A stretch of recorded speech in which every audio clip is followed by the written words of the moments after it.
Chapter 12:12. Although Klein had only been in the forsaken land of the gods for less than a week, he had already gained a sufficient understanding of this place through Little Sunday.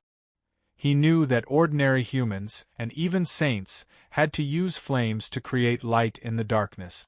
Otherwise, it was very easy for them to be attacked by dangerous monsters hidden in the depths of the darkness, or be devoured by the darkness and disappear without a trace, never to be found again. At this moment, the elderly clergyman did not carry an animal hide lantern. He passed through the mist in the darkness and slowly entered the church that was illuminated by the dim yellow light of the lantern. If it wasn't for his deep and calm eyes, without a trace of madness, Klein's first reaction would definitely be that he had encountered a special monster. Of course, this state of being like a normal person and being immersed in darkness were so contradictory that any creature with a standard level of intelligence could easily conclude that the newcomer might be even more terrifying than special monsters. Klein had only seen one person who could walk through the darkness without being affected and had sufficient intelligence and spirituality.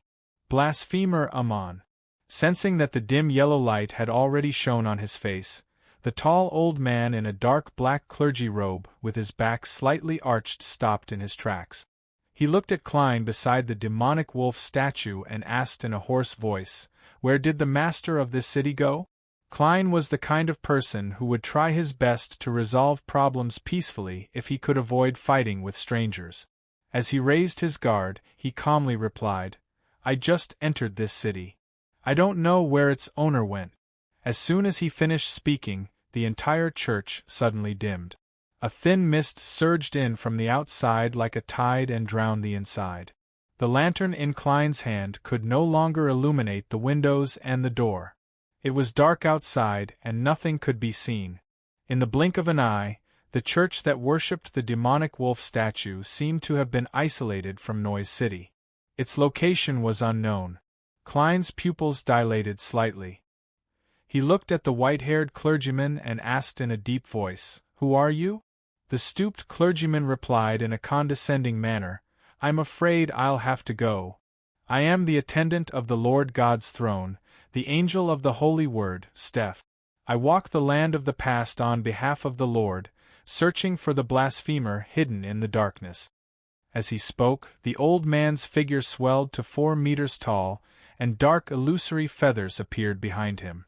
They intertwined and weaved into 4 pairs of deep but sacred wings. Angel of the Holy Word, Steph. An attendant beside the chief God's throne. A land of the past. This is a blessed of the true Creator, a subordinate of the Angel of Fate, and a member of Rose Redemption? It's no wonder he can travel in the darkness. It's because he has the protection of the power of corruption. That evil God is still searching for the beyonder characteristic of an attendant of mysteries? Klein had no choice but to raise his head and stare at Stefan, who was still wearing the black robe of a clergyman but had 4 pairs of angel wings on his back. Even in his angel form, this supreme being still had obvious wrinkles. His hair was white, and there were many contradictions all over his body. Klein pretended that he had never been enemies with the Aurora Order. That blasphemer has long since escaped. I am also looking for him. Angel of the Holy Word, Steph, stared at Klein for 2 seconds and asked in a deep voice, "Who are you?" "That's not something I can say directly." Klein sighed with a smile. "I'm a lonely traveler." After he gave this answer, he suddenly felt an extreme darkness arise in his body and sink downwards, fusing with the shadows created by the lantern's light.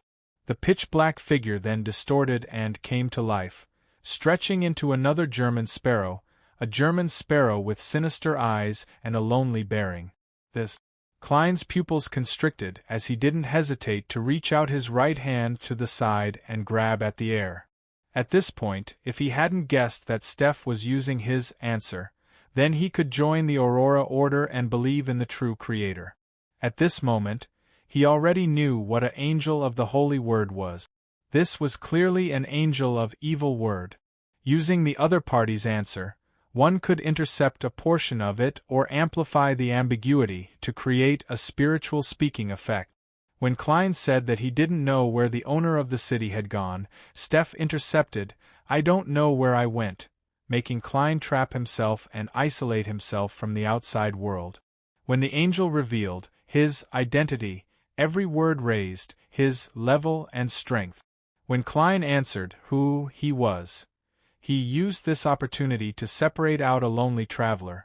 From the moment he appeared in Noise City, the black-robed Steph carried a strong sense of malice.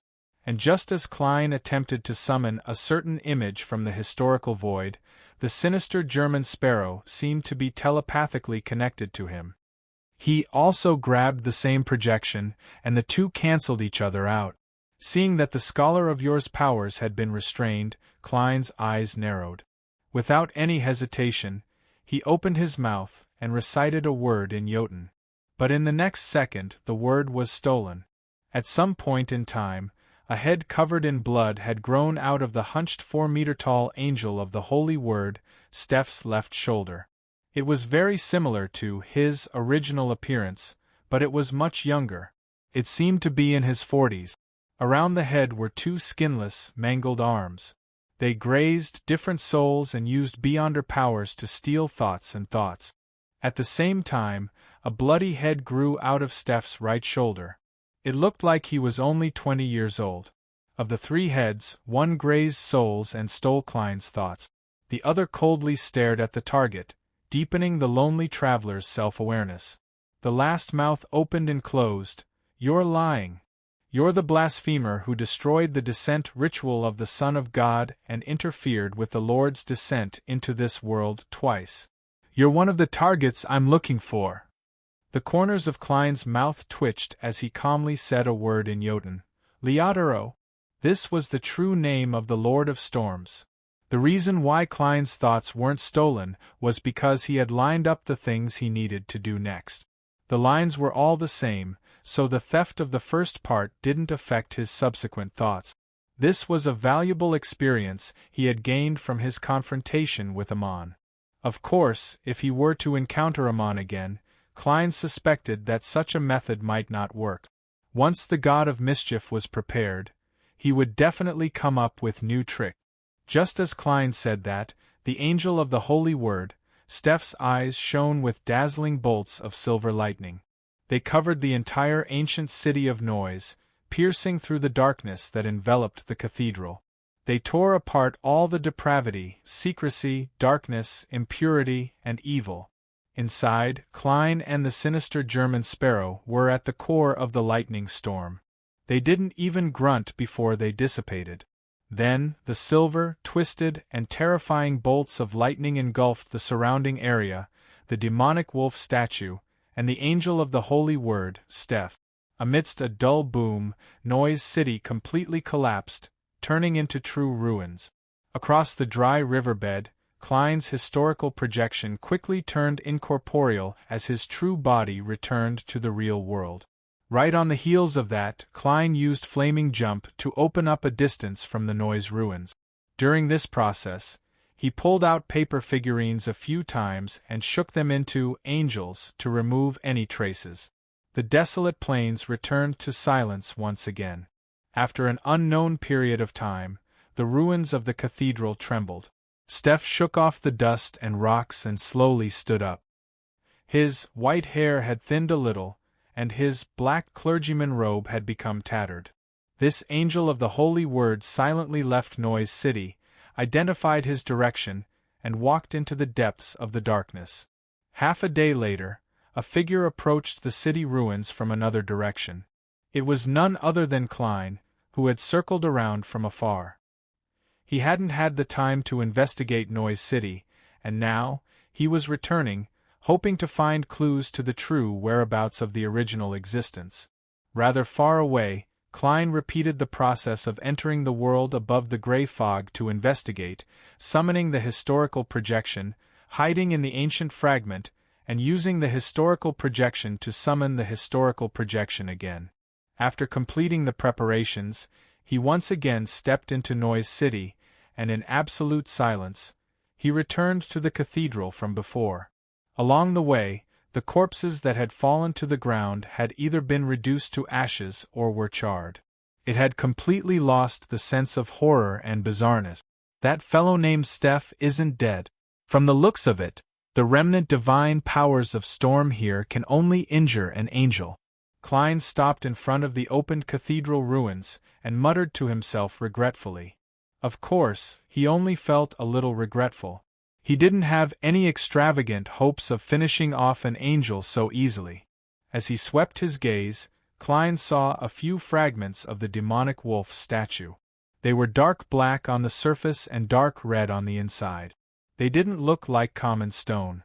To be used by the dark demonic wolf to carve its statue, these stones are definitely not simple. Furthermore, they don't look like they're from nearby areas. Perhaps I can find out where the dark demonic wolf hid before coming to Noise City by investigating their origins. As a miracle invoker, or even an attendant of mysteries, the dark demonic wolf must be good at eliminating traces. It's very difficult to directly track his whereabouts, but if I can find most of his hiding spots, I can pry into his habits and style. By grasping a person's past, I can predict their future.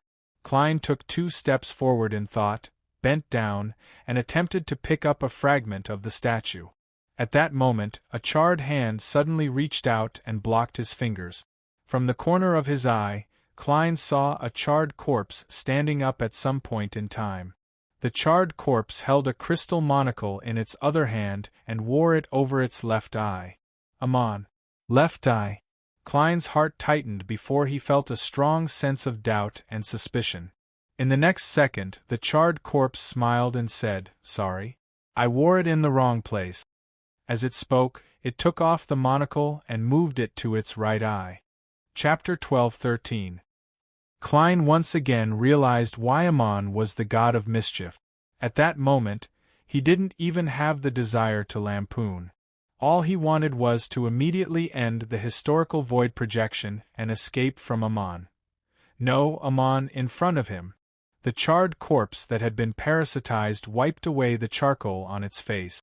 Before Klein disappeared, it smiled and said, "There's no rush. You're just a projection from the historical void. I can't really parasitize you, and you should know very well that I'm not alone. It's difficult for you to make an effective counterattack." "What are you trying to say?" Klein, who was holding a simple lantern, thought silently for a moment. He picked up a statue fragment that was black on the outside and red on the inside and asked cautiously. At that moment, Amon had already transformed into his own appearance. The only problem was that his skin was still relatively dark. He adjusted his crystal monocle and chuckled.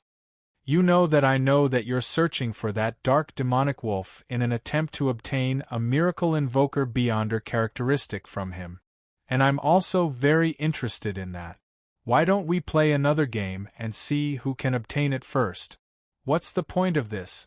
Don't tell me that if I don't play this game, I won't pursue it, and you won't think of a way to snatch it from me?" Klein remained calm for 2 seconds before shaking his head.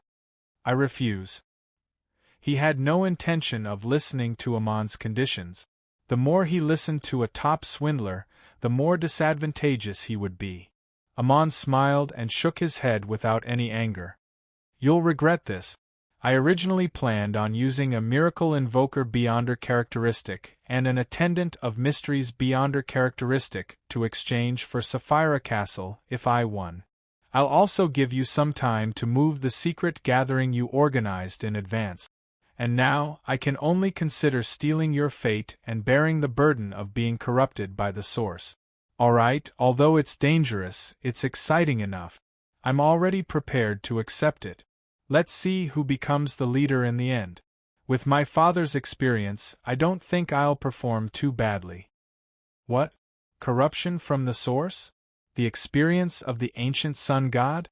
Klein originally didn't wish to continue discussing the topic of miracle invoker beyonder characteristics and Sapphira Castle with Amon, but his heart stirred when he heard that. He recalled Amon's description and couldn't help but ask, "The source refers to the original creator?" He desperately wanted to know what kind of unbearable fate Sapphira Castle would bring him. Amon pinched the edge of his monocle and looked at Klein for a few seconds. "It's better if I don't answer this question directly, because you won't believe a single word I say." "Why don't you tell me? I'll judge whether it's true or not."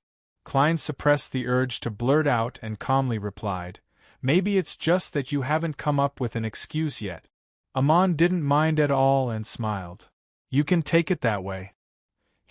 Sometimes the truth you discover yourself is definitely more convincing than what others tell you. If you have time, you can walk around the forsaken land of the gods. You should be able to find a lot of clues there. Of course, if you have the courage to enter Chernobyl, you will know more." Klein didn't pursue the matter further. He stared at the collapsed cathedral that was bathed in dim yellow light for a while. "The dark demonic wolf discovered your existence, so it migrated in a hurry?" Amon nodded slightly and said, "It's not just me." He also sensed the gaze of the hanging man. He has been hiding in the forsaken land of the gods for thousands of years, so he is very sensitive to such matters. A sequence 2, or even a sequence 1 angel, can only hide in the forsaken land of the gods and live an ignoble existence. Isn't the living environment here a little too harsh? Klein sighed inwardly before saying, "You definitely left more than one avatar in the City of Silver. You definitely left more than one avatar in the City of Silver. Why didn't you attempt to stop me from reviving there? Why didn't you send a stronger avatar over?" Amon used his right index finger to press against the lower edge of his monocle and laughed. "That would have caused you to choose to revive in the outside world. This would have caused quite a bit of trouble for my subsequent tracking. And if I were to relax a little, due to the miracle invoker's beyonder characteristic in the forsaken land of the gods, there's a high chance that you would revive here. In the following game, the only accidents that need to be considered are the hanging man, Ouroboros, and them." "Just as I thought," Klein said thoughtfully. "That's right. Even in the same area, as long as you exceed a certain distance, your main body and avatar shouldn't be able to instantly fuse or swap locations. Back then, the reason why you were able to transform back into your original body when you first entered the forsaken land of the gods was because the abnormalities in Sapphira Castle had similarly interfered with this place, causing your main body to sense it and wait at the entrance ahead of time?" Amon listened with a smile and didn't answer. Instead, he asked, "Do you think that's the case? Guess if I've transformed back into my original body?" Klein raised his right fist and pressed it against his nose. After thinking for a few seconds, he revealed a smile. After a few seconds of thought, he revealed a smile and said, "I'm guessing that your other avatars are setting up the corresponding rituals to allow your main body to directly descend." Before he could finish his sentence, his figure had already turned incorporeal and dissipated. The historical void projection's maintenance was removed. In the wilderness outside Noise City, where Klein was hiding, the air suddenly stirred as illusory monocles appeared in midair. They stared at Klein's figure as though saying, "I've finally found you." However, Klein's figure also rapidly faded away. Back when Amon wore the monocle back to his right eye, Klein's main body had already returned from ancient history to the real world. With the help of Paper Angel, he used Flaming Jump and other Beyonder powers to quickly leave. The reason why his historical void projection could speak to Amon normally was because he was essentially a marionette. He was a German sparrow that was projected by Kona's Kilgore. He had a worm of spirit that originated from history in his body, and he was controlled by the projection of Klein outside the city. As for Klein's main body, he would frequently enter the historical void, allowing the projection outside the city to intermittently gain consciousness and maintain control over his marionette. This caused the Klein who was conversing with Amon to fall into deep thought from time to time. Sometimes he would stare for a few seconds, or he would need to recall what Amon had said. Against the god of deceit, Klein didn't dare to be careless. After leaving Noise City, He circled 2 more times and went above the gray fog to investigate the nearby situation with his true vision before slowing down. Corruption from the source. I wonder if Amon is lying to me. Indeed, I'll have to enter Chernobyl one day to take a look, but it has to be after I become a miracle invoker and have a certain level of self-protection. Otherwise, I'll be sending myself to his doorstep. With the lantern that Donis had sacrificed, Klein casually proceeded forward in the increasingly dark environment. Thanks to this experience, he finally had a deeper and more intuitive understanding of the dangers of the forsaken land of the gods.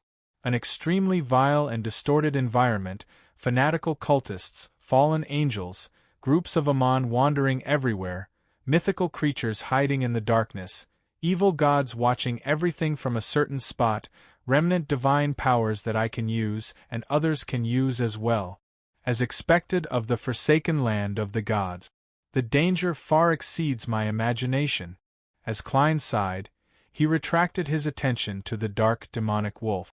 To be frank, Klein didn't believe that he had any advantage in tracking this mythical creature.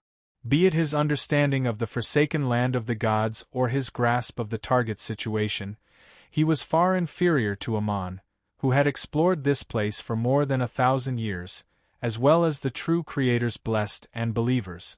My only advantage is that I'm of the same seer pathway as the dark demonic wolf. Furthermore, I have Sapphira Castle. The beyonder characteristics between us have a strong tendency to converge. This will have a certain effect on fate and judgment. However, Amon is a king of angels from a neighboring pathway. There's also the law of beyonder characteristic convergence between him and the dark demonic wolf. The effects won't be much worse than mine. Worse. Klein thought carefully for a moment when he suddenly had an idea and found his greatest advantage. That advantage was, he was very weak. Compared to Amon, the true Creator's attendant, and the dark demonic wolf, he was very weak. Under normal circumstances, this was a disadvantage, but at times it wasn't impossible to give Klein what he wanted. My level is low and my strength is weak. This means that I can instead become the dark demonic wolf's hunting target. It's very difficult for me to find him, so I might as well get him to find me. A scholar of your might not interest the dark demonic wolf, but if this scholar of your can trigger Sapphira Castle, that's another matter. I can trigger Sapphira Castle from time to time, or leave behind the gray fog's aura to fish the dark demonic wolf out. The more Klein thought about it, the more he felt that there was a possibility of his idea being realized. Of course, this was definitely very dangerous. If he wasn't careful, he might end up baiting Amon or even the true Creator. As for the dark demonic wolf, it was very likely that he would choose to observe in secret before suddenly attacking, not giving him a chance to prepare. Before using this method, I have to make sufficient preparations. There's no rush. Klein took a deep breath and grabbed at the air, taking out a fragment of the demonic wolf statue that was black on the outside and red on the inside. Although he hadn't been able to obtain the item due to Amon's obstruction, this didn't stop him from taking it out from the historical void. This was because he had already seen it and held it in his hand. Furthermore, the level of the item itself wasn't considered high. At this moment, Klein wanted to use the fragment to reverse-engineer the dark demonic wolf's hiding spot and figure out its style of doing things step by step. In the wilderness ruled by endless darkness, Klein held the lantern that emitted a faint yellow light. After some identification, he changed directions and gradually went deeper. Bakeland, Hillstonborough. Furs, who had already gone on a trip, finally received a reply from her teacher, Dorian Gray Abraham. P.S. Seeking monthly recommendation votes on Monday. Chapter 12:14. There aren't any worms of star at the moment. He wants me to take note of what people who want to buy worms of star need. Furs read through her teacher's letter and silently heaved a sigh of relief. However, thinking of how she was about to begin the hunt for the Saint of Secrets, Bootiz, she felt nervous again. After all, he was a demigod existence. He was a Sequence 4 saint a year or two ago, so it was possible that he was already a Sequence 3. Although the leader of the operation is am hermit as bait, I still need to worry about my safety. Besides, the Aurora Order has Rose Redemption backing it. There's also an angel, a king of angels. Furs didn't regret agreeing to German Sparrow's request. This was something she wanted to do, but due to the high risk, she couldn't help but feel flustered and uneasy. She couldn't help but think of another possibility. If Mr. World participates and is in charge, I definitely wouldn't be so nervous and worried. It wasn't that Furs didn't believe in am hermit's strength and experience, but that the world, German Sparrow's achievements were obvious. He had hunted more than 1 or 2 demigod. It made her feel at ease just thinking of him carrying out such a mission. Zio, who was sitting by the fireplace, glanced at her friend and asked, "Are we going to begin the hunt?" "Yes." Furs nodded solemnly and said, "It's not that fast. Everyone needs some time to prepare." Hunting a demigod wasn't like hunting foxes in the suburbs in autumn. One could bring their equipment and gather friends before setting off. This required extremely strict and meticulous planning. Furs believed that am hermit had to personally come to Bakeland or stay at another predetermined battlefield for a period of time to figure out the exact situation before she could formulate an effective plan. As for Miss Justice, she was still accelerating her digestion of the Dreamwalker potion. This might take another month or 2, or even longer. To Furs, she could afford to wait. This was because she also wanted to digest the scribe potion and set up the ritual to become a traveler before the operation officially began. The only thing she couldn't be sure of was if the world's German Sparrow would rush her. "I'll try my best to convince him." "No, I'll let Miss Justice convince him." This is the strength of a spectator. Just as Furs mumbled a few words, she saw Zio turn around and say hesitantly, "That MI9 liaison officer suggested that I officially join them today. He said that with the new king succeeding the throne, there's no need to worry about many things in the past anymore. People like him and I will also have a chance to be put in important positions." Furs listened attentively and deliberated for a moment. "Isn't there an investigation against us? I should be able to find out that there's a certain force behind you." Zio nodded. "They believe that I was abandoned after that incident. Also, they suspect that the faction belongs to the Church of Evernight." Zio believed in the Evernight goddess, so the mention of the Church was undoubtedly referring to the Church of Evernight.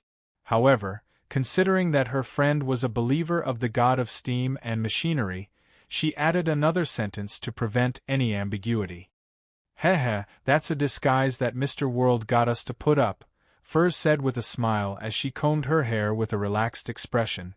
She then made herself serious and mature. "Zio, this is an opportunity for you. Acting as a judge clearly requires the support of the officials. Relying on yourself to be the judge of Bakeland's underground world isn't enough. You also lack sufficient help. If you can really enter the magistrate's court, circuit court, or criminal court for a few months, your potion should be completely digested.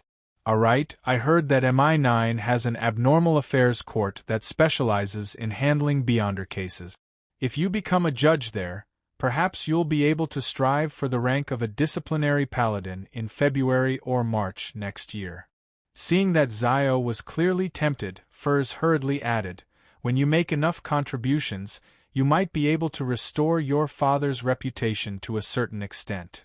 When you make enough contributions, you might be able to restore your father's reputation to a certain extent. Anyway, George III is dead. As long as you don't direct the matter to his reputation, Govington too might not stop you." Govington was the eldest son of George III. He had now succeeded as King of Rouen and wore the Balam crown. Zio fell silent for a while before finally nodding slowly. "I'll give it a try. Yes, when things stabilize, you can bring your mother and brother to Bakeland. Although the situation is tense and the price of food has skyrocketed, you definitely have a quota in MI9. You can provide for them." The more Furs spoke, the more she felt that joining MI9 was a good thing. After convincing Zio, Furs entered her bedroom and prayed to Mr. Fool, asking him to pass her words to Mr. World. Right on the heels of that, Furs summarized the main points of her teacher's reply and explained her thoughts, hoping that German Sparrow would be more patient. Just as she finished praying and was about to leave the room, her vision suddenly blurred. She saw a crimson tide surge out of the void and instantly drown her. Furs then realized that she had arrived in the ancient palace and was sitting on her usual high-back chair. However, there was no longer the stalwart figure shrouded in grayish-white fog at the end of the long bronze table. At that moment, there was only her and German Sparrow around the long, mottled table. Furs's mind suddenly tensed up as her mind became active. She quickly said, "Mr. World, what I meant just now was that it's best if you have patience. This can make things simpler. It's fine if you don't. We will begin the hunt as soon as possible." Klein chuckled hoarsely and said, "There's no need to be nervous. I'm not in a hurry." When his final goal became the angel-level potion formula and grade 0 sealed artifact, he had sufficient patience on this matter. Phew! Furs secretly heaved a sigh of relief and asked in puzzlement, "What happened?" She asked in puzzlement, "Then why are you looking for me?" Klein replied in an unperturbed tone, "Don't you wish to digest the scribe potion as soon as possible? Apart from recording the customs of different places, I believe you also need to record all kinds of beyonder powers. The higher the corresponding level, the better the effects of digestion." Furs's eyes lit up when she heard that. Yes. After blurting it out, she felt that there was something wrong with her attitude. She hurriedly added in a timid manner, she hurriedly added with some timidity, "Is this the advance payment you mentioned?" Klein nodded slightly and said, "Let's begin. Let's begin. Be prepared. I've borrowed a grade 1 sealed artifact from Mr. Fool. It corresponds to the level of a saint. To a sequence 6 scribe, the success rate of recording angel-level beyonder powers was extremely low. It was close to 0. Therefore, Klein didn't attempt to summon Miss Messenger or Mr. Aztec from the historical void to showcase their skills. Furs sat up straight and nodded heavily. "Okay." The next second, she saw the world's German Sparrow raise a white bone scepter with blue gems embedded at the top. Amidst the bright light, bolts of lightning leaped out of the void and entangled with each other, forming a forest of lightning that emitted a destructive aura. Furs's eyes were reflected by the silvery white light, and she was shocked both physically and mentally. After the lightning storm subsided, she was stunned for 2 seconds before she said in a slightly timid manner, "I failed, again," Klein replied calmly. The lightning storm descended on the ancient palace above the gray fog again and again. After an unknown period of time, Furs exhaled and leaned back in her chair. She couldn't hide her joy as she said, "The lightning storm has arrived. Success, success. She finally recorded a lightning storm. It's finally over." Furs immediately relaxed.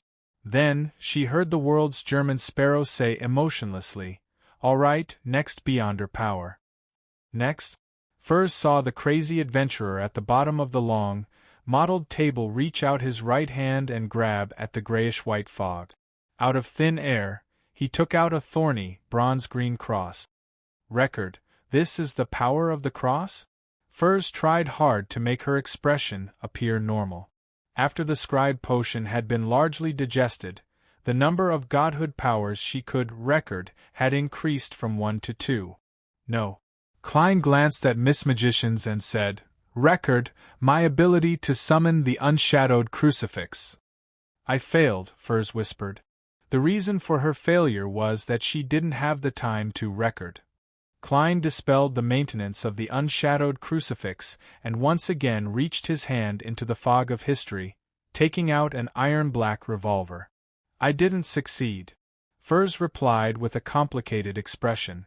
All she wanted to do now was return to the real world and digest what she had just gained, but she didn't hear the bell signaling the end of class. Nearly 30 times later, when Furs felt a throbbing pain in her head and her mental strength began to dry up, she finally recorded a historical void image summoning.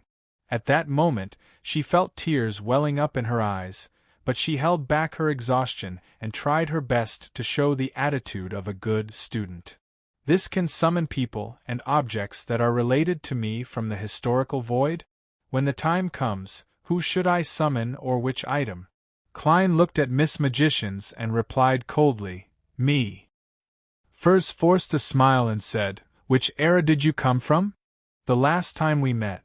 Klein had already thought of an answer. That was when he had deliberately brought Miss Magicians back to Bakeland from the world of ice and snow before destroying George III ritual. He had already become a scholar of yore. Furs nodded solemnly and subconsciously asked, "What if I fail?" The probability of failure when summoning someone beyond my level should be very high. Use Lamino's travels tomorrow to record this ability again, Klein said calmly. I'll succeed in 2 tries? Magician's Furs instinctively had such a question, but seeing how certain the world German sparrow was, she didn't dare to say another word. She raised her hand and gestured. Then, can I go back? Klein tersely acknowledged and made Miss Magicians leave Sapphira Castle with a look of joy. Sonia Island, in the primitive forest. Alger Wilson led a few of his subordinates and entered an elven ruin that was rarely visited by humans. P.S. Seeking monthly votes and recommendation votes on Monday. Chapter 12:15. Withered vines hung down and covered the decaying wooden buildings. The entire ruins were frozen in a depressing atmosphere that no one had set foot in for a long time. Alger and a few sailors circled around the ruins in the desolate winter environment, but they still did not find anything of value. "Captain, batches after batches of adventurers have come here. What else is left for us?" Finally, a sailor in his 30s broke the silence rather impatiently. His words resonated with the rest of his companions, and they all chimed in. "It didn't take us much time to find this place. I'm sure others can find it easily as well." Yes. Let's continue fighting the Phasacians. Captain, are you planning to turn this place into a stronghold? Alger slowly swept his gaze around, making the sailors stop complaining under his gaze and choose to obey. After a few seconds of silence, he said, "I plan on using this place to ambush the Phasacians. Let's observe the terrain first and see if it's suitable." With such an excuse, the sailors barely perked up, and the group quickly entered the depths of the elven ruins. As he walked, Alger's spiritual perception was suddenly triggered, and he subconsciously turned his head to look behind a giant tree.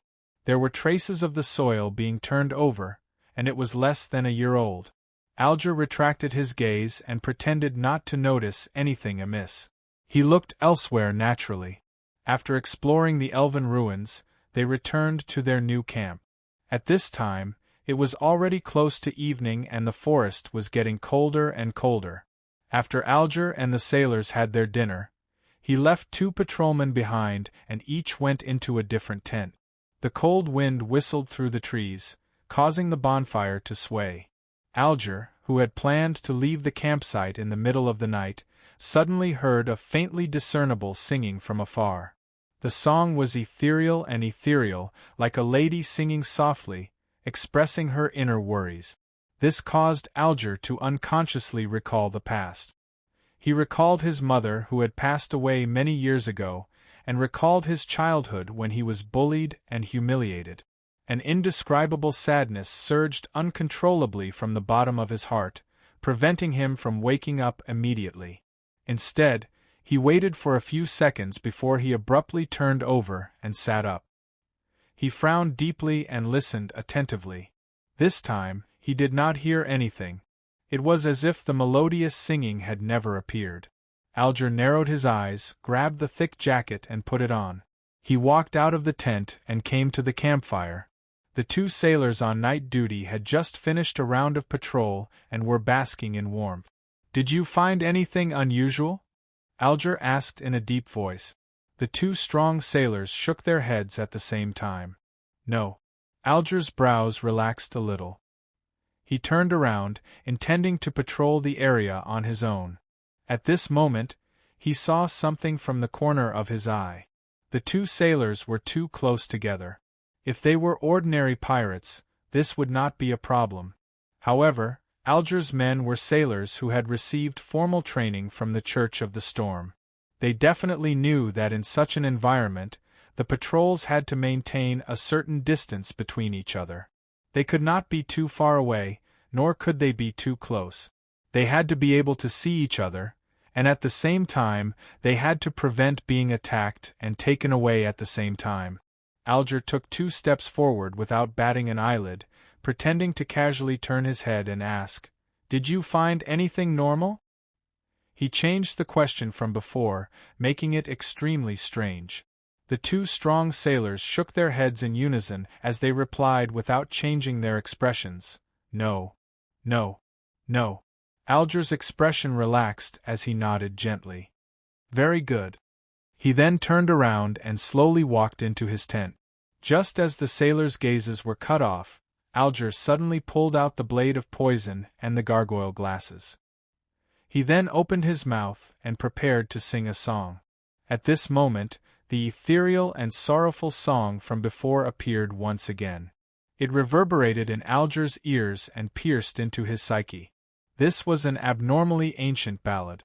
It sang of extreme sorrow and melancholy, making Alger's spirit body seem to grow pale and incorporeal arms that constantly tore at his body. Alger's expression warped as slippery, light black fish scales appeared on the surface of his skin. His dark blue hair that was as messy as seaweed stood up one after another, turning abnormally thick. The thoughts that originally existed in his mind were disrupted by the song and the pain. They could no longer take form. Alger collapsed as he struggled and squirmed on the ground. He looked less and less human as he was on the verge of losing control. Suddenly, the song stopped as a slightly indifferent voice entered Alger's ears. "There are some elven bloodlines. Then let's do this. Make good use of Ciata's Beyonder characteristic." Alger's forehead was covered in cold sweat as he slowly got up. He saw that a figure had appeared in the tent at some point in time. It was a woman with glossy black hair. Her facial features were exquisite, and her ears were slightly pointed. Her eyes were deep, and her contours were soft. She wore a complicated and unadorned dress. Even though she didn't have the height advantage, she still gave off a feeling of superiority. "Are you the Elf Queen, Queen of Calamity Kohinum?" A thought flashed through Alger's mind as he took the initiative to ask. The woman played with a golden wine cup with beautiful patterns and calmly said, "Haven't you already seen me?" The woman played with a golden wine cup with beautiful patterns and calmly said, "Haven't you already seen me?" Alger instantly recalled the similar song he had heard on Pasu Island. He recalled his dream of entering the underwater coral palace and seeing a high elf. After a few seconds of silence, Alger said in a deep voice, "You're actually still alive." At the same time, he silently chanted Mr. Fool's honorific name, but he didn't know if it would work if he didn't say it out loud.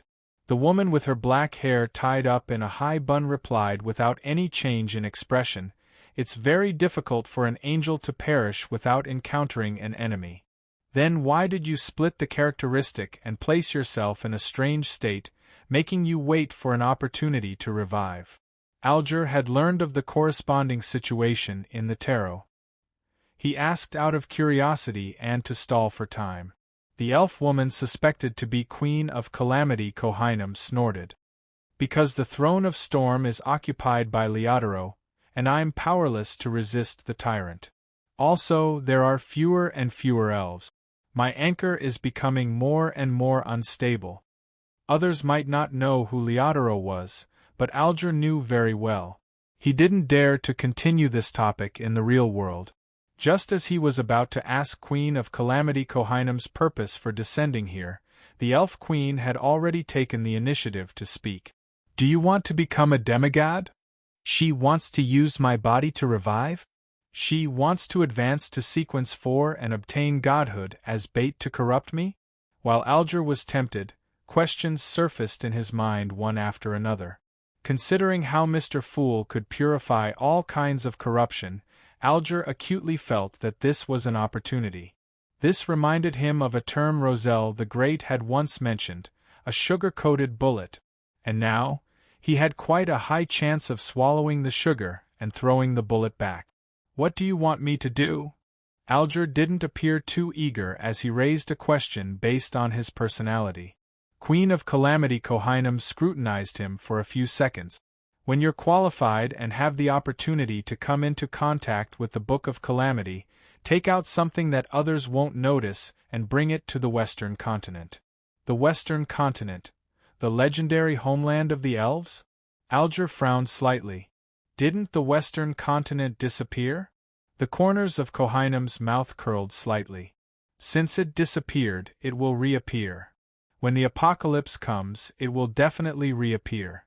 Without waiting for Alger to ask again, the Elven Queen paused and said, "You don't have to personally send that thing to the Western Continent, but you must entrust it to someone trustworthy. Although I'm not good with curses, I can still make you die in pain after you violate the agreement. But what if the Western Continent doesn't reappear, or if we can't enter it?" Alger said after some serious thought. The eyes of Kohinum, who had shiny black hair and gentle facial features, were somewhat vacant, as if he had sunk into a beautiful memory. After a few seconds, she calmly said, "If it really doesn't reappear, then the agreement will be null and void. Entering the Western Continent might really require an incantation or a password, but I'm not sure what it is. However, you can ask an existence." "Who?" Alger asked in puzzlement. Kohinum swept a glance at him and said coldly, "The Mr. Fool you were reciting in your heart just now. I have a feeling that he is the key to whether this matter can be completed or not." Alger's heart tightened as he hurriedly lowered his head and replied, "I understand." Upon seeing this, Queen of Calamity Kohinum nodded slightly and said, "If you wish to become a demigod, keep this agreement. If you wish to become a demigod, keep this promise.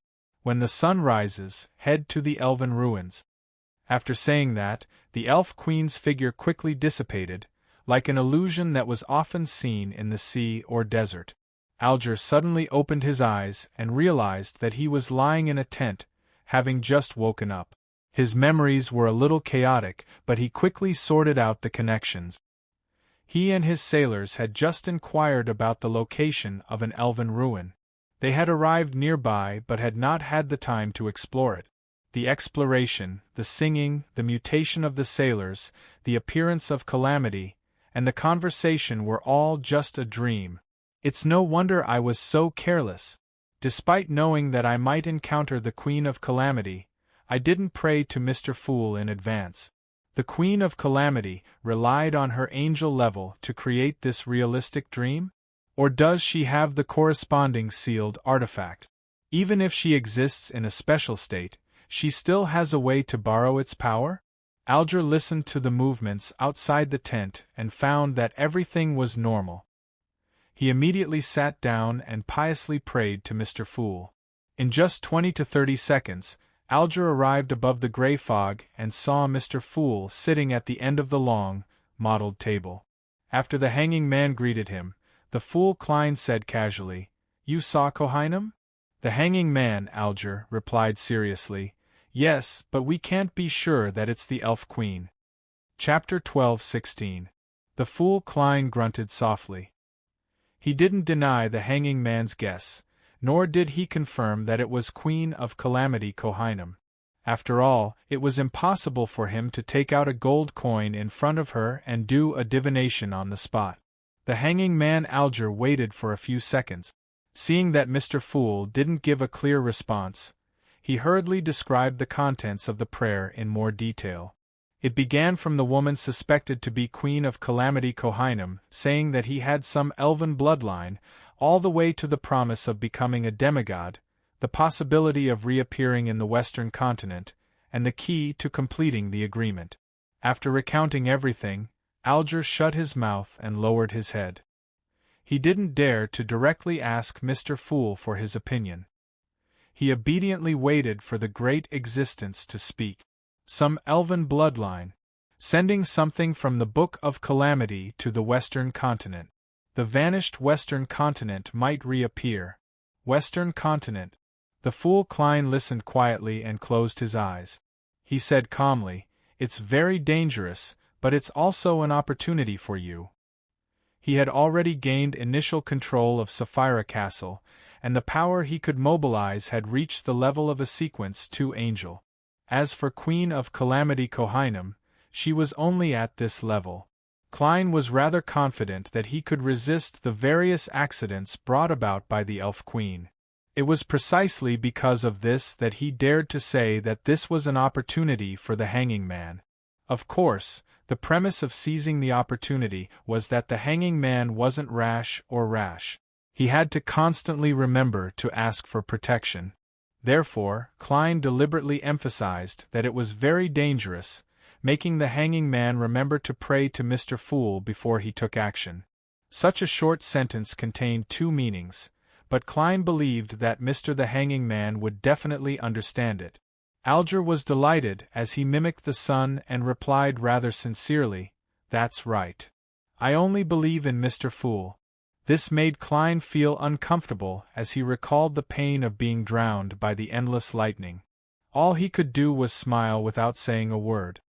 The Hanging Man, Alger deliberated for a moment and took the initiative to ask, "Honorable Mr. Fool, what's the incantation or password to enter the Western continent? I want to know too." The fool Klein sighed inwardly. "It's not time for you to know yet." "Yes, Mr. Fool." The Hanging Man Alger didn't ask further as he bowed respectfully. When he returned to the world of reality, he immediately walked out of the tent and took the sailors with him. Under the light of dawn, it took them some time to reach the elven ruins. The scene here was exactly the same as what he had seen in his dream. Withered vines covered the decaying wooden buildings, and inscriptions could be seen in some places. The air was a little stiff, as if no one had set foot here for a long time. After looking around seriously, Alger suddenly thought of a problem. That was, how should he face the church after he became a demigod with the help of the Queen of Calamity? "I'll directly rebel and become the sixth king above the 5 seas? But that way, I won't have a chance to come into contact with the Book of Calamity unless I design something that forces the church to use this Grade 0 sealed artifact. Not only will it be very difficult, but I'll also have to become a sea king or even a calamity to succeed. Yes, I can seek the help of the world. If I want to continue staying in the church, I have to give them a good reason that they can't refuse." Alger frowned slightly and didn't hide his solemnity. In the eyes of the sailors who followed him, this was a sign that he wasn't at ease with the ruins. As his thoughts churned, Alger gradually came up with some ideas. Many of the church's documents have records of powerhouses who became demigods due to fortuitous encounters. 2/3 of them were corrupted by evil gods and devils, and they eventually lost their lives in the purification process. However, 1/3 of them passed the test and became high-ranking deacons or cardinals. Now that the war has erupted, the situation in Rouen is tense. As long as no problems are found, the church likely won't mind having an additional Sequence 4 demigod as cannon fodder. After that, I'll slowly regain trust. The premise of all of this is that the Queen of Calamity really doesn't attempt to corrupt me or leave a mark on me. Considering that the church has all kinds of sealed artifacts, I have to pray to Mr. Fool for blessings. According to Miss Justice, Angel's Embrace can effectively fool the mind, and tests related to dreams with the tarot members all advancing to demigod or about to advance to demigod. Alger really didn't want to become an existence at the bottom. Just like in the church in the past, he had done so many things in order to be superior to others. At this moment, he was naturally willing to take a certain amount of risk for this. Having made up his mind, Alger immediately led the sailors into the ruins and explored step by step according to the route in his dream. This time, he didn't split his subordinates into small teams. On the one hand, he was worried that accidents would happen, and on the other hand, he hoped that all of them would be his witnesses. After 15 minutes, Alger and his crew arrived beside the gigantic tree that had signs of being flipped over in the soil. Before he could take in his surroundings, his vision suddenly blurred as he saw a gorgeous palace formed from coral. Above the palace were layers of rippling dark blue seawater. Huge pillars stood tall, propping up an exaggerated dome. It was tall and magnificent, but also gloomy and dark. Alger looked around and realized that the sailors beside him had all disappeared. He immediately realized that he might have been pulled into an illusion. He silently took a deep breath and slowly walked into the coral palace. There were elves inside. They were either roasting fish, putting spices into the solidified animal blood, or using 2 tree branches to bring food to their mouths. None of them cared about strangers entering. Alger then cast his gaze at the 9 steps that were more than 100 meters away. On the steps was a coral seat inlaid with sapphires, emeralds, and lustrous pearls. The elf queen, Queen of Calamity, was sitting there, looking down at Alger. Very good. Kohinum nodded slightly and threw out the exquisite golden wine cup in her hand. The gentle but strong wind cheered as it held up the wine cup. They were like tiny pixies that lined up and carried the corresponding items as they quickly approached Alger. Alger reached out to receive it and looked down. He realized that there was a pool of blue liquid inside the golden wine cup. It was fake, dreamy, and not real enough. Drink it and head to the waters near Simeme Island in the Rorstad archipelago. Find this coral palace. There's something you want inside. If I don't drink this cup of wine, I won't be able to see the palace? Alger asked thoughtfully. Although he was facing an angel, he was still able to communicate rather calmly. This was because he saw a particular mighty existence every week, so he was already used to such situations. Queen of Calamity Kohinum nodded and said, "That's right. Yes." "Will this leave a mark on me?" Alger asked cautiously. "Yes." "Therefore, before you enter the Coral Palace and obtain the corresponding item, you can't return to Pasu Island or meet the angels under Leodoro." "How can I meet His Holiness just because I want to?" Alger heaved a sigh of relief inwardly. He then asked, "When I obtain that item, will the effects of this cup of wine disappear?" Elf Queen Kohinum replied without any change in expression, "No. No, you need to eat that characteristic directly. When the time comes, this cup of wine will transform into a seal, preventing the characteristic from corroding your body for the time being. After that, how you prepare the ritual and explain it to the Church of the Storm will be up to you. Let the characteristic belong to me first before holding the ritual? This way, there might be a better way to make the Church accept it." Alger thought for a moment before raising his hand to bring the cup to his mouth.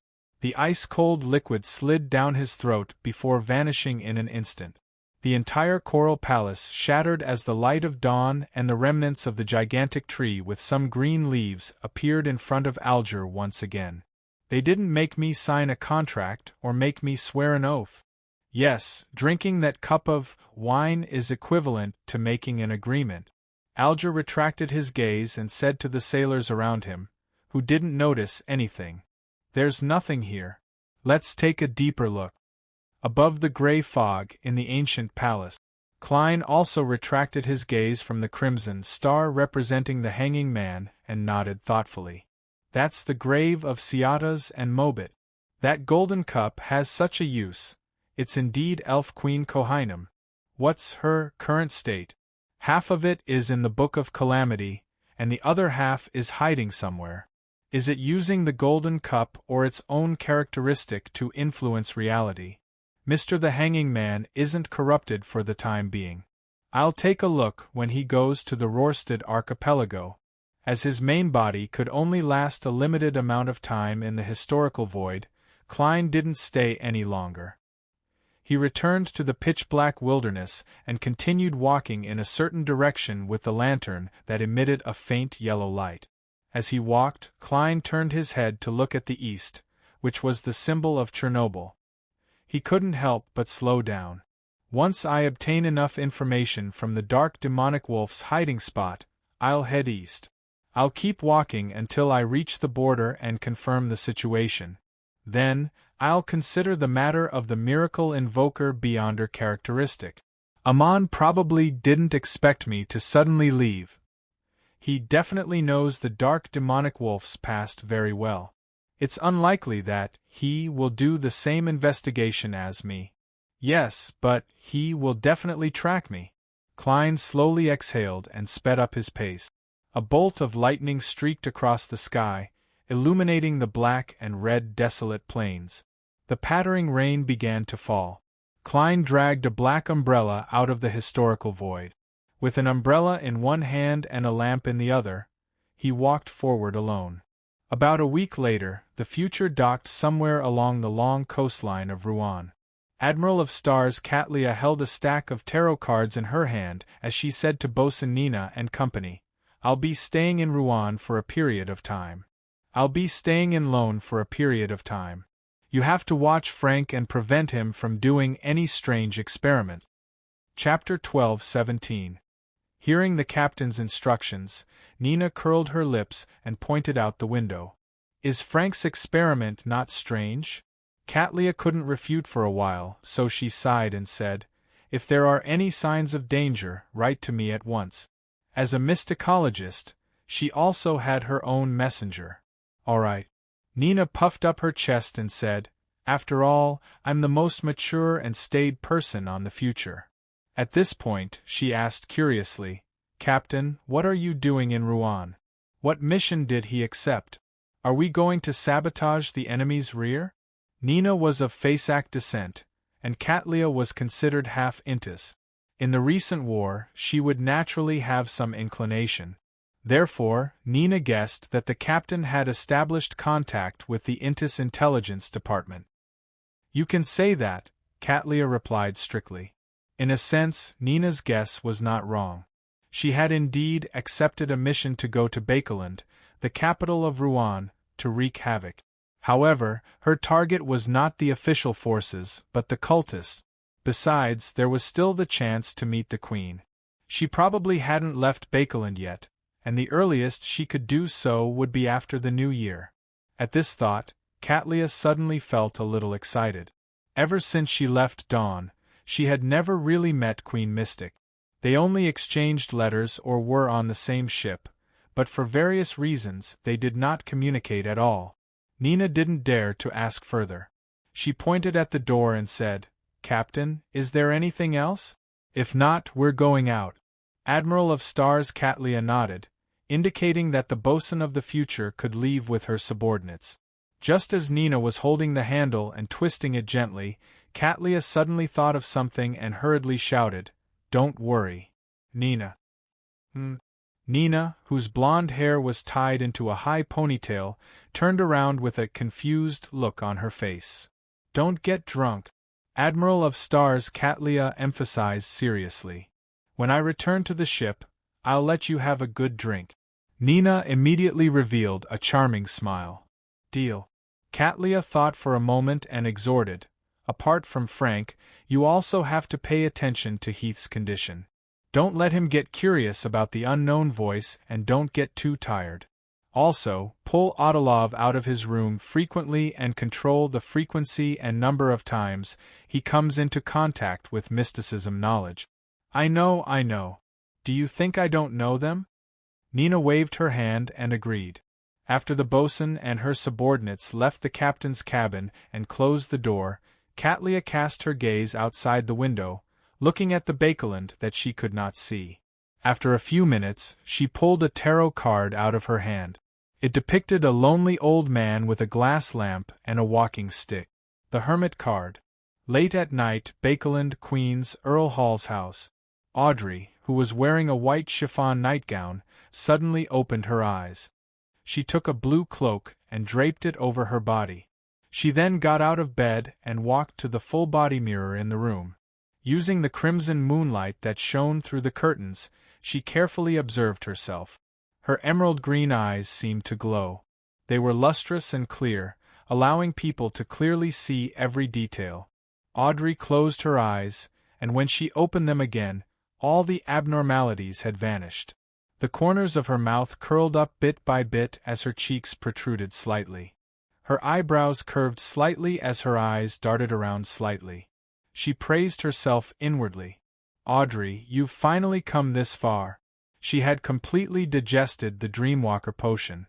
According to Audrey's confidence and predictions, she believed that she would finish digesting the potion after February. To her surprise, she encountered so many strange and completely different dreams during this period of time. These included multiple dreams, dreams caused by mental illnesses, lucid dreams, dreams caused by evil spirits and wraiths, and the dreams of a few demigods. Under normal circumstances, as a dreamwalker, Audrey could roughly determine the level of the creature she was about to enter to avoid encountering danger. However, the few demigods had hidden themselves so well that Audrey only discovered some clues when she entered their dreams. She was shocked. Fortunately, she wasn't discovered a few times. Instead, she accumulated experience, and because she carefully traveled, observed, and analyzed the demigod's dream, she greatly digested the potion. In addition, the other special dreams also gave her a completely different experience. After that, she tried to construct multiple dreams herself.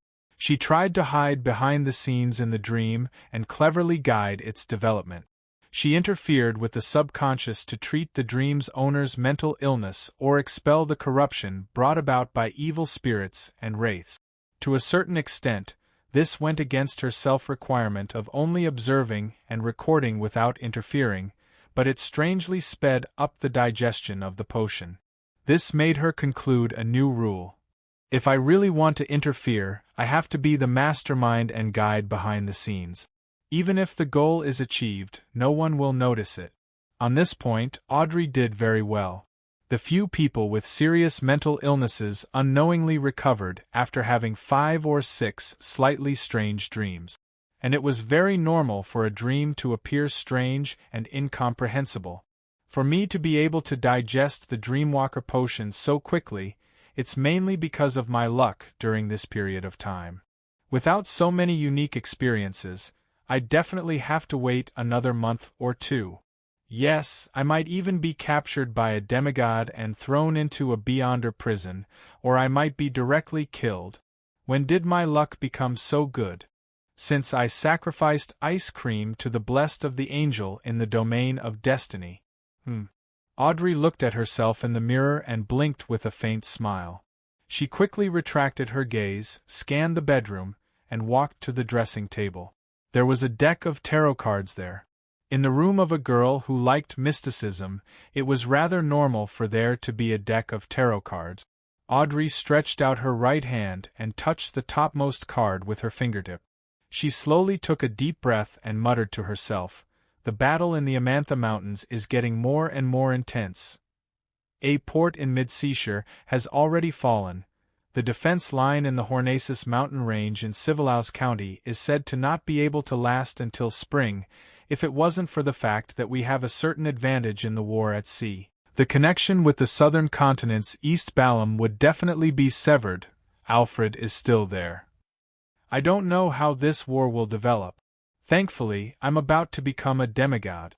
Mr. World has already given me the manipulator potion formula and the main ingredient. The tears of 7 different humans due to intense emotions have also been gathered through this period of dream experience. I've traded for the golden leaf of the Treant Mentor from Young Sunday. I'm only short of the blood of an elderly mind dragon, phew. I'll try to exchange it from psychological alchemy. Before Vin Rambis died, I was already in charge of a psychological discussion group. But will this expose that Vin Rambis's death is related to me? Or should I request Mr. World to summon the blood of an elderly mind dragon from history? This can last for at least 15 minutes. Once I successfully advance and converge my spirituality, completing the self-suggestion, its disappearance won't affect me much. After all, it's only a supplementary ingredient. Audrey, you actually learned how to fake things. Furthermore, you're faking things on such matters. After making a self-deprecating remark, Audrey began to think about what kind of occasion she should use to complete the manipulator advancement ritual. That required her to consume the potion in a special occasion with at least 10,000 people, with their emotions resonating greatly. As her thoughts raced, Audrey had a preliminary idea. The goddess's winter gifts day? But no matter how large a mass is, it can't accommodate 10,000 people. The cathedral can't accommodate so many people, yes, it's usually impossible. If there's a chance this time, I can donate a sum of money and suggest that we hold a large-scale mass at Memorial Square and other places to placate the souls that died in the war. The most important square is to invite the family, relatives, and friends of the dead and injured. As long as they make up a certain proportion, the emotional resonance will be able to affect the others participating in the Mass, thus fulfilling the requirements of the ritual. After calmly analyzing the situation, Audrey suddenly lowered her head and looked at the mirror on the dressing table. She saw that the faint smile on her beautiful face had long disappeared, leaving behind only a calm surface and the sorrow in her eyes. She stared at herself, and the corners of her mouth curled up slightly. She whispered, "Audrey, you've also become despicable." She closed her eyes, and when she opened them again, Audrey had returned to normal. She reached out to the stack of tarot cards on the dressing table and flipped open the top one. The card depicted a goddess of justice sitting on a stone chair, holding a sword in one hand and a scale in the other, coldly watching everything. Bakeland, Hillston Borough, in a house with a fireplace. "Have you finished digesting your scribe potion?" Zio had just changed into her home clothes and walked back to the living room when she heard the unbelievable news. Furs nodded with a haggard expression. "Yes. Do you know what kind of life I've been living?" As she was forced to travel to 6 places, she had to experience, admire, and record them day and night. From time to time, she would be pulled into the gray fog to record all kinds of strange or high-level beyonder powers. The original lightning storm and historical void image summoning had been replaced many times. Today, she had only returned to the original configuration. "I don't know," Zio answered honestly. "I know you don't know." Furs took a deep breath and said, "What about you? How have you been recently?" "Not bad. I've been arranged to be in the abnormal affairs court. I have some thoughts of acting, and the speed at which my potion is digesting has begun to accelerate," Zio tersely said. "It's very hard for me to imagine you wearing a judge's robe and sitting on it to conduct a trial." Furs sighed from the bottom of her heart. "Are you trying to say that the prisoners and lawyers won't be able to see me?" Zio added on her friend's behalf without minding it at all. Furs laughed dryly. "I'm going to prepare for the advancement ritual of a traveler after some rest." "Aren't you going deep into the spirit world? Do you have a solution?" Zio asked in puzzlement. Furs nodded. "The messenger who got me to summon him. Divine Sovereign of the 9 heavens." Chapter 12:18. Summoning a Messenger. As Tarot's judgment and a member of MI9, Zio knew what a messenger was, and she knew that the middle echelons of the charismatic order used messengers extensively. Before she could ask for more details, she saw Furs walk unsteadily to the guest room on the first floor with lifeless eyes. She said in a rather ethereal voice, "I'm sorry, but I didn't say anything. Let me sleep for a while. We'll talk later." She slept all the way until the next morning. She was woken up by the fragrance of meat. "Desi pie?" Furs rubbed her eyes and walked out of the room. There was already food on the table. "Yes." Zio came out of the bathroom. "It's at the corner of the street. It's not bad." Furs hummed and sat down at the dining table. She quickly picked up the desi pie and stuffed it into her mouth. After finishing one, she took a sip of sweet iced tea and sighed in satisfaction. "This is what life is like. Oh no, I forgot to brush my teeth." After busying herself with cleaning up, she finally regained her ability to think. She looked at Zio in puzzlement. Did MI9 suspect that you had secretly become a judge? They think it's a reward from the faction that instructed me back then. Zio shared the information she had obtained. Furs combed her hair and smiled. That's right. Let them ask the Church of Evernight. She covered her mouth and yawned. I'm going to summon that messenger. After this period of recording, the way she addressed a certain someone had evolved from German Sparrow and Mr. World to that person. This was partly out of respect, and partly out of fear of eavesdropping. Upon hearing her friend's words, Zio looked around and asked in puzzlement, Why are you here? Aren't you going to set up a ritual? She remembered that summoning a messenger required a ritual. This is only one of the methods. That person told me to use another method. Furs looked at her clothes and found that she didn't have time to change them last night. They were wrinkled from sleeping.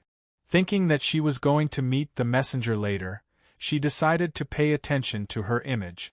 She hurriedly returned to the bedroom on the second floor and changed into a beige dress with a flounce hem.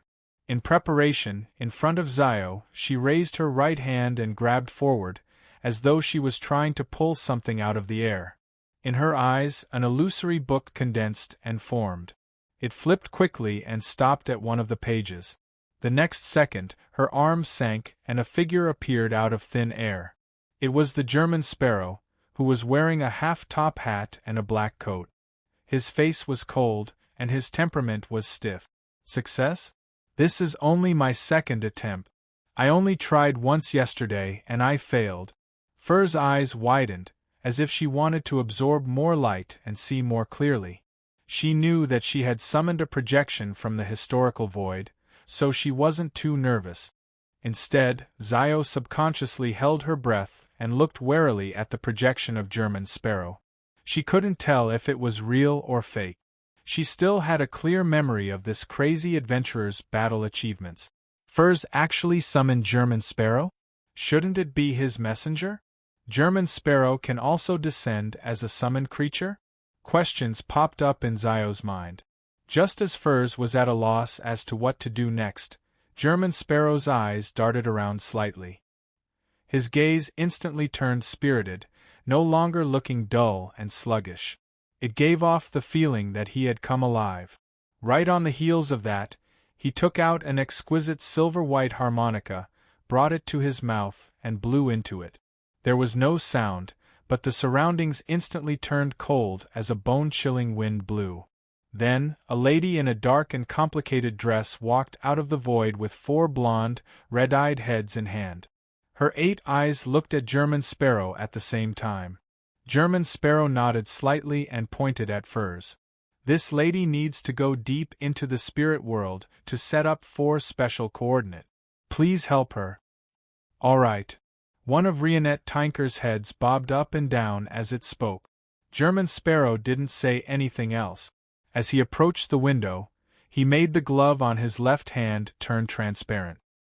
His figure quickly vanished as he teleported out of the house. He's gone. He's gone. The historical void projection I summoned left just like that? Furs watched with her mouth slightly agape, as though she was experiencing a farce. According to her understanding, the thing that was summoned should be under her control. How could it just leave on its own after saying a few words? Could it be that the historical void projection has a personality like the person himself? No, it's like the descent of German Sparrow himself. Furs glanced at Zio and realized that she was equally confused. At that moment, Furs suddenly shivered, as though she had been targeted by an extremely terrifying creature. She subconsciously turned her head and realized that German Sparrow's messenger was looking at her with 8 red eyes, carefully sizing her up. He's as terrifying as German Sparrow. Furs forced a smile and said, That's right. Sorry to trouble you. At that moment, Rionette Tinker's 4 blonde, red-eyed heads spoke one after another. Requires payment. 800 gold coins. There's even a fee? Furs turned agape once again, unsure of how to respond. After a few seconds, her mind suddenly became active, and she calculated her savings. After lending £2,400 to Zio, I still have £780 left. I've spent quite a bit during this period of time, but the royalties from before are still coming in. Together with some other income and the £300 Zio has returned, I have a total of £1,258. That's enough. Furs was about to agree when she immediately realized a problem. All of it in gold coins? Rionette Tinker's foreheads shook slightly. Yes. You can. Oh, as expected, it's all in gold coins. I remember that Mr. World has been trying to gather gold coins and exchange them for gold coins. Is it also to pay this messenger? The relationship between him and his messenger is so complicated. Mr. World should still have quite a lot of gold coins. I'll just get him to exchange it for 800 gold coins later. Furs secretly heaved a sigh of relief. All right. After agreeing, she saw the head in the headless messenger's hand raise up and bite the clothes on her shoulder. The colors around her became richer and brighter. The red turned redder, the black turned blacker, and the white turned whiter. Just like that, Furs was led by Rionette Tinker through similar scenes without any sense of direction. It didn't take long for them to arrive at a place that seemed to be filled with a faint fog. In the depths of the fog, eyes seemed to look over, but they quickly shrank back. When Magician's Furs summoned German Sparrow's projection from the historical void to Bakeland, Klein's main body immediately entered the fog of history and ran all the way to before the first epoch. His consciousness came alive in the projection, reducing Furs's expenditure. This way, Klein indirectly returned to Bakeland. This was also the reason why he got Miss Magicians to use such a complicated method to summon the messenger. As for the messenger summoned by the adventurer's harmonica, it was an objective existence. It wouldn't increase the burden on Furs's spirituality. Even if the historical void projection of Klein disappeared, Rionette Tinker could still stay in the real world if she wanted to. After a teleportation, Klein's figure appeared in a secluded alley near St. Samuel Cathedral.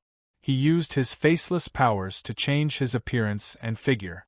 During this process, although there were still a few pedestrians in the alley, they were affected by the illusion and didn't notice that a companion had suddenly appeared. Right on the heels of that, Klein straightened his clothes, pressed down on his hat, and quickly walked to St. Samuel Cathedral. He found a seat by the side in the prayer hall and sat down. After taking off his top hat and reciting the honorific name, he piously drew a crimson moon on his chest. Then, he clasped his hands, closed his eyes, and prayed to the Evernight goddess in a low voice. I'm searching for traces of the dark demonic wolf's past to grasp his exact situation. At this point, Klein recalled that the dark demonic wolf might be a former colleague of the Evernight goddess. They should have a sufficient understanding of each other, so he hurriedly added, I wonder if you can give me some hints. He didn't wait for a response as he maintained a calm state of mind and continued. After I'm done with this matter, I plan on heading east all the way to see if I can reach the western continent and see what state it's in. I'll also take this opportunity to escape Amon's pursuit and search for other possibilities. After praying, Klein tapped his chest 4 times in a clockwise fashion and whispered, Praise the Lady. Just as he said that, a dark night sky dotted with countless stars suddenly appeared in front of him. Unknowingly, a piece of information appeared in his mind. It was information regarding the dark demonic wolf, Kotur. Klein was taken aback for a moment. Only when the starry sky in front of him completely disappeared did he snap to his senses. He sincerely praised the goddess again.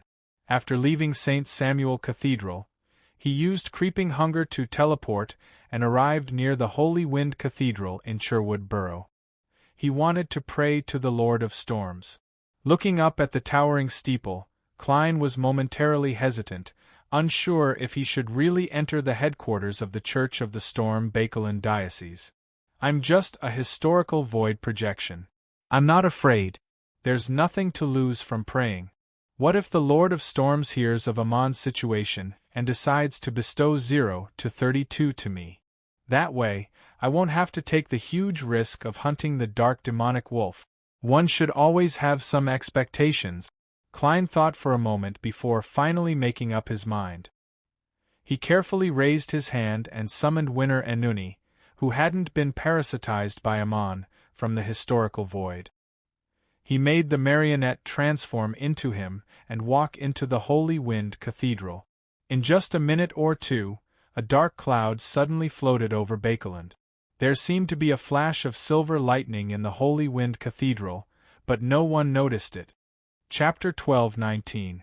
The dark clouds in the sky dissipated, and everything in the Holy Wind Cathedral returned to normal.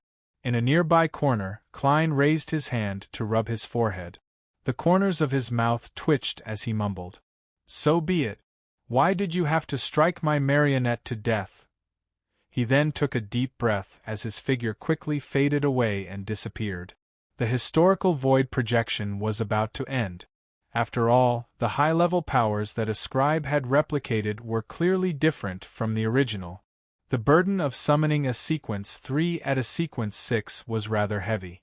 Even if a scholar of yore could transfer his consciousness over to reduce the expenditure, it was impossible for Furs to last too long. In the outskirts of Bakeland, downstream of the Tussock River, Leonard hid his red gloves and slowly walked towards a particular spot. Suddenly, Pallas Zorost's slightly aged voice sounded in his mind. "How's that former colleague of yours recently?" Recalling the conversation on the tarot, Leonard suppressed his voice and said, "He just avoided a trap set up by Amon's avatar. He just avoided a trap set by Amon's avatar and is pursuing the truth of certain matters in the forsaken land of the gods." After Pallas Zorost heard that, he didn't say another word and allowed Leonard to continue walking. After setting up the special coordinates, Furs was thrown back to the real world by German Sparrow's messenger. "I feel so tired, but I just woke up. It must be that high-sequence Beyonder powers expend too much of my spirituality." Furs covered her mouth and yawned as she looked at Zio with a haggard expression. "It's possible." Zio agreed with her friend's judgment. Her intuition told her that the German Sparrow projection that she had summoned was definitely not simple. It might even be equivalent to a saint. After some hesitation, Zio said, "Sleep a little longer. Go back to sleep. Don't try to advance in this state. In a case I previously tried, the murderer was a psychopath. He would deliberately make his friends, his students, and the vagrants he took in consume potions in all kinds of negative states. He watched them lose control and mutate into all kinds of monsters, disgusting and terrifying monsters." What is this guy's goal? Furs was stunned for a second. 2 purposes. One was to observe whether the same magic potion would cause the same loss of control in different people. The other was to record the corresponding scene in the form of oil painting. He believed that the madness, the pain, and the distortion had an incomparable beauty that could stimulate his most intense creative passion. Zio recalled the trial, feeling both hatred and a baffling lingering fear. He was a complete lunatic. This kind of guy should be killed. Furs shuddered at the mere thought of it. She grimaced and said, "Is he a cult member?" "Perhaps, but there are no clues. On the surface, he's an outstanding painter, and he's very famous internationally. If it wasn't for the disappearance of more than 5 of his students and friends in recent years, attracting our attention, we might have only discovered this matter after he completely went mad and lost control into a monster." When Zio said that, she suddenly paused for a moment before continuing. "Back then, the law enforcement team that captured him vomited when they opened his secret basement. There were terrifying mutated corpses placed there, and there were oil paintings that left people horrified but had a strange charm, a detestable guy, but also a very attractive story." Furs thought and pressed, "Is he a devil?" "No, he's a psychiatrist." Zio denied her friend's guess. "You sentenced him to death?" Furs asked in anticipation. Zio shook her head. His defense lawyer convinced me that he's more suitable to be a sealed artifact researcher. There's a lawyer? Your abnormal affairs court has lawyers? Isn't it all a direct trial? Furs asked in surprise. Zio combed her blonde hair that had grown longer. We have some beyonders of the lawyer pathway. They also need to act. Of course, they don't know that they're acting. All right. Furs yawned again and pointed at the reclining chair by the fireplace. I'll take a nap first. Aren't you going to work? I can apply for leave, Zio replied succinctly. Furs didn't ask further. She walked to the fireplace and collapsed. 2 to 3 hours later, she woke up and meditated for a quarter of an hour. Following that, she found the Traveler Beyonder characteristic and supplementary ingredients that her teacher, Dorian Gray Abraham, had given her and concocted a potion. The potion's color was white but transparent, like half-melted snow. From time to time, light green bubbles would emerge from it. Holding the potion, Furs looked at her good friend who was guarding her and smiled. She smiled and said, "If I lose control, don't hesitate to behead me. No, pray first. Perhaps there's still a chance to save me." Zio nodded slowly. "Maintain your current state." Furs silently exhaled. Without any hesitation, she raised the potion and gulped it down. In the blink of an eye, she felt beams of light appear in her body and in front of her. They rampaged about, opening one illusory door after another. Furs's consciousness couldn't help but enter one of the doors as her body turned transparent and vanished. In this chaotic state of mind, Furs nearly lost her sense of self. Thankfully, she had been tormented recently and had a strong will. Furthermore, from time to time, she would sense the 4 special coordinates in the spirit world. Finally, she woke up bit by bit.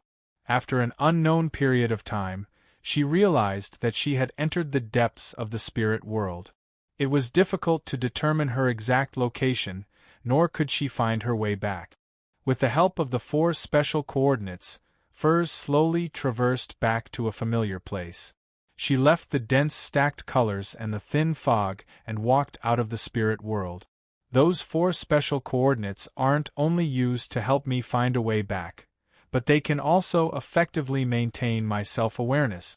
Teacher is only a sequence 7, and he doesn't have any actual experience. It's inevitable that there will be some flaws in his knowledge. As Furs's thoughts raced, she cast her gaze at Zio and smiled. "I'm a traveler now." Zio heaved a sigh of relief. "What additional Beyonder powers did you gain?" "The main thing is that there's an additional teleportation, as well as invisible hand. In addition, the number of demigod-level Beyonder powers I can record has increased to 4. The exact effects should be close to sequence 4. Furs did a self-examination. She then raised her hand and drew a tarot card from the room that was used for divination. It was a man with a scepter in his right hand pointing to the sky and his left hand pointing to the ground. In front of him were the Holy Grail, scepter, sword, star coins, and other items. The Magician's card.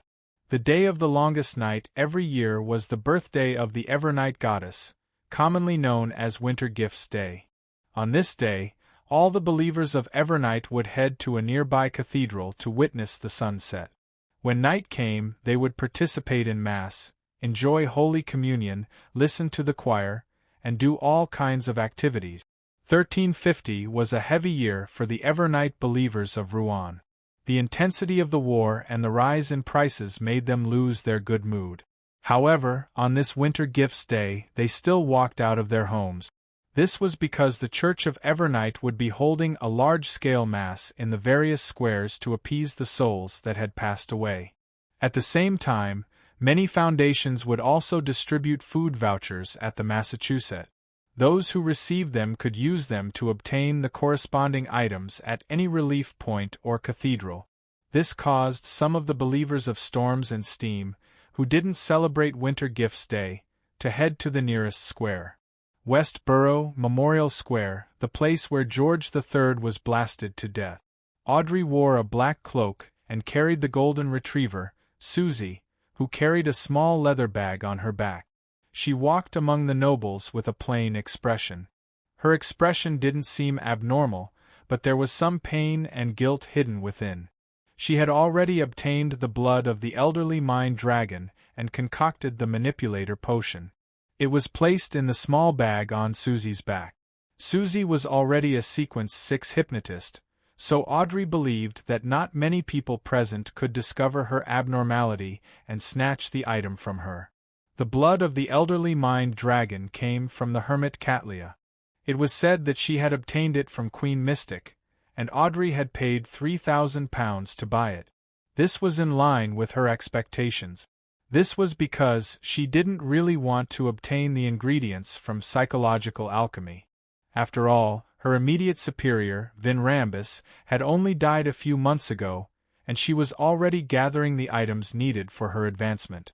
It would inevitably arouse suspicion, and the other members of psychological alchemy had the ability and wisdom to notice this. Furthermore, becoming a demigod means coming into contact with the counselors of the Psychological Alchemy Council. According to Mr. World, there might be an angel of the mind domain hidden among them. I should prepare for a while longer. When I have a suitable encounter and excuse, I'll consider raising my status in the council. I'll first conceal my strength for a period of time. With her blonde hair tied up, Audrey lifted the hem of her skirt and slowly walked to her predetermined spot. Along the way, many nobles extended a friendly hand to her, hoping to help this beautiful, noble, but weak girl pass through crowded areas and obstacles. However, they were all blocked by Earl Hall. He let his eldest son, Hibbert, take care of his youngest daughter while he held his wife's arm and walked in front. From time to time, he would turn back to look at the most dazzling jewel in Bakeland. Not long after their family arrived at their destination, the Archbishop of the Church of Evernights Bakeland Diocese, St. Anthony Stevenson, walked up the platform in a black robe with red patterns. He looked around, raised his right hand, and tapped his chest 4 times in a clockwise fashion. Praise the goddess! When the believers below gave a response, the saint said in a low voice that everyone could hear, "That's right. Today is a celebration of the night, but the goddess responds with mercy. He has compassion on every mother who has lost her child, on every lonely child, on every person who has suffered greatly. He said that all of this will come to an end. All of this suffering will return to silence and peace." Chapter 12:20. As Anthony Stevenson's words echoed in Memorial Square and spread to other places, the people of Rouen who participated in the Mass of Repose felt touched, sad, warm, and depressed. In different squares, different choirs began reciting the poem. The ethereal and holy voice seemed to resound deep in everyone's hearts. The crimson full moon rises and reflects on the land. Everyone sinks into a sweet dream, dreaming of themselves, of parents, wives, husbands, and children. This is forever. Note 1. Unknowingly, everyone felt as though their minds had been baptized, and their spirituality was naturally released. They seemed to have really entered a dream, strolling in a quiet darkness. Here lay their children, their parents, their wives, their husbands, their friends. There was no more suffering, no more pain. There was peace and gentleness in their expressions. We will look up at the night sky, tenderly say her name, Evernight Goddess. If she hears it, she will definitely agree, she will definitely reveal a pure smile to the dead. Come, rest, sleep in peace, my children.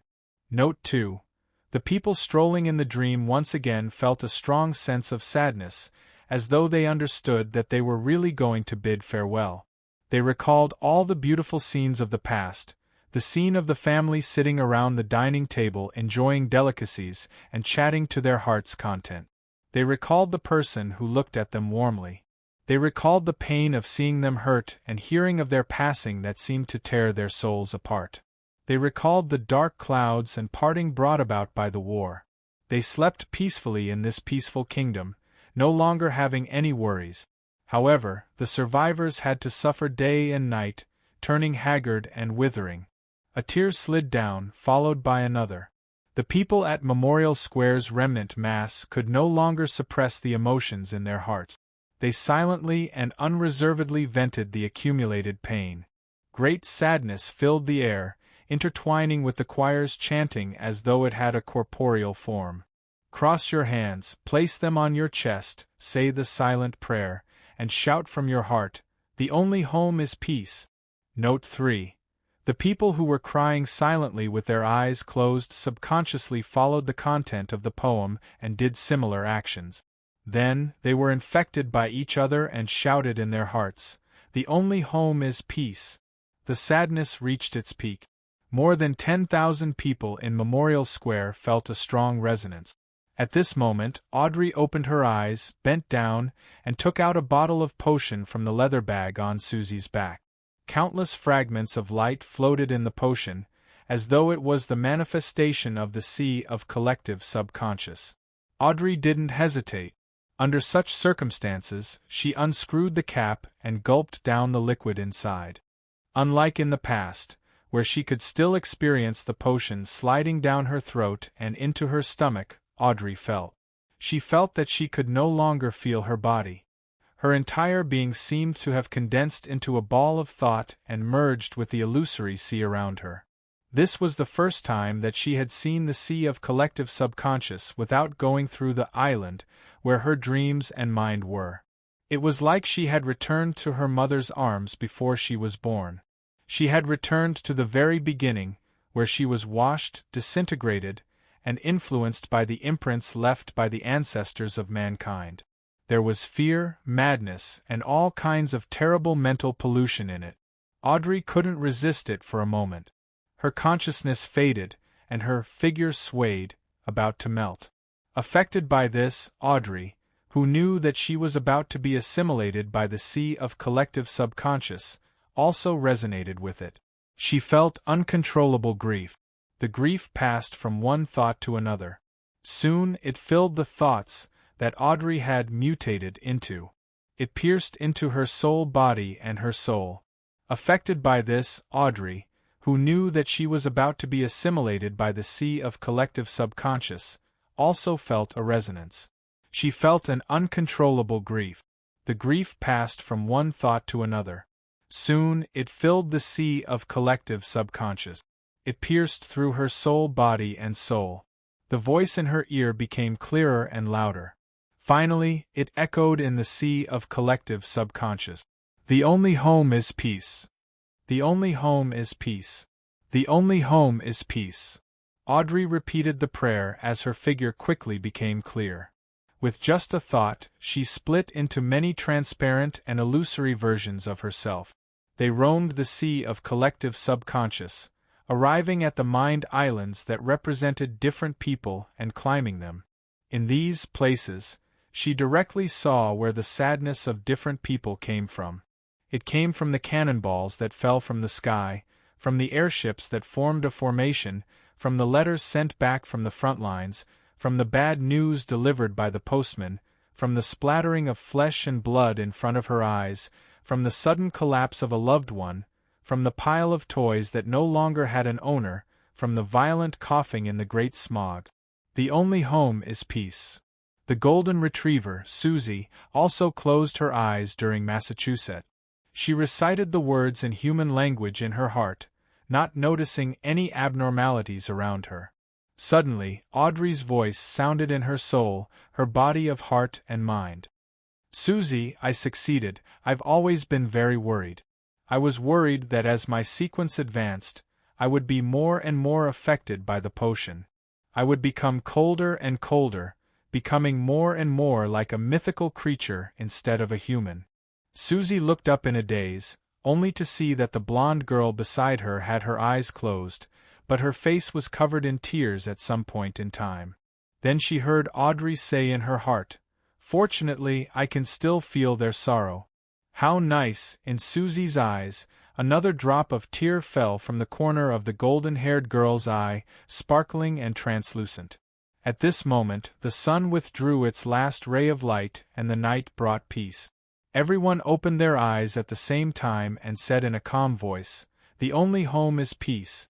After crying uncontrollably for a while, Audrey, who was originally bright and cheerful, became a little more delicate, with a touch of sadness, which made everyone who saw her feel affection from the bottom of their hearts. Under all kinds of protection, she returned to Empress Burrow and returned to her room. Only at this moment did she have the chance to seriously examine herself, digesting the knowledge and experience she had obtained from the potion and the sea of collective subconscious. Others might not be able to tell, but Audrey knew very well that the tall, beautiful blonde girl in the mirror already possessed immense strength and exaggerated dragon scales for defense.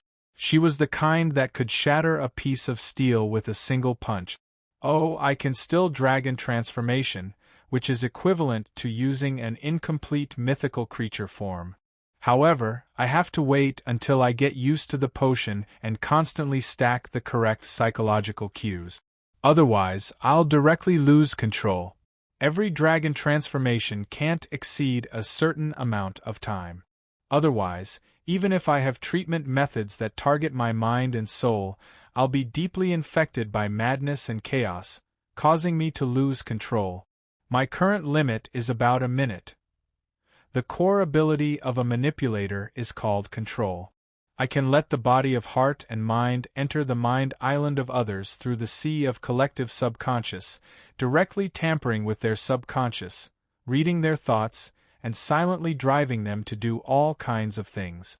Paired with control is virtual personas. I can create many personas, allowing them to have a corresponding body of heart and mind. This can resist many of the effects of the mind domain. On the other hand, it can allow me to silently invade the target's mind island while conversing with others without any signs on the surface. I can only create 13 virtual personas at present. A manipulator can also create a terrifying mental plague. I can use the sea of collective subconscious to spread all kinds of mental illnesses and extreme madness. Yes, awe has become a large-scale mind deprivation.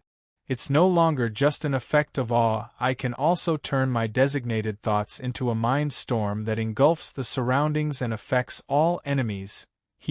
As a manipulator, it's a must to have the ability to roam the sea of collective subconscious. This is called consciousness walk. Otherwise, if I were to slowly arrive at the predetermined place after going through complicated maneuvers like before, the target would have already left.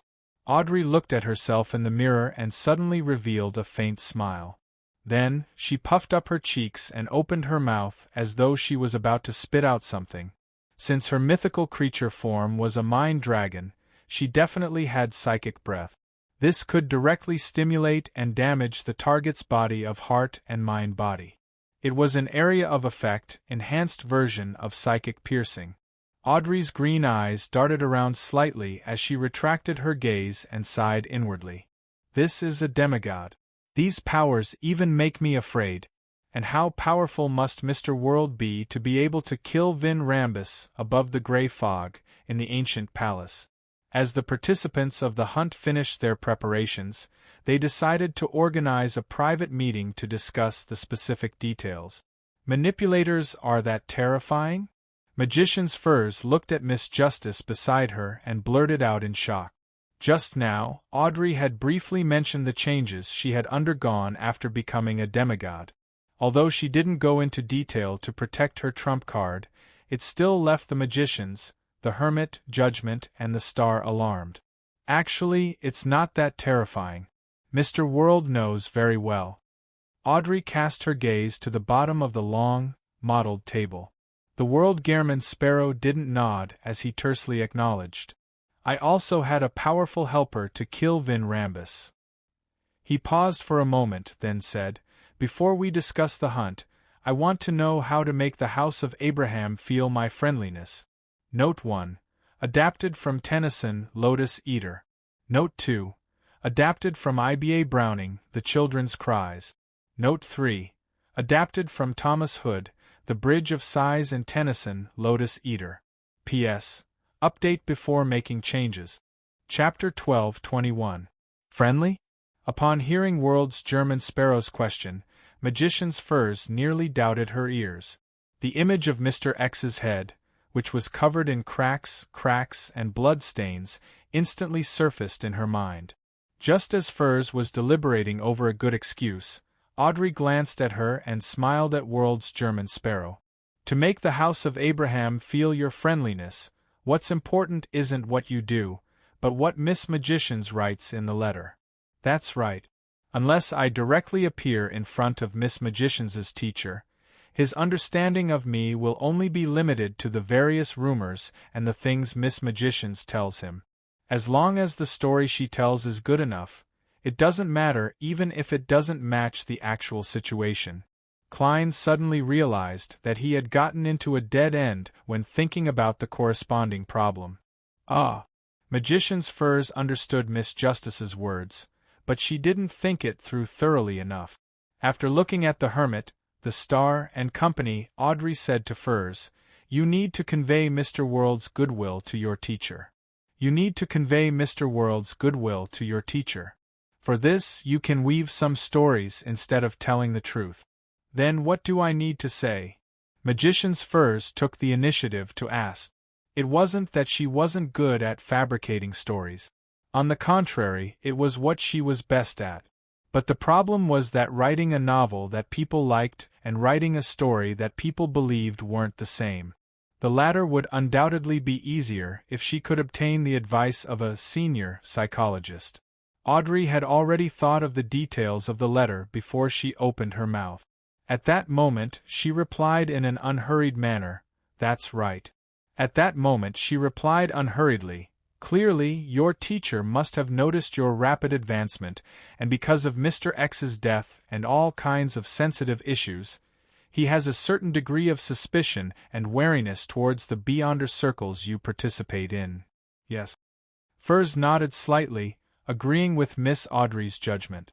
If her teacher, Dorian Gray Abraham, was a careless person who was abnormally insensitive to various signs, she wouldn't have survived until now.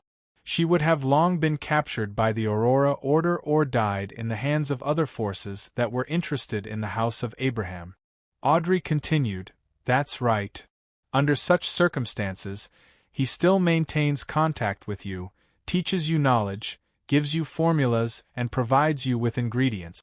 This means that, on the one hand, he recognizes your personality and character. On the other hand, he has certain expectations for you to become a Sequence 4 demigod and for you to obtain important information from the mysterious and dangerous Beyonder Circle. What we want to do is exploit this mentality." Audrey originally wanted to use the more neutral term, grasp, to replace exploit, but after a slight pause, she chose to face herself and the essence of the matter.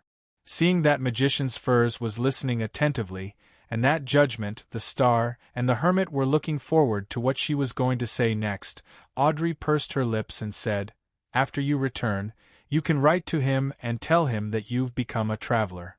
After you return, you can write to him and tell him that you've become a traveler. Let him be happy about your growth, but also surprised by your exaggerated advancement speed. Then, answer the question he raised previously. Say that the gentleman who wishes to purchase the Worm of Star mentioned something. It's that the ancient curse in the Abraham family's bloodline seems to come from a secret existence named Mr. Dorr. This is a question that your teacher has never told you but is absolutely concerned about. Without a doubt, he will feel fear towards the gentleman who seems to know of your connection with the House of Abraham. He will want to avoid him, but he will definitely desire to know more. He wants to figure out the secrets hidden in the curse that has plagued the House of Abraham for generations, and if there's a solution. At the same time, communicating through letters and not meeting him directly will give him a certain sense of security. He might change his residence, change his identity, and use a more roundabout method to send and receive letters, but there's a high chance that he won't lose contact. Maintain this connection and reveal more valuable information step by step to awaken your teacher's desire. Then, you can use this to shape Mr. World's image and let your teacher experience some kind of kindness." At this point, Audrey stopped and looked at the World, German Sparrow. She could roughly tell that Mr. World had expressed his goodwill to the House of Abraham because he had something to ask of them. However, she wasn't a prophet, nor had she read German Sparrow's mind. She naturally couldn't guess what it was, so she couldn't elaborate further. Klein nodded and laughed hoarsely at Miss Magicians. After we establish this indirect connection, I might propose a trade request to your teacher, using the promise of removing the curse in exchange for something valuable. Through demonstracy, he had already grasped the solution to the curse of the House of Abraham, but he didn't plan on exchanging it for the Planeswalker potion formula and a Grade 0 sealed artifact. On the one hand, the value wasn't equal. If the difference was too great, Klein would feel guilty. On the other hand, he didn't want to release a dangerous existence like Mr. Dorr back into the real world. That would be irresponsible to himself and all the innocent people. He was considering finding another way to make the curse of the House of Abraham disappear to a certain extent. In other words, it might still exist, but it wouldn't affect the normal lives of the Abrahams and their advancement within a certain range. So that's how it is. Mid- and high-level Beyonders in the mind domain are really powerful. They can make people unknowingly do the corresponding things according to their arrangements. Compared to when I first met her, Miss Justice seems to have undergone a complete transformation. She's both fearful and admirable. Magician's Furs glanced at Zio, and seemed to read the same wistful emotions in her eyes. She thought for a moment and mustered her courage to say to the world, German Sparrow, "What if my teacher rejects your request for a trade? Do you think I'll kill and plunder?" Klein lampooned in his heart in Mandarin and scoffed. "Don't worry, I won't harm him. I won't force him." Phew. Although Mr. World is a little terrifying, he still keeps his promises. Magician's Furs slowly nodded. "I'll follow Miss Justice's suggestion and write a letter to my teacher later." Klein nodded slightly and looked around. "You can discuss the hunt now." The hermit Catlia took over the reins and said, "That's right. The biggest problem in this operation is how to find the Saint of Secrets, Bootiz." Furs suddenly recalled her previous encounter with Bootiz. She raised her hand and said, "If I can borrow that powerful sealed artifact from my teacher, I can bring it with me and often stroll around Bakeland. Through the convergence of Beyonder characteristics, I can attract Bootiz nearby. This might also attract other demigods of the apprentice pathway, or the leader of the secret order, Zeratul, or blasphemer Amon." The more Furs spoke, the lower her voice became. She felt that this method was too dangerous. If Zeratul and Amon really appeared, she didn't know what would happen to the other members of the operation, but as bait, she would undoubtedly not be able to escape. Catlia nodded and thought. If it's only a Grade 1 sealed artifact of the apprentice pathway, the law of Beyonder characteristics convergence wouldn't be that attractive to neighboring pathways. The range would be limited to demigods of the apprentice pathway. And according to what I know, there aren't many of them. It can even be said to be few. Most of them exist in the form of characteristics or sealed artifact. I suddenly don't want to become a sequence for. Magician's Furs's eyelids twitched when she heard that. Catlia then cast her gaze at the world, German Sparrow. "Let's not talk about whether or not there's a Grade 1 sealed artifact of the apprentice pathway. To let the Saint of Secrets and Miss Magicians encounter each other, the premise is that he's also in Bakeland. Furthermore, he's not that cautious and often goes out." Upon hearing this, Leonard said from the perspective of a professional official Beyonder, "That's actually not difficult. This actually isn't difficult. As a demigod of the apprentice pathway, Bootiz is definitely in charge of dealing with accidents and providing support to different places in the upper echelons of the Aurora Order. He has sufficient mobility." Heh, this is a term that appeared after the invention of steam locomotives and airship. As long as you can create some incidents against the Aurora Order in Bakeland, there's a high chance that he will come. As he spoke, Leonard glanced at Klein. According to what he knew, in the chaotic battle outside Byam caused by German Sparrow, the Saint of Secrets had appeared and picked up a glove. That's a solution. Audrey and company nodded. At this moment, the world, German Sparrow suddenly said, Let me remind you that the Aurora Order is an organization that worships a true God. Let me remind you that the Aurora Order is an organization that worships a true God. Once you take action against them, with the implied goal of hunting their upper echelons, the true creator might foresee it and give you a warning. That's possible? Audrey's eyes widened slightly as she observed Katlia, Leonard, and company. She realized that they were equally stunned. This was something they had never considered before. It wasn't that they weren't smart enough, but rather that they had never participated in matters that involved high-level existences. Or rather, even if they had participated, they didn't know anything about it. Then what should we do? Magician's Furs couldn't help but ask. Klein replied in an enlightening tone, I'll use a gentler method that doesn't directly target the Aurora Order to fish out Saint of Secrets Buddhas. Chapter 12:22. A softer method. However, Katlia, who lacked experience when it came to high-level matters, instantly had a new idea. Let Miss Magicians participate in the various Beyonder gatherings in Bakeland, and accidentally reveal her connection to the House of Abraham, thereby attracting the attention of the Aurora Order? Seeing that the world's German sparrow didn't deny it, Katlia thought as she looked to the other side. How to make this matter reasonable and not arouse suspicion, how to design the steps and process of exposure, and how to lay the groundwork for each gathering, I might need Miss Justice's help. In her opinion, only a manipulator, who could accurately grasp the psychology of the people at the gathering could make the plan natural, reasonable, and flawless. Okay. Audrey nodded solemnly, feeling a little excited. She then added, You're right. Although I haven't done anything like this before, I will try my best to make everything seem reasonable. Why do I suddenly feel a little afraid? Why do I feel like none of us have any experience?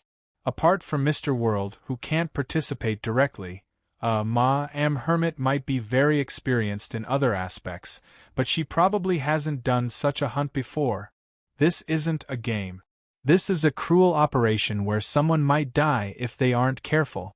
Magician's Furs trembled when she heard that.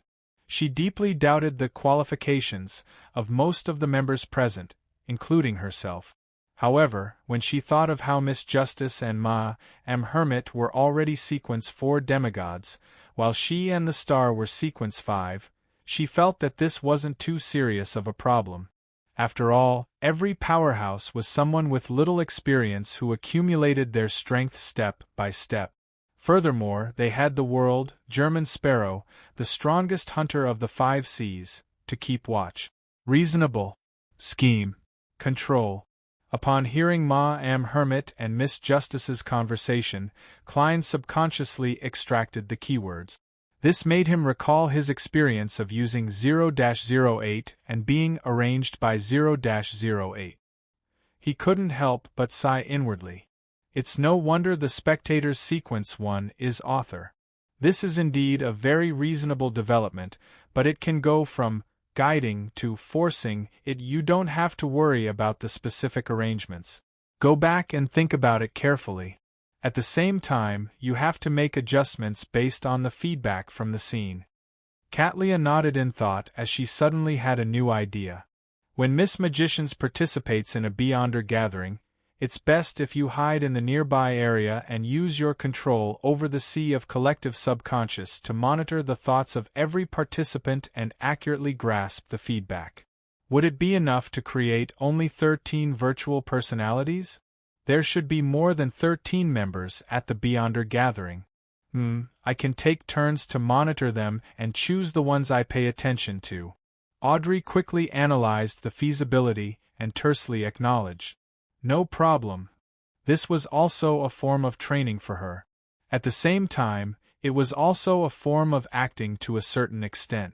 She didn't directly use her Beyonder powers to influence the target, but through an accurate grasp of the target's mental state, she could use her words, performance, actions, and script to control the corresponding personnel. Seeing that there were no problems on Miss Justice's side, Katlia looked at the magicians. In order to prevent any sudden attacks, as well as to better grasp the situation around you, I need to plant something on you. What is it? Magician's Furs asked warily. Catlia glanced at the world who was at the end of the long, mottled table. After obtaining the approval of Mr. Fool's Blessed, she raised her hand and pressed it against her glabella. A pair of nearly transparent eyes appeared in front of her. They didn't have any eyelashes and were cold and emotionless. This is the eye of mystery prying. After becoming a mysticologist, I can place it on someone else's body. What it sees is equivalent to what I see. Furthermore, once it enters a concealed state, it will be very difficult to be discovered by other means. Catlia gave a simple introduction. Upon seeing this scene, Klein leaned back slightly and let out a long sigh inwardly. Back when he first grasped spirit vision, he had seen something similar behind old Neil. If he had the accumulated mysticism knowledge he had now, he would have been able to detect the problem earlier. Perhaps things would have developed differently. If these strange eyes were planted on me, wouldn't I be watched by am hermit when I go to the bathroom? Magician's Furs secretly drew a cold gasp and asked hesitantly, "Can I plant it before every gathering? Can I plant it before every gathering? If we make frequent contact, it'll be very easy to be discovered. Besides, Saint of Secrets Bootes won't only appear at the time you choose." Catlia nudged the thick glasses on her nose bridge and explained. Finally, she said, "Don't worry. I won't see what I shouldn't see." This was a lesson learned through blood and tears. Furs was silent for a few seconds before she slowly exhaled. "All right," Catlia nodded slightly and continued, "That's right. After discovering clues to the House of Abraham, the Aurora Order will definitely do a certain level of investigation. And to be safe and to prevent any accidents from happening, they will definitely send someone with sufficient confidence. Among them, Saint of Secrets Bootes is undoubtedly the person who is most interested in the House of Abraham. Furthermore, Bakeland isn't suitable for the activities of a king of angels, so the chances of him appearing are the highest." At this moment, the star Leonard, who was leaning back in his chair, raised his hand. "Not necessarily. According to the information we have, the Aurora Order has another high-ranking member in Bakeland named Saint Tenebris. After Mr. A's disappearance, he appeared to organize some matters. When the time comes, the person in charge of tracking down clues to the House of Abraham might very well be him, and not the Saint of Secrets. After all, it's his parish. The demigod I encountered when assassinating Mr. X is Saint Tenebris?" Klein nodded inconspicuously in enlightenment. Catlia was already prepared for this. Without any hesitation, she said to the star, "I might need your help in this matter. I might need your help with this. You should investigate more cases involving the Aurora Order and attack them more often. This way, it will be inconvenient for them to carry out their activities. After discovering clues to the House of Abraham, they might very well seek reinforcements and let, yes, the Saint of Secrets, who is more mobile and more covert, be in charge." Leonard thought of the recent mission list and nodded slightly. Sure. As the captain of a Red Gloves team, he had the authority to do so. The only question is, could this also be foreseen by the true creator? After Leonard agreed, he turned to look at Klein. Klein thought for a moment and pointed out from the side. "You are also under the gaze of the gods." Leonard retracted his gaze in enlightenment and said to the hermit Catlia, "That's right. I have no more questions." Catlia pushed up the glasses on the side of her face and cast her gaze at Judgment. "The Beyonder Circle that Miss Magicians participates in will be limited to East Borough and Bakeland Bridge. This should be a place you are very familiar with. You have to constantly pay attention to any abnormalities and immediately inform me of the situation around the gathering location." "All right." Although Zaya was disappointed that she could only handle external matters, she knew very well that with her strength, she could only do so much. At this moment, Catlia thought for a moment and said, "You are a judge. When the time comes, you might need to do some area of effect prohibitions. This might not be effective against the Saint of Secrets Bootes, but it should be able to cause some interference. Don't doubt it. With preparations and only providing support, a mid-sequence Beyonder can also affect a saint to a certain extent. The premise of all of this is that a demigod is fighting a demigod, and I'm only providing support. The education that Zio had received from a young age and the MI9 she had joined emphasized cooperation. It was very easy for her to understand Ma Hermit's words. At this point, the plan had taken shape. What followed was to adjust it bit by bit through practice. Just as Furs heaved a sigh of relief, she suddenly thought of something and hurriedly said, "Don't worry." Previously, Mr. World mentioned that Bootes might have a Grade 0 sealed artifact. How should I deal with it? Frankly speaking, she didn't have a direct impression of how terrifying a Grade 0 sealed artifact was. This was because she had never encountered one, nor had she seen others encounter one. However, she had experienced the Grade 1 sealed artifact that German Sparrow had borrowed from Mr. Fool many times, so she knew how terrifying it was. And a Grade 0 sealed artifact was an entire level higher than a Grade 1 sealed artifact, so its might was obvious. In the rumors that Furs had heard, some Grade 0 sealed artifacts could even destroy Bakeland or even the world. Katlia fell silent for a few seconds. On the one hand, we can use Miss Justice's grasp of the minds of the people around her to search for possible traces. On the other hand, we can use Miss Judgment's understanding of the various anomalies in the area and combine it with divination to determine if there's such a sealed artifact. If we don't receive any feedback, and the Saint of Secrets Bootes really has a Grade 0 sealed artifact with him, you don't have to be too afraid. He won't kill you immediately. He will definitely try to control you and find a safe place to interrogate you. We will have enough time and opportunity to separate him from the sealed artifact. Remember, the sealed artifacts a Beyonder possesses aren't completely a portion of their strength. During this process, didn't you also record some high-level Beyonder powers? If the situation is dire, don't hold back. Escape with all your might. You don't sound very confident. Magician Furz's face suddenly turned pale as she forced a smile. I'll do my best.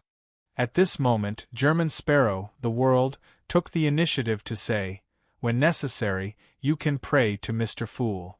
When necessary, you can pray to Mr. Fool. I will also ask him to provide some protection ahead of time and give some revelations. As this operation couldn't threaten Klein's true body no matter what, and it might involve a Grade 0 sealed artifact, he, who had gained basic control over Sapphira Castle, could only obtain some revelations. That's good. Magicians Furs, Zio, and company silently heaved a sigh of relief. As the private gathering came to an end, Klein looked at Katlia and said, "From the looks of it, there's no way to end the operation before the new year. Looks like we won't be able to end the operation before the new year. I'll pay you in advance." He then condensed a portion of mysticism knowledge that he hadn't mentioned before into a pale white brilliance and pushed it to the hermit. Chapter 12:23. Dark Angel Sassurer might very well be a negative personality that was separated from the ancient sun god. Mr. Dor was once the most powerful king of angels. The House of Abraham also has at least 2 Grade 0 sealed artifacts that correspond to the angel-level Beyonder characteristics of the apprentice pathway. The underlying laws of this world are chaos and madness. Mysticism knowledge reverberated in Katlia's mind, making her feel a heavy weight amidst her shock. If it wasn't for Tarot, Mr. Fool's blessings, and the world's German Sparrow's provision, it definitely wouldn't have been so easy for her to understand this knowledge. She would definitely have to bear a huge risk. If she wasn't careful, she might attract the attention of certain high-level existences or be pestered by madness and pain. Thank you for your advance payment. This will greatly help me digest the potion. Katlia opened her eyes and sincerely thanked him. According to her original plan, she should be able to obtain some mysticism knowledge after meeting Queen Mystic. With German Sparrow's advance payment, there was a high chance that she could completely digest the mysticologist's potion. Unfortunately, a few days before she arrived in Bakeland, Queen Mystic Bernadette had left the city after following a clue. This left Katlia very disappointed. Upon hearing Ma Am Hermit's words, Klein, who was disguised as the world, laughed hoarsely. "There is a price to this gift." As his voice echoed, he nodded at Justice and magicians, indicating that he was also speaking to them. After the private gathering ended, the members left Sapphira Castle one after another. Klein stood up and walked from the bottom of the long mottled table to the seat of honor, sitting at the fool's seat. He leaned back in his chair and rested his elbows on the armrest. The void beside him rippled and condensed into circles of halos. This was a prayer point of light, a marionette controlled by the historical void projection that Klein had summoned. It had already existed before the gathering, but the corresponding area had been shielded by Klein. No one could sense it, and it had only returned to normal now. Klein cast his gaze at the circle of light. Using it as a base, he expanded his field of vision into the distance. In the real world, a dark mountain stood tall. There was a hole at the waist that extended all the way underground. There had once been many humans who had survived the cataclysm hiding here. Later, they were turned into his marionettes by dark demonic wolf Kotor. During this period of time, Klein had been retracing all sorts of traces and found 3 places where the dark demonic wolf had hidden in the past. However, he didn't gain much. The reason was very simple. Just like now, there was a rock at the entrance of the cave, and on top of it sat a young man wearing a classic black robe and a pointed hat. He had a wide forehead and a thin face. Amon. This angel of time seemed to sense the gaze from Sapphira Castle. He raised his head, adjusted his crystal monocle, and slightly curled up the corners of his mouth. Klein retracted his gaze as his facial muscles twitched slightly. He muttered, "What a persistent ghost! It's not like this fellow doesn't know about the dark demonic wolf's past. Is there a need to destroy all the clues I need? Furthermore, it's always done a little earlier. If it wasn't for the fact that he couldn't beat him, he would have hung him up and given him a beating." Phew! Klein exhaled and immediately returned to the real world. He wore a black top hat and held a dim yellow lantern. He dispelled the historical void projection and left the mountain without looking back, heading deep into the silent wilderness. Klein's footsteps didn't hesitate at all.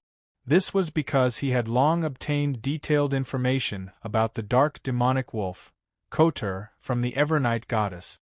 He had a sufficient understanding of the god of wishes' character, style, and habit. The reason why he was still pursuing the dark demonic wolf's past was mainly because he wanted to verify something. After all, the eastern continent had been the forsaken land of the gods for 2,000 to 3,000 years. The dark demonic wolf had been away from the Evernight goddess's attention for a long time. It was very likely that there would be some changes in his personality and style. If he were to completely follow the information provided by the Evernight goddess to plan his actions, there was a high chance that he would make the mistake of using an expired map to bombard a target. Under the immense pressure given by the true creator and Amon, the possibility of the dark demonic wolf transforming isn't low. It might even become a pervert. Perhaps it's so mentally repressed that it's half mad. Klein couldn't help but lampoon inwardly. The dark demonic wolf, in his words, could actually be seamlessly switched to Klein Moretti or Zhou Mingrue.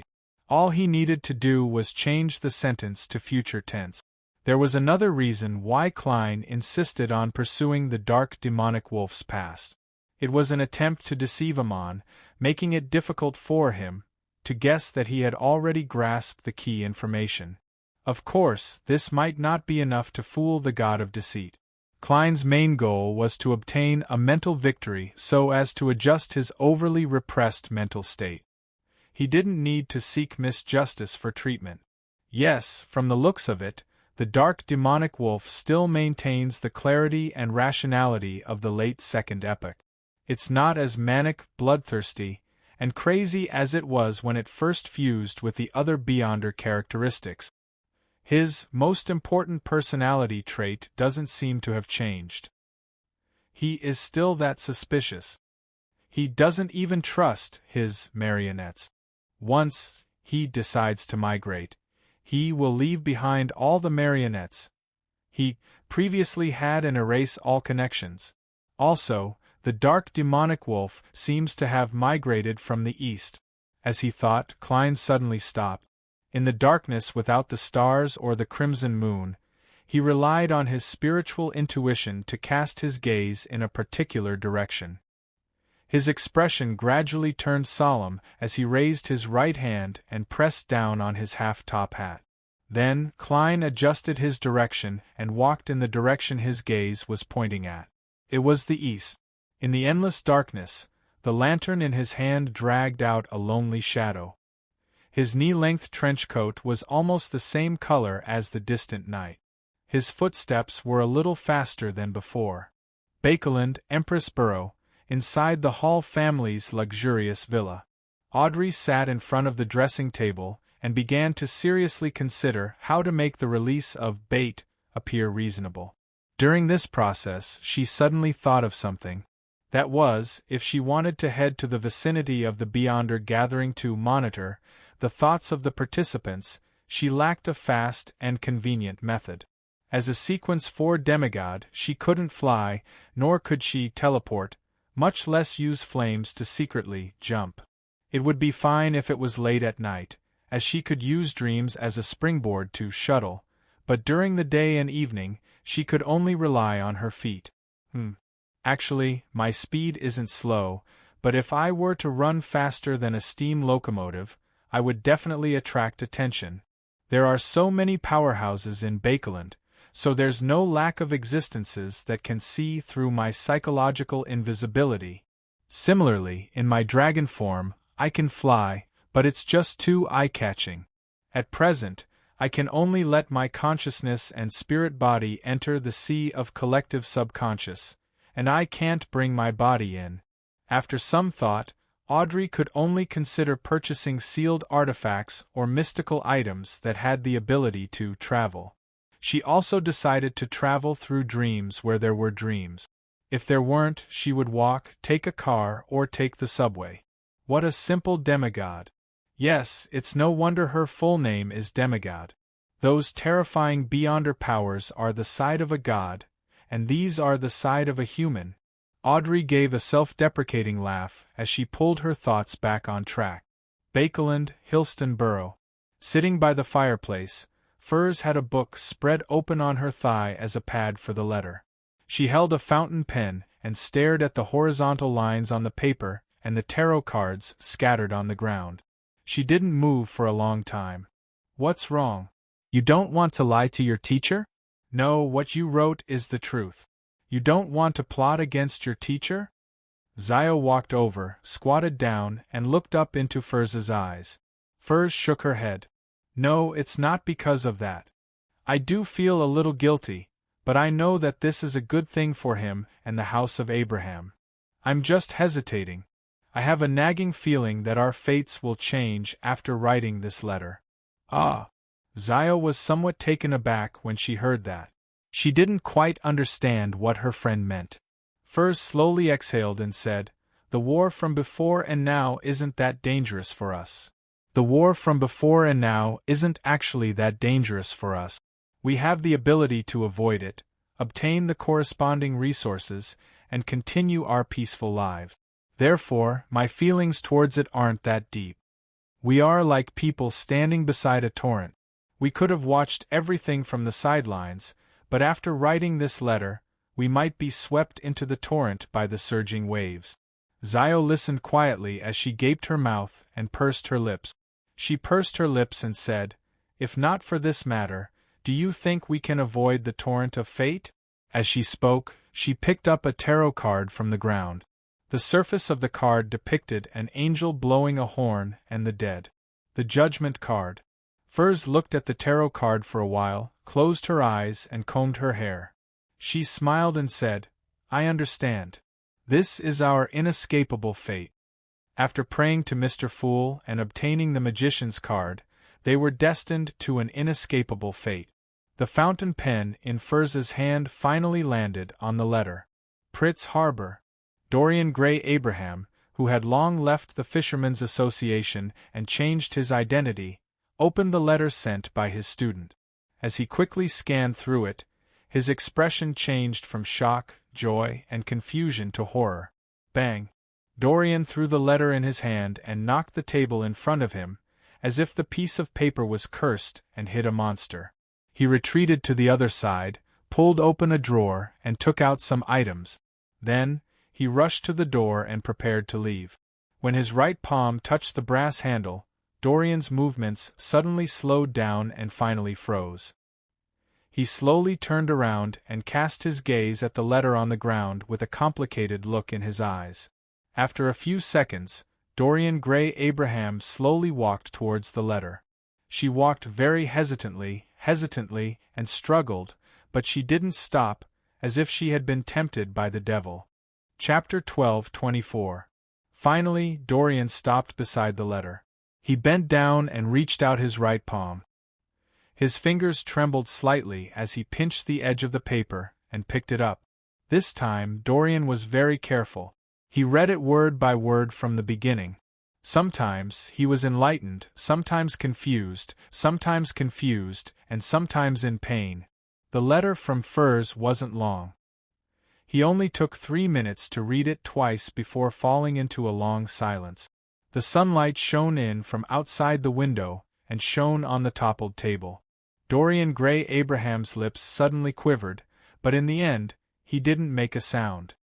He rubbed his right thumb and index finger quickly across the paper, causing the letter to ignite into a scarlet flame. After doing all this, Dorian packed up his belongings, put on makeup, and left the rented house. He used the identity he had previously prepared to go somewhere else. After he settled down, he sat by the desk and stared at the brass ornament, deep in thought.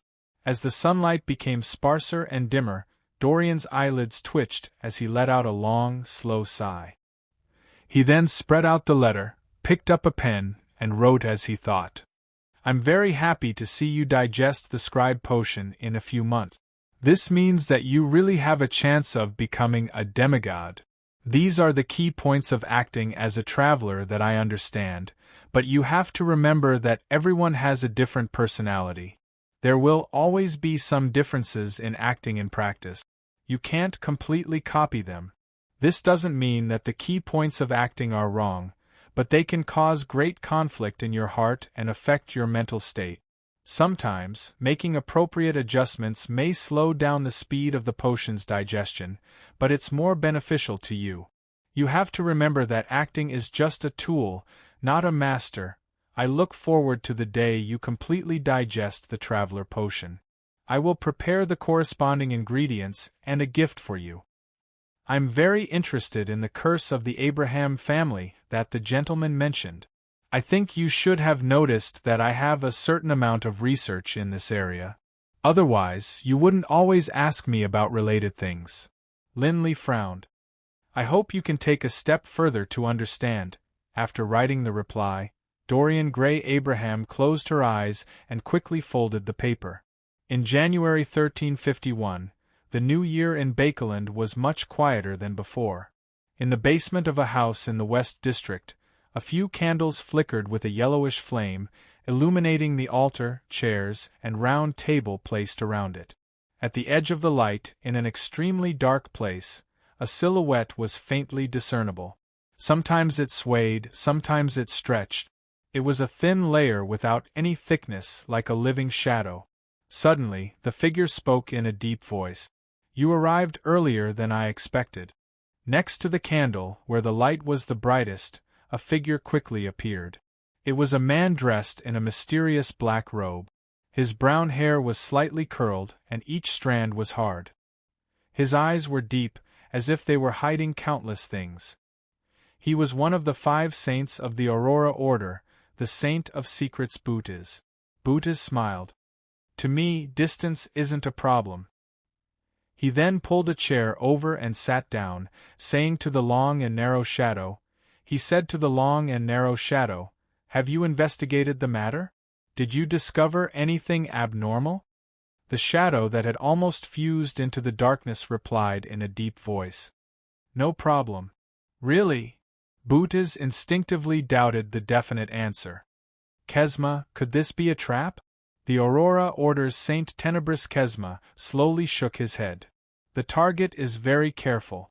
She definitely didn't deliberately expose herself. If she wasn't seeking to purchase the cursed item of an ancient wraith, we wouldn't have been able to detect her connection with the House of Abraham. Saint of Secrets Bootes said in thought, a cursed item of an ancient wraith. An ancient wraith's cursed object. This is one of the main ingredients for scribe. I remember that the Abraham family does have an extra brain of Asman. To be unwilling to directly provide the scribe beyonder characteristic and wish to do some tests is indeed the style of the Abrahams. To put it simply, they don't trust me enough. Saint Tenebris Kesma didn't echo Bootes' words as he continued, "Don't worry." He continued, "Even if she was seeking to purchase the main ingredient of the scribe potion, we didn't discover any problems. After all, not every believer knows the corresponding mysticism knowledge. However, she was still raising questions related to apprentices and Abraham. She's really very careful in this aspect. The circle of beyonders who seek to purchase ingredients is different from the circle of beyonders who ask questions. Different matters are handled in different circles. Besides, at times, she would hire other gathering participants ahead of time to help her raise her request. If it wasn't for the fact that we have people in a few of the circles who eventually gathered the information, we wouldn't have noticed her." Saint of Secrets Bootes nodded slightly and asked, "Why didn't you take action directly? Why didn't you take action directly? Why did you call me over?" Darkness floated in the shadows and answered softly, "The situation in Backlund is getting more and more tense. The Nighthawks, mandated punishers, and machinery hive mind teams are cleaning up the area round after round. We're being watched very closely. If I were to handle this matter, it would be fine if there were no accidents. But if an accident were to happen, I wouldn't be able to graze a secret sorcerer, so I might not be able to escape in time. Besides, aren't you the one who's most interested in the House of Abraham?" Bootes chuckled and said, "I'm not interested in them at all. I'm not interested in them at all. I just want them all to die. To ensure my own safety, the most important thing is to nip revenge in the bud. That's my philosophy." As he spoke, the Saint of Secrets took out a crystal ball from his black robe's secret pocket. The crystal ball wasn't clear, nor was it translucent. It was as if a deep night had been poured into it. As Bootes stroked it with his palm and his lips moved, the strange crystal ball emitted a resplendent glow. Like stardust, they slowly rotated, forming a complex picture. "It's still acceptable." Bootes glanced at the crystal ball in his right hand and nodded lightly. He then looked at the ghostly shadow. "Tell me more specific information." When he learned that there would be a beyonder gathering of a certain circle tonight, and that the target might appear, Saint of Secrets Bootes stood up and said to Saint Tenebris Kesma, "You're not the only one. I must be prepared." As soon as he finished speaking, he opened his right hand, raised it slightly, and closed his fingers. The area he was in instantly distorted and disappeared. The candles, firelight, round table, and chairs that had been there had also disappeared, leaving only the floor tiles and the ceiling. After a while, the shadows moved, and everything returned to normal. Saint of Secrets Bootes didn't look any different from before, but Saint Tenebris Kesma's figure had unknowingly appeared from the darkness. He looked at Bootes and said in a deep voice, "You're being more cautious than necessary. But this isn't a bad thing.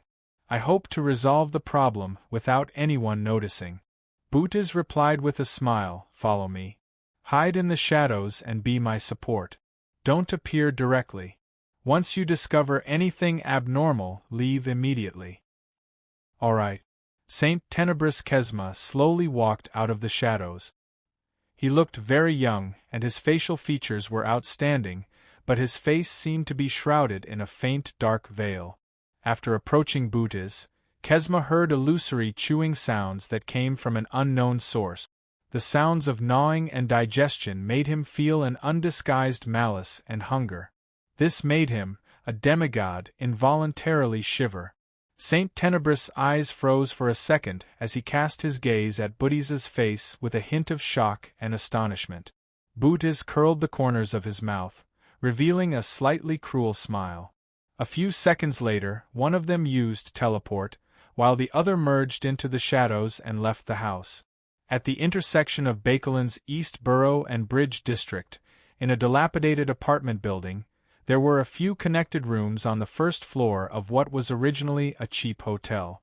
When Bootes walked out of the spirit world, there were still 2 to 3 hours before the Beyonder gathering began. No one had arrived yet. He looked around and took in all the chairs and long tables that were placed messily.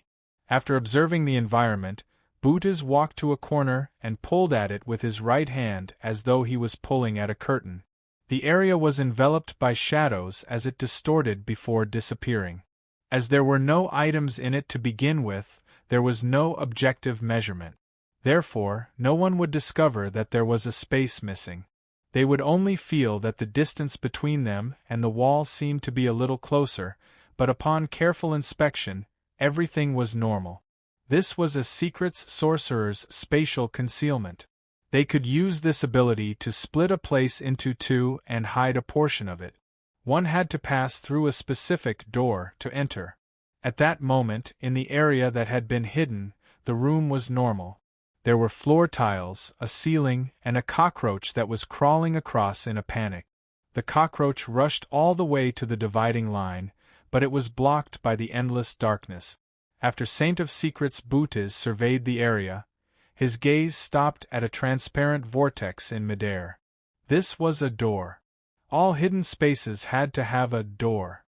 Bootes thought for a moment, reached into his black robe's hidden pocket, took out a mirror, and embedded it into the position of the door. The mirror distorted for a moment and quickly reflected the scene of the outside world. The chairs and long tables were messily placed, and there was no one there. Just like that, Bootes used the mirror to monitor the Beyonder gathering. Time ticked by as Beyonders dressed in all sorts of disguises arrived one after another. One of the hooded figures habitually chose a corner by the window and took out a palm-sized notebook with a bronze-green cover. She casually flipped through a few pages, as though she was reviewing the main points of the questions or checking if she was sufficiently prepared. Behind her, there was an ordinary mirror embedded in the wall. P.S. There will be additional updates at 7 p.m. Chapter 12:25. In the hidden area, Saint of Secrets Bootes narrowed his eyes slightly. He had already recognized Lamino's travels. This made him no longer have any doubts about the information provided by Saint Tenebris Kesma. He recognized the notebook and knew that it was a mystical item that the House of Abraham placed great importance on. It was one of the strongest items beneath high-sequence Beyonders, and the negative effects were negligible. Back when I was a mid-sequence Beyonder, I yearned for this notebook so much, but the Abrahams were wary of me and didn't value my needs at all. Has she learned her lesson now? This woman likely isn't a bloodline descendant of the House of Abraham, otherwise she wouldn't be searching for cursed items of ancient race. Bootes muttered inwardly as his expression gradually turned solemn, but it also had a hint of cruel fanaticism. After observing his surroundings for a while, he carefully reached his hand into a secret pocket of his black robe. The secret pocket seemed to hide a vast space. Saint of Secrets Bootes pulled out a jewelry box that was split into 3 layers. The jewelry box wasn't small, making it rather difficult to hold it with one hand. It was silver-black in color, and its surface was decorated with exquisite hollowed-out decorations. There were rubies, emeralds, sapphires, and diamonds embedded in it, making it look rather luxurious. As he held the jewelry box, Bootes's expression revealed a hint of horror and fear. It was as though he was facing the abyss or listening to the ravings of an evil god. The gathering proceeded as per usual. Furs put away Lamino's travels and focused on listening to the different participants, as though she was seeking answers. During this process, she would occasionally raise questions, using gold pounds and spirituality materials as payment, but she failed to receive any effective answers. Gradually, the Beyonder gathering came to an end. The convener began arranging for the different participants to leave from different places. Soon, only Furs and a few Beyonders were left in the room that had been opened up. After receiving the convener's signal, Furs stood up and resisted the urge to stretch her back as she walked towards the side door. At this moment, she realized that her body had stiffened. She could barely move her head, but it was like a wind-up toy. Out of the corner of her eye, she saw that the grayish-white walls had instantly turned silver-black, covered with granules, as if they were made of metal. The skin of the remaining participants and the convener had lost the luster that a human should have. Their eyes were dull, and their movements were mechanical, like large dolls. In the hidden area, Saint of Secrets Buddhas had at some point in time opened the top layer of the jewelry box. Inside was a room that wasn't exquisite enough, but it was definitely restored. Inside the room, there were chairs and long tables arranged messily. Several palm-sized dolls were either sitting or standing, as if they were simulating a real situation. Among these dolls, the one standing was wearing a hooded robe. Her chin was curved beautifully, and her lips were red and thick. It was Furs. She, the remaining Beyonders, the convener of the gathering, and the entire room silently turned into toys and were kept at the top of the jewelry box. As for the room that had been opened up in the outside world, there were only grayish-white walls and nothing else. The corners of Saint of Secrets Buddha's mouth curled up bit by bit. He exerted force with his right hand and closed the jewelry box's lid. In just a breath, he had miraculously controlled his target. This silver-black, three-layered jewelry box was the Grade 0 sealed artifact he had snatched from the House of Abraham. As it had never been obtained by the Orthodox churches or had been deeply understood, it didn't have a corresponding number.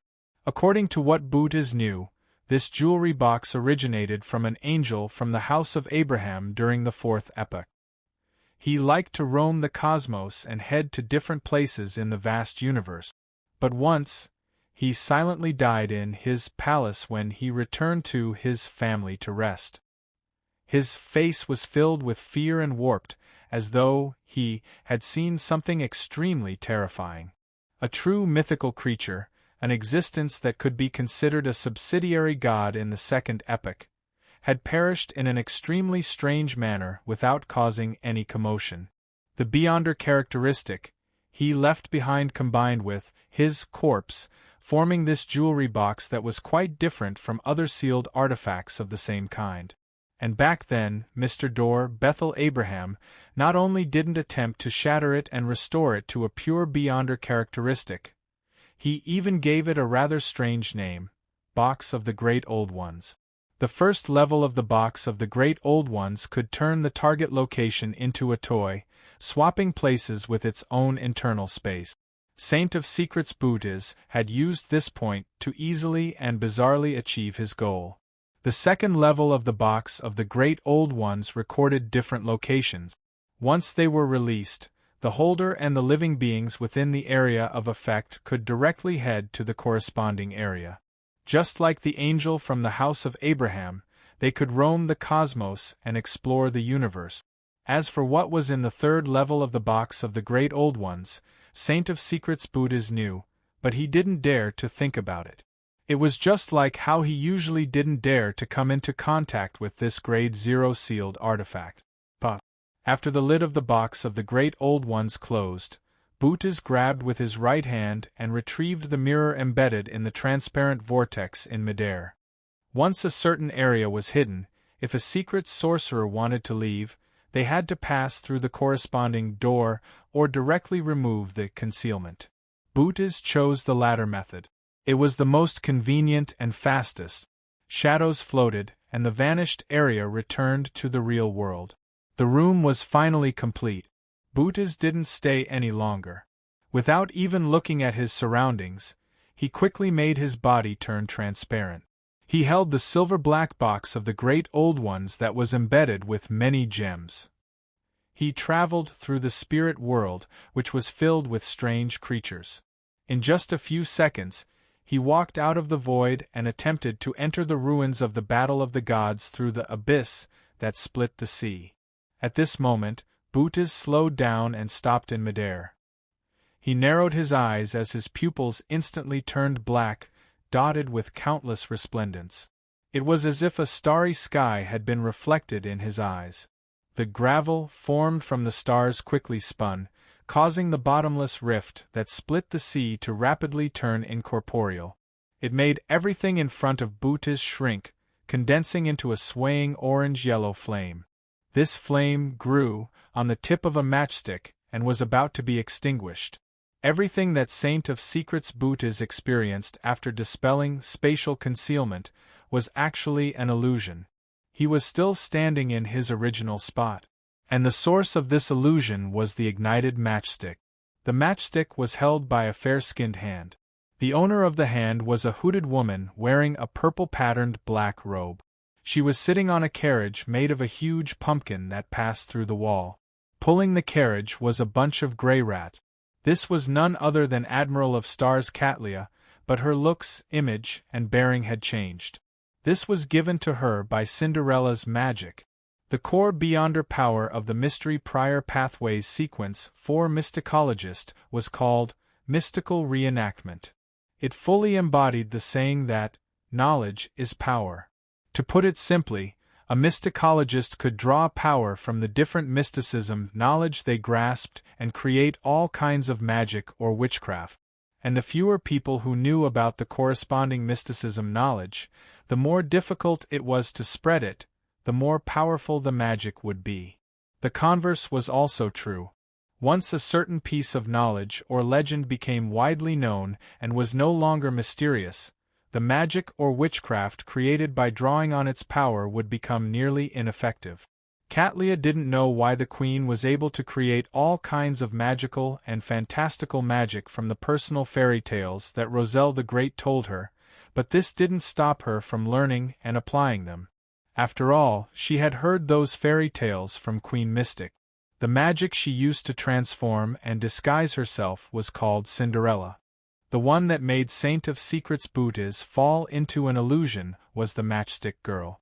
She had used this to prevent him from teleporting away, creating an opportunity for the following battle. Just as Bootes escaped the illusion, Cinderella, who was sitting on the pumpkin carriage, stepped onto the ground and spread out her arms, causing a huge cross to appear behind her. As for Catlia, it was as though she was carrying this illusory object on her back.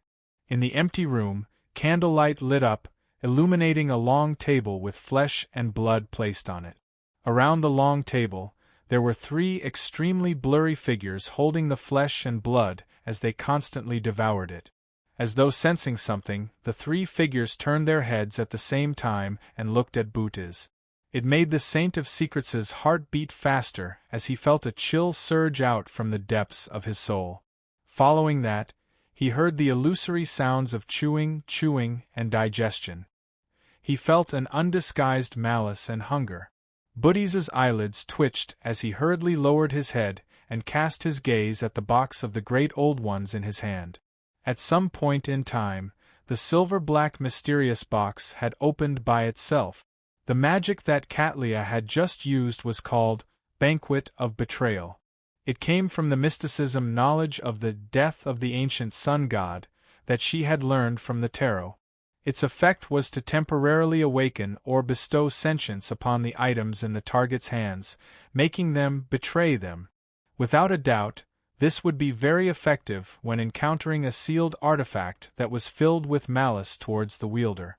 However, if it wasn't for the fact that she had obtained Mr. Fool's blessings every time she monitored the gatherings, Catlia wouldn't have dared to use this magic. Once the three protagonists of the Banquet of Betrayal sensed it, she would definitely die a baffling death.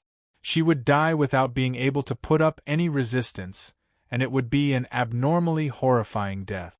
Therefore, mysticologists were definitely a high-risk group. Their strength came from walking at the edge of the abyss, from what they shouldn't know, see, or hear. In comparison, Queen Mystic Bernadette, who could create magic from her father's private fairy tales, was much safer than her peers at the mysticologist stage. P.S. November's monthly votes will be added for the first time. Seeking monthly votes during the double period. Chapter 12:26. In the first level of the box of the great old ones that had been opened, the long table, chairs, furs, and company were like dolls. They were either motionless or powered by a spring as they repeated simple actions. Upon seeing this scene, Booties' hair stood on end. For some baffling reason, he had the feeling that he was about to join in and become one of them. He instinctively wanted to react to the Grade 0 sealed artifact in his hand, but he saw the hooded, purple-robed woman beside the pumpkin carriage retract her right hand and half-clench it to her mouth. A dark-colored, ancient horn instantly condensed in her palm. It had an extremely heavy and powerful aura. The magical horn, the horn of destruction. Booties' pupils suddenly dilated. He couldn't be bothered to deal with the problem of the box of the great old ones. He grabbed forward with his right hand, as though he had lifted an invisible veil that enveloped the void. The area he was in distorted once again, disappeared, and was hidden. Whoosh! The horn in Catlia's hand emitted a low sound that echoed in the room, but it didn't spread out. Under the stacking of the sound waves, the shadows shattered and the ground cracked.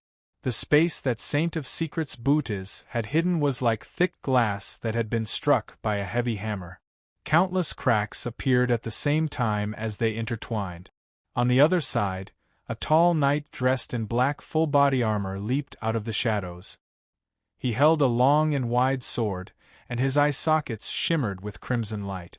Saint Tenebris Kesma. Whoosh! Catlia blew the horn again, and everything in the room seemed to freeze into translucent amber.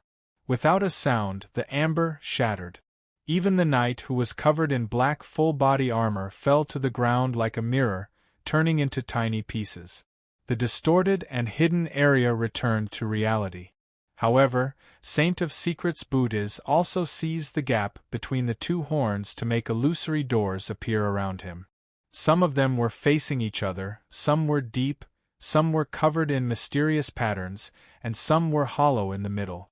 One could vaguely see the endless darkness behind them. These illusory doors were numerous and densely packed. They overlapped with each other and nearly enveloped the Saint of Secrets, Booties. Booties didn't have the time to look or think. He immediately opened a grayish-blue illusory door with 7 brass keyholes and threw the box of the great old ones, which was about to open the second level, in his hand.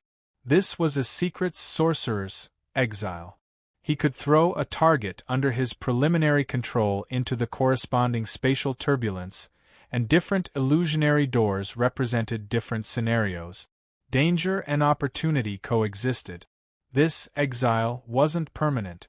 With Booties' sequence level, he could only keep the box of the great old ones away from reality for 20 seconds.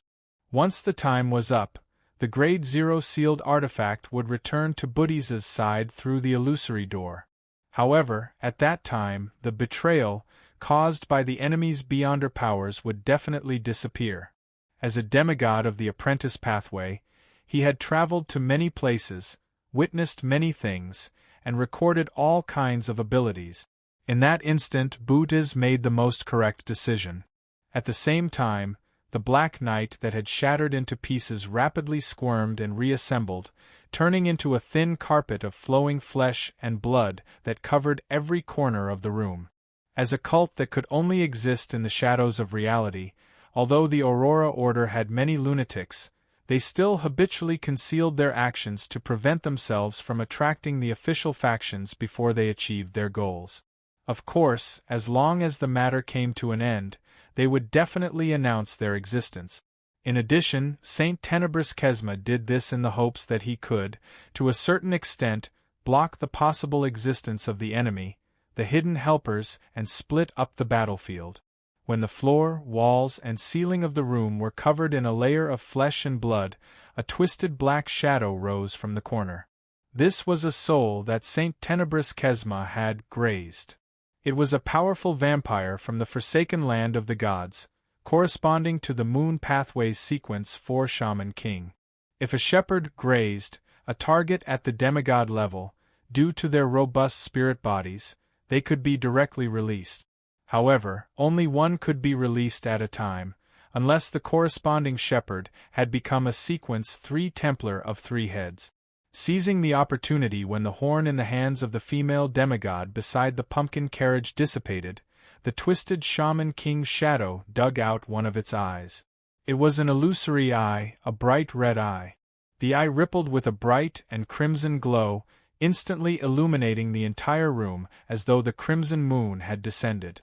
Its pupils reflected the lady in the purple-patterned black robe and the dark-colored hood. Right on the heels of that, the Shaman King's shadow clenched the hand that held its eyeball, causing the crimson moon to be completely swallowed by the darkness. A deep, solidified darkness appeared around Katlia, binding her to the spot, as though the scene had been fixed in place. Upon seeing this scene, Saint of Secrets Buddhas took a step forward and instantly flashed behind the enemy. Flash after flash, flash after flash. Around Katlia, a total of 8 black-robed Bodhi's figures appeared. This wasn't because he had created an avatar, but because he had blinked too quickly. There were still afterimages left in his original spot, preventing him from disappearing for a short period of time. Of these 8 Bodhis, one released a lightning storm, one condensed a blazing white spear, and one covered his entire body in black armor. He slashed forward with a heavy greatsword that seemed to be able to slice through everything. The different figures had different powers. Be it attacks or control, their target was Katlia. Almost without any pause, Buddhi's figure blinked to another corner, quickly turning transparent and about to vanish. He had no intention of killing the enemy because this was Bakeland, and the commotion from their battle would soon go out of control. It would spread outside, and when that happened, an official angel might directly descend. The reason why he had launched a counterattack before teleporting away was because he wanted to suppress the enemy and prevent her from interfering with him and Saint Tenebris Kesma's escape. This was a very reasonable strategy. However, a few seconds ago, in a room on the upper floor of the old apartment, Zio had already learned of the anomaly at the gathering through Miss Justice's mind voice. Although she was worried and anxious, she didn't panic at all. She followed her plan and jumped down from the window, turned around in midair, and pointed at the target area. Teleportation is prohibited here. After doing this, she immediately distanced herself from the dilapidated apartment, so as to not distract the demigods on her side. With such interference, Saint of Secrets Buddhas failed to successfully enter the spirit world. It was as though a rusty and abnormally heavy door had appeared in front of him, tightly sealing off the path. To Buddhas, an illusory door of such a level was unable to stop him from leaving. With a little adjustment, he could directly open the door and leave. But at this moment, another anomaly happened to the female demigod in the purple-patterned black robe. A silver glow appeared in Katlia's eyes. They connected together like a mysterious, gigantic snake. This was temporary luck, a knowledge she had obtained from analyzing the snake of fate's blood. Be it the terrifying lightning, the blazing white spear, or the Black Knight's slash, none of them hit their target. Katlia seemed to be standing at the core of the storm. No matter how dangerous the surroundings were, she wasn't affected. The attacks and controls either passed by her or were negated by her companions. None of them achieved the desired effect. They even helped her weaken the restraints of the darkness. In an instant, Katlia's back arched slightly as white, illusory feathers grew out. They didn't belong to an angel, but a swan. The ugly duckling had transformed into a swan. As for what a swan was, the answer was obvious to a sequence 4 demigod. It was an incomplete mythical creature form, and the ugly duckling could also transform into a swan. This was a powerful spell that allowed a mysticologist to reveal an incomplete mythical creature form. It could be used once a day for 10 seconds each time. The surface of Catlia's body immediately cracked open as the flesh and blood inside condensed, forming black and white eyeballs. These countless eyeballs scanned their surroundings indifferently, as though they were the manifestation of a vast amount of mixed knowledge. As a result, the figure that bore them turned into a black blob of a higher dimension and more abstract form. Upon seeing the dense number of eyeballs, Saint of Secrets Bootes and Saint Tenebris Kesma felt dizzy as a storm of knowledge resounded in their minds. The layer of flesh and blood that enveloped the entire room trembled slightly. It either dripped to the ground or squirmed without any order. At this moment, an unimaginable aura penetrated the barrier formed by flesh and blood and surged into the first floor of the dilapidated apartment, instantly enveloping every corner of the place. Saint of Secrets Bootes and Saint Tenebris Kesma suffered a shock at the same time. Their bodies, minds, and minds were in an uncontrollable state. This was a qualitative change in Dragon's might. This was mind deprivation. Taking this opportunity, the black blob that was covered in cracks and eyes condensed a spear in front of him. The spear looked ancient. From the tip to the handle, it was dyed with blobs of dark red. It emitted a strong aura of destruction and blood, as though it had once harmed a mighty existence. With a whoosh, the terrifying spear shot out, heading straight for Saint of Secrets Bootes, who was standing rooted to the ground. In the entire room, all the sounds and details vanished. Even the dragon's might that emanated suddenly vanished. All that was left was the blood-stained spear tip and Bootes' body, as well as the constantly shrinking distance between them. Spear of Longinus. P.S. Seeking monthly votes and recommendation votes on Monday.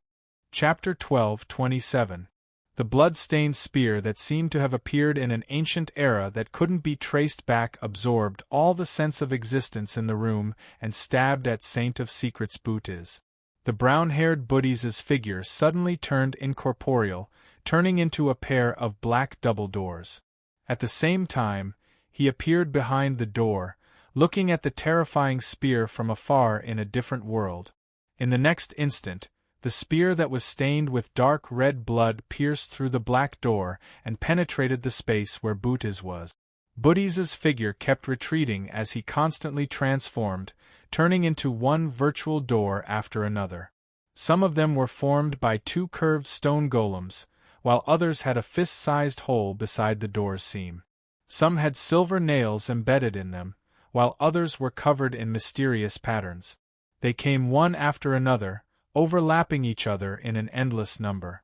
Silently, the spear of Longinus constantly pierced through the illusory doors without stopping at all. It didn't give Saint of Secrets Bootes a chance to escape.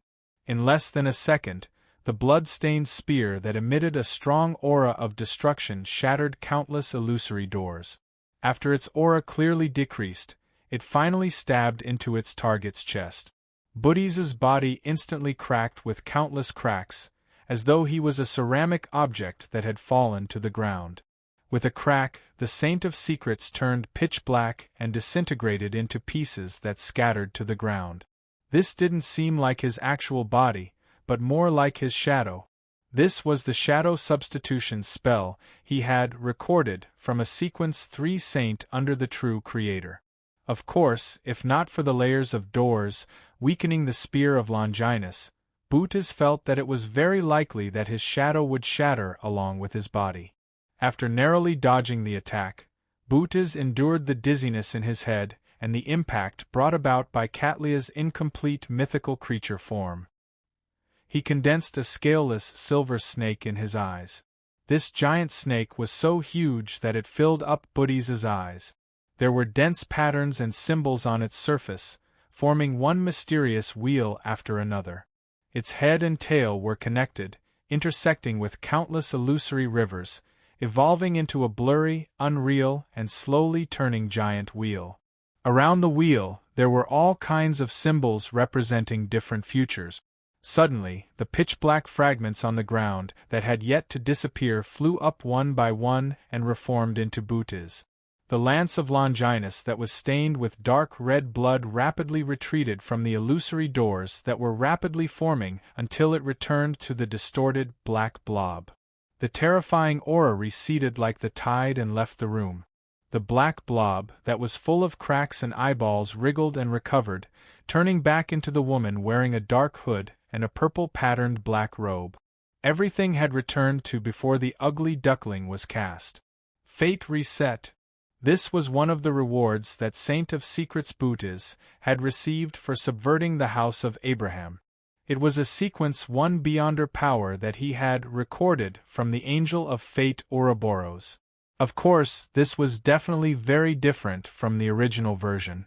It could only reboot reality for 3 seconds, and it could only reboot a room that was connected to the ground. It couldn't even affect the entire first floor of the apartment. The moment the reboot ended, Saint Tenebris Kesma, who was already prepared, immediately took action. The distorted shadow that was a sanguine earl that he had grazed opened its arms and made a gesture of hugging the crimson moon. The darkness around Catlia surged, instantly forming illusory but solid black chains that bound her firmly to the spot. The flesh and blood that covered the ground, walls, and ceiling gathered together, turning into a knight that was covered in black armor and wielding a heavy greatsword. It gave off an extremely oppressive feeling. In the gap between the Black Knight's visor, 2 blobs of crimson light flickered slightly, instantly locking onto the hooded woman beside the pumpkin carriage. The shadow beneath Catlia's feet suddenly came to life. It grabbed her ankle and, like a torrent of water, bound her tightly. Black Knight, shadow domination. Then, the gigantic knight that was almost touching the ceiling took a step forward and rushed to a spot that wasn't far from its target. It cleaved down with the long, wide, and heavy greatsword in its hand. On the other side, Saint of Secrets Bootes' eyes had a silver-white illusory book flipping rapidly before it stopped on one of the pages. Bootes then extended his left hand, and from a distance of 20 to 30 meters, he grabbed at the pumpkin carriage and the mysterious woman in the purple-patterned black robe. His arm suddenly elongated. Its surface was pitch-black and sticky, as though it was flowing with an evil liquid. Amidst the liquid, pale white skulls grew out. Eyeballs with obvious blood vessels grew out, tongues with sharp teeth grew out, and all sorts of strange things grew out. It made the feeling of extreme evil and madness rapidly spread. Inside the room, the ground instantly cracked. The few cockroaches that were still alive stiffened and died. This was an attack from a particular state of abomination Sua. Back outside Byam City, Saint of Secrets Bootes had been attracted by Tinder. He had seemingly watched from the sidelines for a while before picking up the items and leaving. But in fact, he had been desperately recording the abilities or states of high-level existences. After many failures, due to fate's favor, he finally obtained what he wanted. Of course, during that exchange, he only had the time to record one. Under the evil, pitch-black arm, Catlia's consciousness was tainted with madness. She was momentarily unable to respond effectively. Coupled with the shackles of darkness and the restraints of her shadow, she could only stand rooted to the ground. She watched helplessly as Saint Tenebris Kesma's greatsword slashed at her, as well as Saint of Secrets Bootes' left hand grab at her. At this moment, an invisible wind suddenly blew in the room that no longer had a wall of flesh and blood separating the inside and outside. The moment the wind appeared, it became violent as it swept towards the Saint of Secrets and Saint Tenebris' minds. Manipulator, psionic storm. Faced with the mental influence that was mixed with numerous thoughts, not only did Bootes not feel alarmed or flustered, but he even curled the corners of his lips and revealed a smile. As the switch to reboot, he naturally remembered that the demigod who rode the pumpkin carriage had a helper of the same level. She was hiding somewhere outside the dilapidated apartment. The reason why he still focused on the enemy on the surface was to lure out the hidden demigod. In the interval between the reboot of fate and the abomination state, Bootes had secretly hypnotized himself, allowing him to naturally split up most of the worms of Star to bear the brunt of mind deprivation or the information torrent. He would leave a small portion to control his body and lock onto the invisible enemy. The dragon's might from before and the fact that he couldn't discover the target made Bootes believe that there was a demigod of the spectator pathway lurking. Amidst his paralyzed thoughts, a few tiny pathways rapidly circulated, helping Bootes find the source of the attack. But at this moment, most of the thoughts that resounded in the worms of Star weren't as meaningless as he had imagined. In his mind there seemed to be a voice saying thousands of words in a second. At the bottom of an abandoned castle in Delaire Forest, there's a pair of double bronze doors. It seals the corruption of the underground. The higher a sequence is, the easier it is to be affected. The cosmos is extremely dangerous. There are unknown existences watching. Dark Angel is suspected to be a negative personality separated from the ancient sun god. What? Bootes was taken aback for a moment. He felt that these thoughts were dangerous, and he couldn't help but want to understand them further. In this moment of surprise, the enemy he had already found vanished once again, escaping his range of attention. As for the abomination palm that was grabbing at the pumpkin carriage and the female demigod, it also slowed down. Similarly, Saint Tenebris Kesma was also affected by the mind storm, as his actions stiffened for a second. By the time they recovered, Catlia had already opened her mouth and spat out a pea. The pea instantly grew, turning into thick green vines that dragged Catlia out the door, allowing her to escape the shackles of darkness and regain a certain degree of freedom of movement. By the time Saint Tenebris' heavy greatsword and the Saint of Secrets' pitch-black arm landed on her, all they did was shatter her shadow without injuring the mysticologist. At that moment, Catlia was the Emperor's new clothes. She was something that didn't exist at all, so she naturally wasn't injured. In the next second, the purple-patterned black-robed lady with a dark-colored hood suddenly turned transparent as she turned into a pile of bubbles. The bubbles quickly dispersed and burst one after another, leaving nothing behind. As for the green vines, they grew into midair as they ignited into flames, illuminating the surrounding streets. Everything returned to silence. It was as though the short and intense demigod-level battle had never happened. Saint of Secrets Bootes and Saint Tenebris Kesma exchanged looks, unsurprised by this development. Clearly, after the ambush failed, the two enemy demigods were at a disadvantage. They were no longer able to achieve their goals, and this was Bakeland. The longer this dragged on, the more dangerous it would be. Therefore, they seized the opportunity to escape. In addition, in order to interfere with the pursuit, they had deliberately created a huge commotion to attract the official factions of Bakeland. As for Lamino's travels and the sequence 7 or 6 apprentice pathway beyonder, they were all bait that could be abandoned. After nodding slightly, Saint of Secrets Bootes took out a crystal ball from a secret pocket in his black robe. He let it glow and quickly shattered, fusing into the void. He was preventing the pursuit of mysticism domains. He indeed didn't dare to stay any longer. He planned on teleporting away and returning to the Aurora Order headquarters. Then, he would interrogate the bait and figure out the truth before deciding what to do next. A second later, Bootes' figure rapidly turned transparent and vanished. Saint Tenebris Kesma entered the shadows and rapidly left, constantly removing any traces along the way. P.S. Seeking monthly votes and recommendation votes on Monday. Chapter 12:28. After Saint of Secrets Bootes entered the spirit world, he immediately began traversing, heading straight for the easternmost area of the Sonia Sea, the ruins of the Battle of Gods. At that moment, his thoughts suddenly blurred as he turned around and left the spirit world from another spot. By the time Bootes' spirituality gave him a warning, he tensed up and found his own thoughts. What he saw was a barren forest with nearly all its leaves gone. There was no one around him, and the crimson moon hung high in the sky.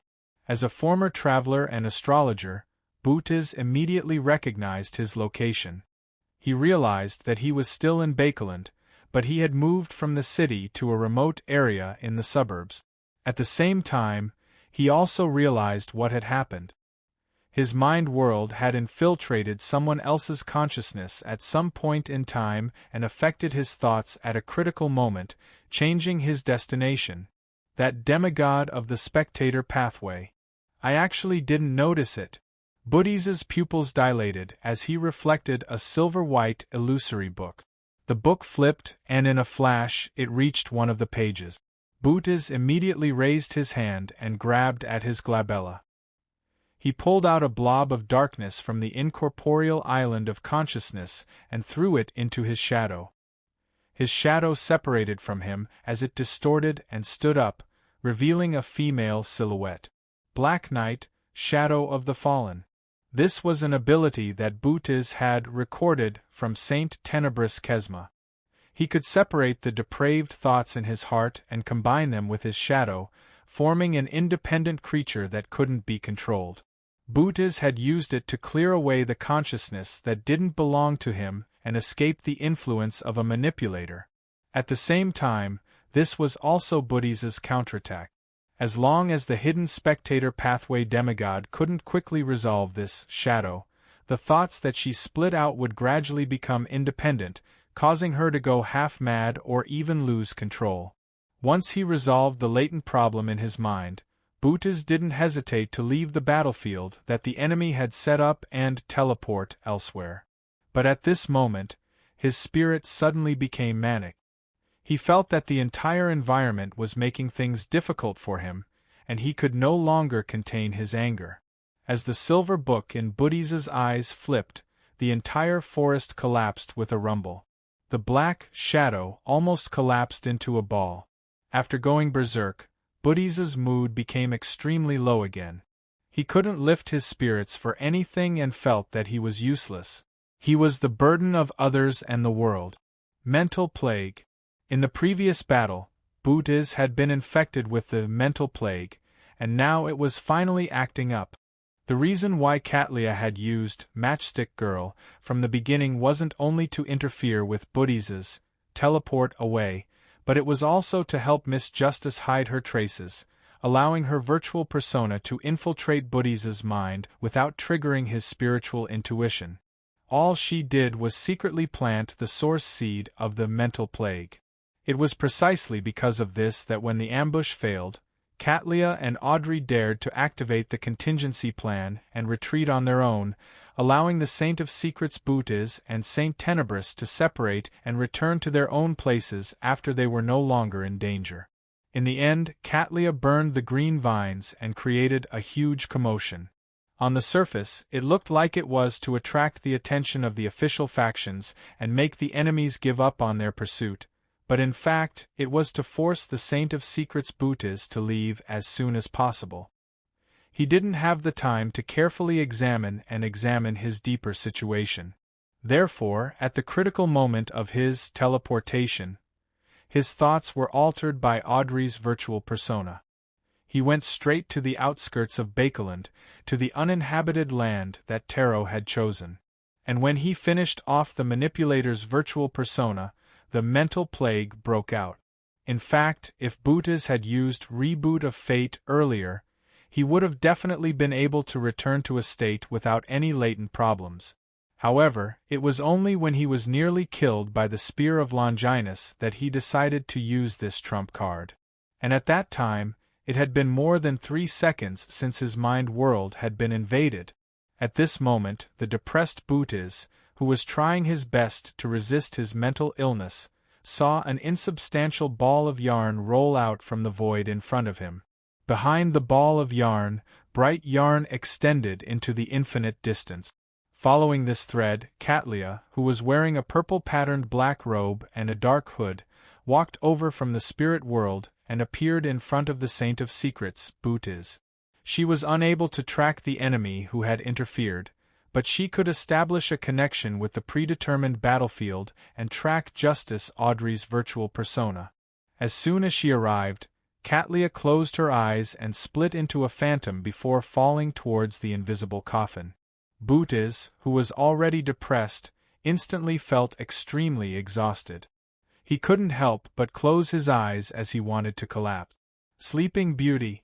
On the other side, Audrey's virtual persona, who hadn't truly become independent yet, was like a dark shadow. With a sense of depravity, she raised her hand and pinched her forehead. Her pupils silently turned vertical, pale gold and cold. Bootiz's mind immediately exploded as bubbles of light appeared on the surface of his body. Amidst the bubbles, starlight condensed into worms that had their heads and tails fused into the void in an attempt to burrow out. Psychiatrist Frenzy. This could completely ignite the target's emotions and even cause him to lose control. Bootiz had already been infected with the mental plague and was in an extremely abnormal state. Later on, he was affected by Sleeping Beauty, so he was in an extremely low mood. At this moment, with Frenzy detonating all of this, he immediately found it difficult to control himself as he showed signs of losing control. Seizing this opportunity, Katlia opened her eyes and raised her right hand, rapidly forming a ball of slowly spinning star sand in her palm. The forest under the night sky turned even darker. The crimson moon in the sky vanished as stars appeared one after another. They were densely packed and dazzling. These stars scattered beams of light, converging into a magnificent pillar of light that enveloped the Saint of Secrets, Bootiz, and the area around him. Under the stress, Bootiz sobered up a little. His figure quickly turned incorporeal as he constantly blinked, creating more than 10 afterimages in the forest. However, he couldn't escape the envelopment of the starlight no matter how hard he tried. He was unable to teleport out. One Bootiz after another was dissolved by the starlight and dissipated. Finally, all that was left was Bootiz, who was kneeling on one knee and pressing his palm to the ground, struggling to hold on. This Bootiz's body was in tatters, and his eyes were dark red. He was on the brink of madness. When the starlight couldn't be maintained, he blinked and dodged the follow-up attacks from Audrey's virtual persona. Then, he kept blinking, creating one avatar after another beside Katlia and Audrey's virtual persona. One of his avatars grabbed with his left hand, distorting the area where the shadow corresponding to Audrey's virtual persona was located, hiding it and using this to restrain the enemy. As for his other avatar, he spread out his arms and summoned a thick pillar of light that swirled with holy flames, allowing it to fall into the hidden space. During this process, Bootiz's other avatars secretly removed the concealment of the space. Hence, the moment the shadow corresponding to Audrey's virtual persona escaped the restraints, it was enveloped by the blazing holy pillar of light and quickly melted away. In his blink state, Bootiz could use Beyonder powers faster than normal, but he wasn't able to maintain it for long. This was achieved through the effects of the Worms of Star. On the other side, Saint of Secrets Bootiz was similarly attacking Katlia. He used one ability after another, coordinating with each other to unleash a large number of attacks on the target in a short span of 1 to 2 seconds. This forced Katlia to constantly use the Emperor's new clothes to dodge. She was temporarily powerless to counterattack and was in a precarious situation. A few seconds later, Bootiz's blink finally slowed down, and the frenzy in his heart eased significantly. At this moment, thick grayish-white scales suddenly appeared outside the forest. They were faintly discernible, as though they formed an extremely oppressive behemoth. In the dark night where the crimson moon was obscured, a nearly invisible and transparent breath descended from above, enveloping Bootiz and Katlia. The two demigods immediately felt as though they had been struck by lightning. Their psyches were torn apart as their spirit bodies seemed to be penetrated. The Mind Dragon's breath. Bootiz, who was already in a terrible mental state and had used several of his trump cards, had his mind go blank. Beams of light flashed in front of him as his body couldn't help but tremble. As for Katlia, she had the moon paper figurine she had obtained from the magician's furs. This could help her withstand a psychic piercing. Although this couldn't completely eliminate the effects of the Mind Dragon's breath, it could allow Katlia to recover faster. This meant an opportunity in a battle at the demigod level. In just a second or two, Katlia's eyes returned to normal. As for the dragonized Audrey, who was hiding in the darkness outside the forest, she gave Bootiz another mind deprivation. Without any hesitation, Katlia raised her right hand and condensed the terrifying spear that was stained with blood. She threw it at the Saint of Secrets, Bootiz. This time, Bootiz was unable to dodge or resolve it. His chest was penetrated by the spear of Longinus. His body stiffened for a moment before rapidly collapsing, turning into worms of star that shimmered with resplendent light. Some of these worms of star directly vanished, some devoured each other, and some fused in the distance, reassembling into Bootiz. Bootiz's eyes were completely devoid of reason. His body was constantly collapsing, and he was about to reveal an incomplete and extremely weak mythical creature form. At this moment, an illusory door suddenly appeared beside him. It was grayish-blue and had 7 brass keyholes. The illusory door quickly opened and spat out a silver-black 3-layered jewelry box, embedded with all sorts of gems. The box of the great old ones that had been exiled had returned. With a crazed look in his eyes, Bootiz caught the box and revealed a cruel and bloodthirsty smile. He suddenly opened it. 3rd level. P.S. Requesting for monthly votes on the last day of 2019. Chapter 1229. With regards to the return or recovery of Bootiz's Grade 0 sealed artifact, Katlia and Justice Audrey had made plans. After all, they weren't confident that they could kill a demigod in such a short period of time. If it wasn't for the fact that Bootiz had fallen into a trap and suffered from mental plague, sleeping beauty, frenzy, and fatal strikes, causing him to be in a frenzied state, he would have had many chances to teleport away without being able to stop him. In that case, Katlia and Audrey could only wait for Bootiz to return to the safe house and release Furs. They would then wait for the Eye of Mystery prying on Furs to give them feedback. Then, they would exert their influence remotely and create a chance for Miss Magicians to summon the historical void projection. At that moment, facing Bootiz, who had clearly lost control of the passageway and was unable to reverse it, and facing his crazy attempt to fully activate the Grade 0 sealed artifact, Katlia, who was in the middle of the scene, and Audrey, who was hiding outside the forest, did the same thing at the same time. They took out a slightly transparent dark charm and chanted a word in Jotun, star. This was a teleportation charm. Klein had created it based on the patterns, labels, and symbols recorded in Lamino's travels. Since Sapphira Castle could mobilize the powers of the Marauder pathway, there was no reason for it not to respond to the prayers of the apprentice domain. As for the materials needed for the charm, be it mysticologist Katlia or traveler Furs, they had a certain level of understanding. There was no need for Mr. Fool to teach them. When Audrey and Furs were about to activate the charm and teleport away, preparing to return in a minute or two to confirm the situation, Bootiz, who had a cruel smile and eyes filled with madness, suddenly stiffened. No matter how hard he tried, he couldn't open the 3rd level of the box of the Great Old Ones. It was extremely heavy, as though it was enveloped by layers of power and suppressed. There was no way to open it.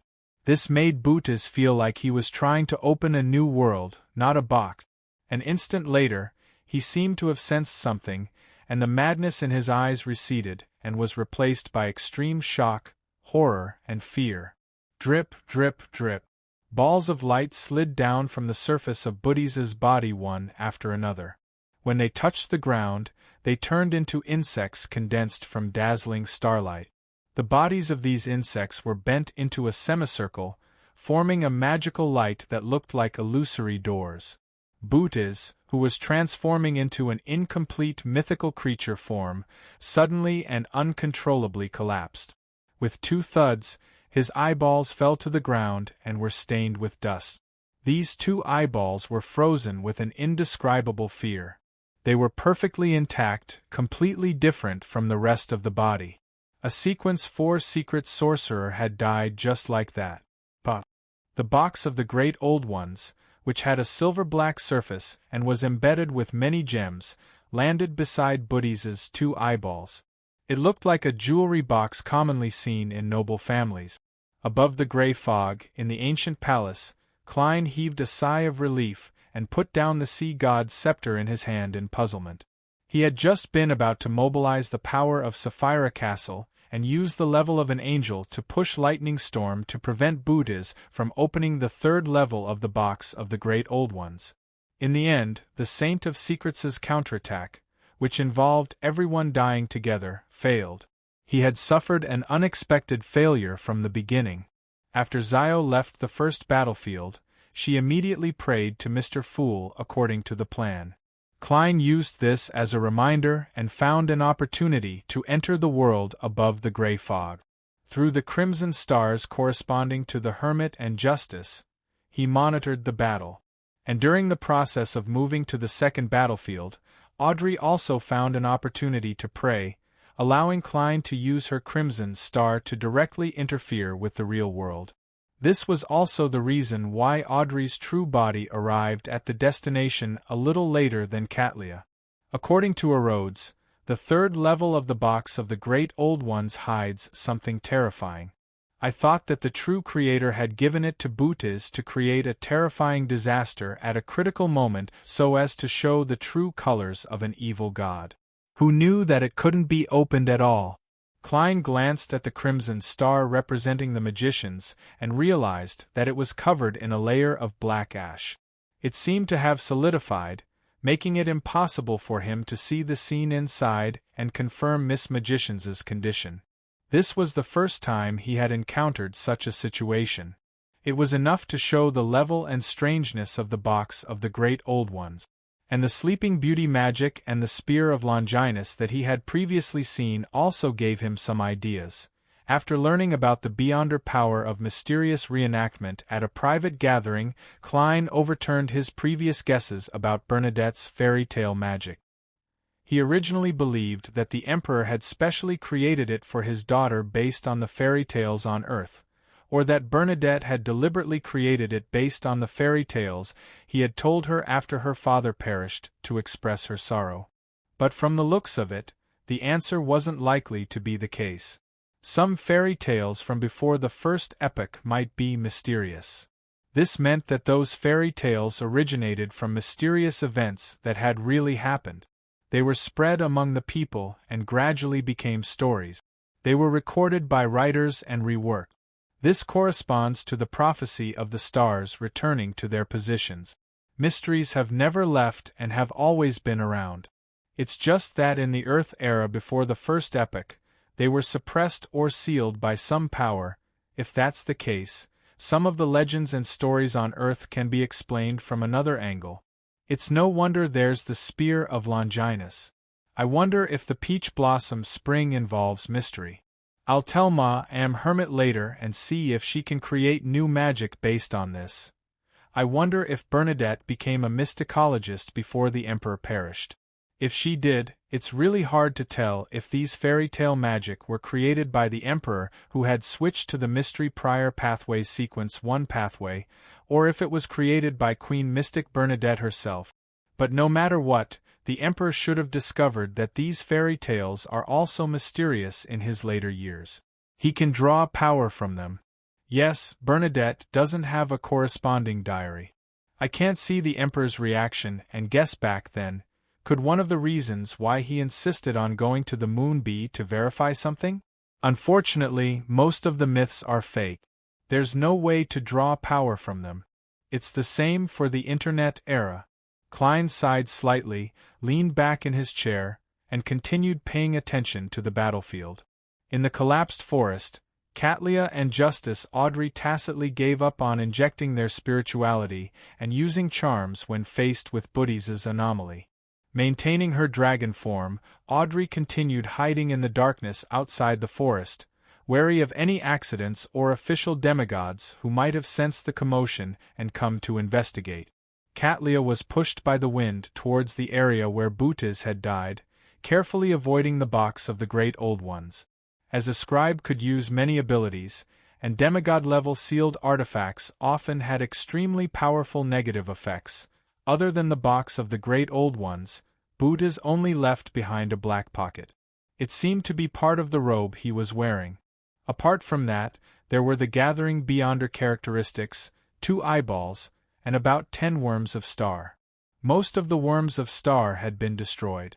Considering the horror displayed by the box of the Great Old Ones, as well as the fact that Bootes was a high-ranking member of the Aurora Order, and that he might be blessed by a god, Katlia didn't rashly pick up those items.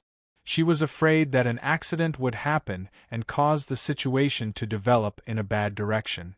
During the private gathering, they had discussed how to deal with such a situation.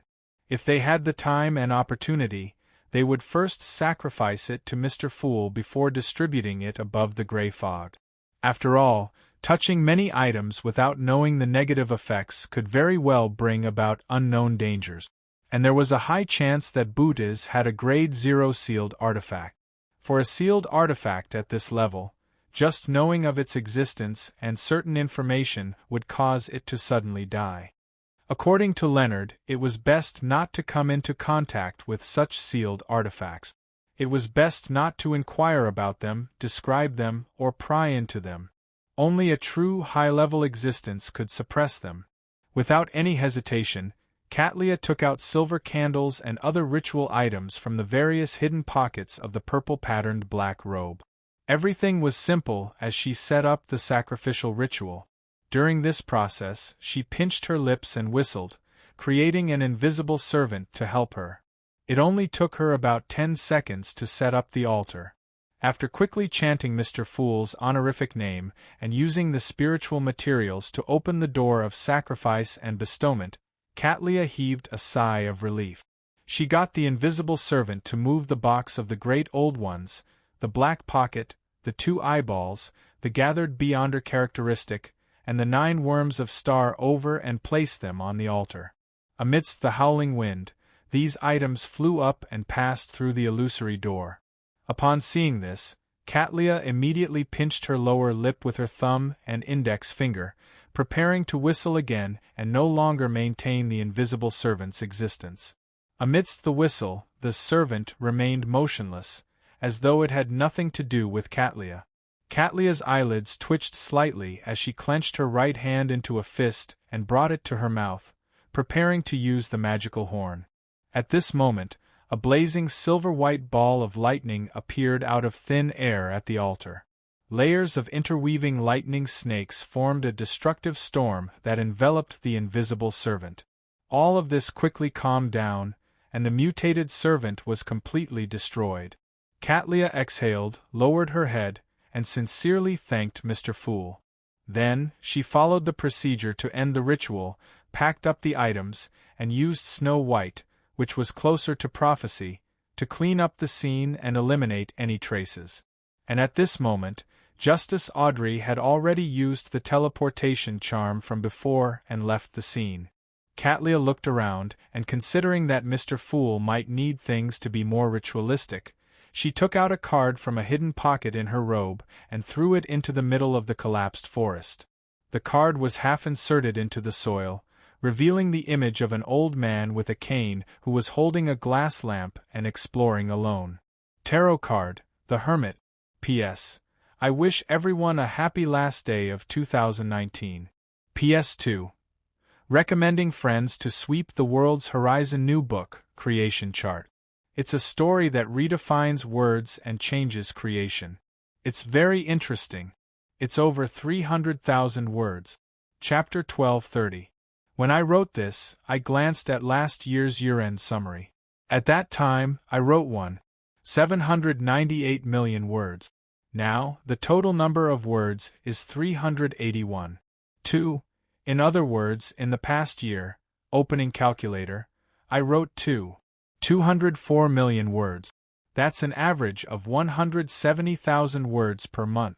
This means that my updates are quite stable. I can only brag about it. During last year's year-end summary, Because I didn't write it out, I actually forgot how many subscriptions I had at that time. I only had a vague impression that the subscriptions were around 30,000, and the average subscriptions were less than 50,000. After this year, the subscriptions and average subscriptions have almost doubled. The average subscriptions have reached 93,000, and the peak of the subscriptions has reached 63,000. The 60,000 subscriptions have lasted for more than a week. Now, the other members of the tarot have about 54,000. I have to thank everyone for this. From getting into the character leaderboard, to getting first place in the monthly votes from the birthday parties, to getting fleeced by Chidien, to Amway after defeat, from all kinds of love-generated drawings, songs, video clips, interactive games, to Jinshi unexpected side effects, to the various lame jokes in the comments of this chapter, the language class representative, the hard-working administrators, and the moderators. You are the ones who brought mysteries to where it is today. Of course, one of the reasons is that my writing is not bad laughs. Therefore, in the new year, I want to say thank you. Thank you all. There doesn't seem to be much to write about this month's summary. After writing the part about Amon, I had already summarized it once. This verified an idea of mine. Sometimes you can break out of the protagonist's comfort zone. That way, there will be a different kind of tension in the plot and a fresh and exciting feeling. After the part about Amon, because of the tension and relaxation, it wasn't good to continue this kind of scene.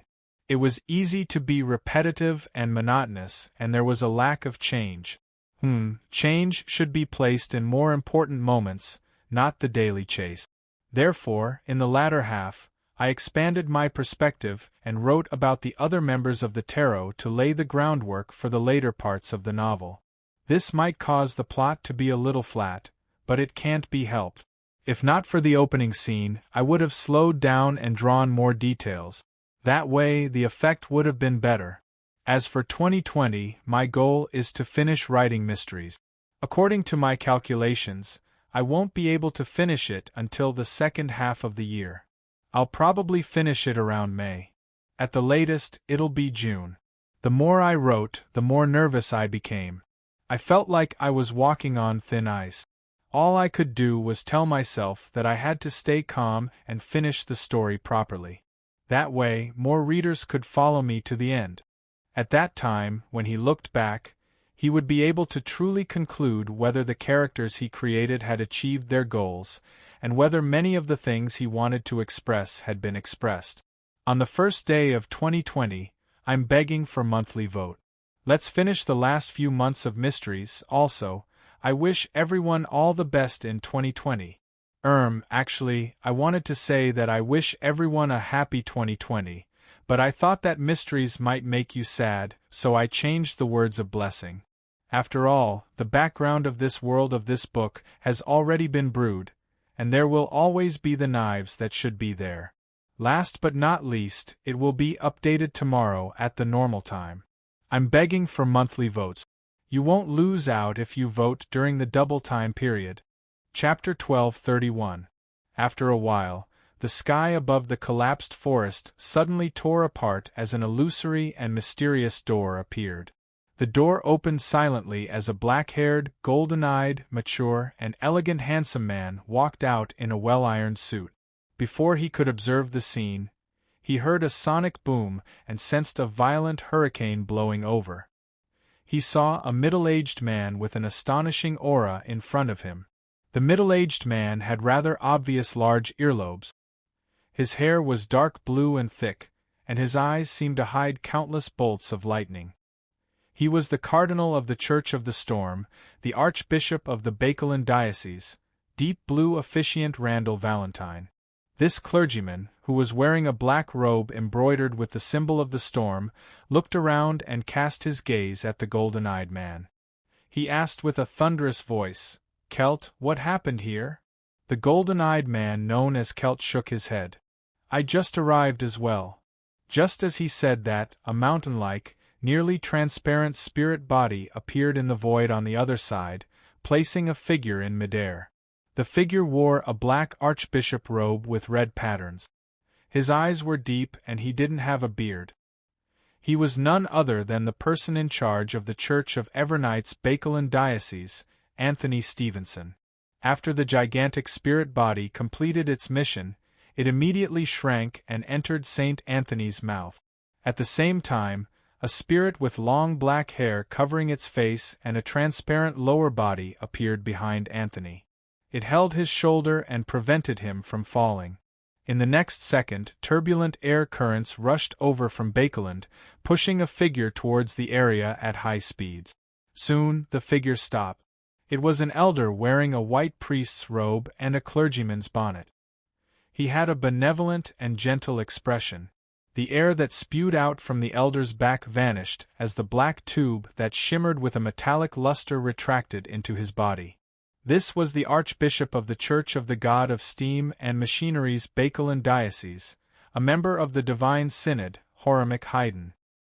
He strangely stopped in midair and surveyed the area. Although the battle here isn't too intense, it's certain that it's at the saint level. Also, the remnant corrupted aura is simply, as they spoke, the four demigods lowered their heads at the same time and looked at the center of the collapsed forest. There was a tarot card inserted there. The card depicted an old man with a cane and a glass lamp. The Hermit card. Randall Valentine, Celt, Anthony, and Horamic immediately fell into silence. No one spoke for a moment. Above the gray fog, in the ancient palace, Klein frowned as he looked at the box of the Great Old Ones in front of him. The moment the Grade 0 sealed artifact was sacrificed, the entire Sapphira castle stirred, as though it had reached a boiling point. Boundless energy was automatically activated like steam, gathering into a torrent that completely drowned the box of the Great Old Ones, wrapping it in layers and binding it tightly. At this moment, the silver-black three-layered jewelry box embedded with gems seemed to have become a bug in amber, unable to move at all. Previously, when Sapphira Castle was triggered, it was when I spied on a true god or a king of angels and suffered damage. This is the first time it has experienced such a change due to an external object. Klein couldn't help but raise his right hand and wipe his non-existent sweat. To be honest, he felt a little afraid. He felt that he had gone a little too far after gaining initial control of Sapphira Castle. In the past, he didn't dare let a Grade 0 sealed artifact enter this place. But this time, because it didn't involve the uniqueness, and because he had undergone a qualitative improvement compared to the past, he had the thought of giving it a try. Thankfully, it's under control. In the future, I have to tell Ma, Hermit and the others that they can't sacrifice everything they pick up to me. It's not like I'm a trash collector. Klein mumbled and began inspecting the box of the Great Old Ones. He remembered that Miss Magicians was still inside the sealed artifact, so he planned on figuring out the situation with the box of the Great Old Ones as soon as possible to prevent the bait from dying because of any delay. This sealed artifact's level is very high. Rhodes's understanding of it is rather limited. I'll have to do it myself. From the looks of it, as long as I don't attempt to divine what's in the third level or try to find the source of the power, the danger can be endured. There might not even be any. Klein relied on his spiritual intuition and made a preliminary judgment. Right on the heels of that, he conjured a pen and paper and began divination. After an unknown period of time, he finally opened his eyes and muttered silently to himself, "The first level can swap the location of the internal space with the target area, and it can reduce the corresponding scene into a toy. This is an ability that can barely be used. A living being that has been transformed into a toy has to be released within 24 hours. Otherwise, it will be permanently transformed. Even a spirit body won't be able to sleep in peace. The release is very simple. I just need to designate an area so small that it's almost devoid of living beings, and swap it with the internal space. There's a limit to the range of this ability. At most, it's a city as big as Bakelon. Why did I use this as an example? The second level records different scenes.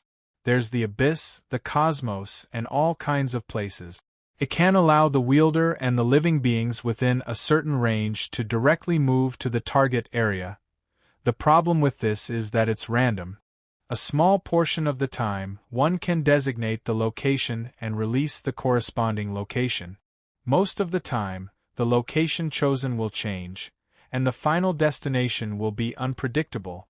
As for when the designation will be effective, and when there will be an anomaly, there's no way of knowing. Furthermore, this seems to be something that good luck can't affect. Or rather, good luck below sequence 0 can't affect it. This means that there's no way to use the box of the Great Old One's Beyonder power to directly transfer the City of Silver out of the forsaken land of the gods. Sigh, if I could, my miracle invoker ritual would be very simple. I'll try turning it into a toy later. The third level is very dangerous, very, very dangerous. I won't take the risk of prying after repeating the important words thrice. No, this should be called courting death by prying. The negative effects of the box of the Great Old Ones are very simple. The wielder will randomly vanish, die, or mutate. If there's no wielder, the living beings in the surrounding area will encounter this terrifying matter one after another according to their distance and size. The largest range is similar to the first level. These Grade 0 sealed artifacts are terrifying fellows that can destroy cities and kill millions or even more people with just a single wrong word. It's no wonder they have to be sealed according to the highest standards. No prying, inquiries, or descriptions are allowed. Where the vanishers go seems to be related to the scene on the second level. The reason why the Saint of Secrets dares to take action with this sealed artifact is that he has the blessings of the Angel of Fate Ouroboros. It can minimize the randomness of the negative effects, but even so, he doesn't dare to hold it for too long because the blessings will wear off. From the looks of it, his failure to regain his lucidity in advance and find a chance to teleport away has something to do with his bad luck. Saints that are valued by large organizations are really difficult to kill. M. Hermit is considered experienced and clear-headed. She didn't make contact blindly. Instead, she created an invisible servant to take it. Furthermore, she sacrificed this Grade 0 sealed artifact to me in the shortest amount of time possible. In theory, I can summon a projection from the historical void to take this item. After all, it doesn't matter if it dies, disappears, or mutates. However, there's no guarantee of how long it can be used unless I obtain Will Osepton's blessings in advance. The way to seal it is to place it in the spirit world. That's not enough. I have to distort and hide a space in the spirit world. Then, I have to regularly fill it with ordinary water, allowing the box of the Great Old Ones to play with microorganisms every day. With so many living beings, it can last for a very long period of time. After grasping this line of thought, there are still many ways to seal it. After roughly figuring out the exact situation of the box of the Great Old Ones, Klein looked at the Grade 0 sealed artifact and felt that its third level no longer had the heavy feeling that it couldn't be opened. Vaguely, he believed that as long as he reached out and removed the seal of Sapphira Castle, he would be able to easily open the third level of the box of the Great Old Ones.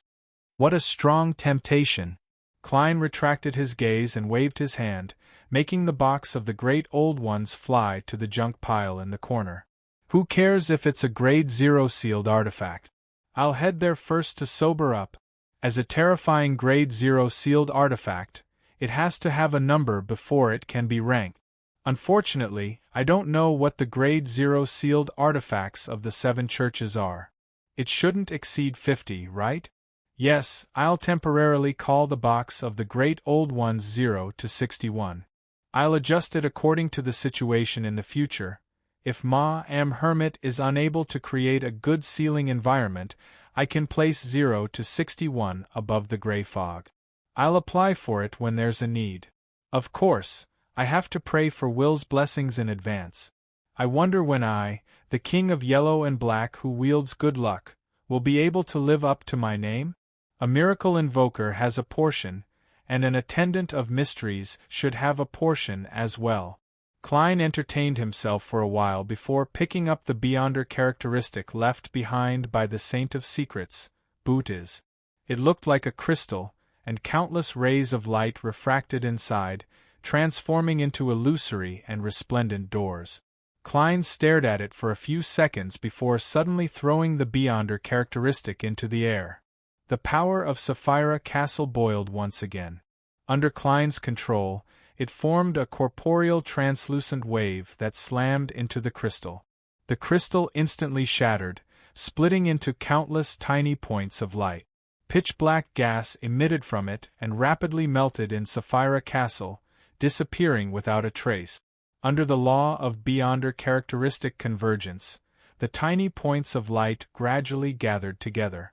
In nearly a minute, they reformed into the beautiful and dreamy crystal from before and landed in Klein's palm. The contamination inside had been removed. In Sapphira Castle, Klein was equivalent to a Sequence 2 angel. However, most of the time, he only had strength and was unable to use the Beyonder powers of the corresponding level. He needed the help of the correct supplementary items. After putting away the Secret's Sorcerer Beyonder characteristic, Klein cast his gaze at the 2 remaining eyeballs of Bootes. P.S. Requesting monthly votes for the new year. It's double now. There's no need to wait PS2. As it will be completed in the middle of the year, there's no need for it to be on the annual rankings. Every month, it's mainly to earn a recommendation spot, laugh. Everyone, just subscribe and vote normally. Try not to spend too much money and don't get angry. I'll also sacrifice old you and recommend the former unparalleled. The writing is very good, and the story is exciting. 9 Heaven's Divine King. Chapter 1232. Bootes's eyes had already turned dark, frozen with an indescribable horror. It made Klein's heart palpitate just by looking at it. It was as though he could sense the intense changes in Bootes's emotions before his death. After a series of inspections and the method of divination, Klein confirmed that the 2 eyeballs didn't contain any Beyonder characteristics, but they contained strong corruption and unknown powers. They could be used as a medium for curses, and they could also directly affect the target. They were rather dangerous spirituality materials with an extremely long shelf life. I can't carry them around for long periods of time. Otherwise, my mind might weaken, and I'll have nightmares every day, causing my body to deform. Klein casually summoned a square metal box and placed Bootes's 2 eyeballs inside. He didn't attempt to purify them, because once the item was shattered and the corruption was removed, there would be nothing left. It would be too wasteful. As there was nothing wrong with the Worm of Star, and it was also a material that Klein knew the best, he quickly focused his attention on the black pocket. The results of the divination surprised him, because it was a so-called spatial item. The pocket looked like it could only fit an adult man's palm, but in fact it was the size of a 2-bedroom apartment that the Moretti family had rented back in Tingen City. Could store quite a lot of things. This was made by Bootes using his Secret's sorcerer powers. In essence, the pocket wasn't an item, but an entrance. First, I used the power of spatial concealment to isolate an area in the spirit world. Then, I used the fact that the spirit world overlaps with reality and is chaotic. As long as I have the correct coordinates, I can directly reach my destination and open the door to the hidden area in this pocket. This is very similar to the method used to seal the box of the Great Old Ones. However, one door is in the spirit world, while the other is in reality. This causes the negative effects of the sealed artifacts and mystical items in the spatial pocket to also affect the carrier. From the looks of it, it's not very useful. It can't eliminate the negative effects. Besides, I'm in the forsaken land of the gods, so I can't connect to the spirit world.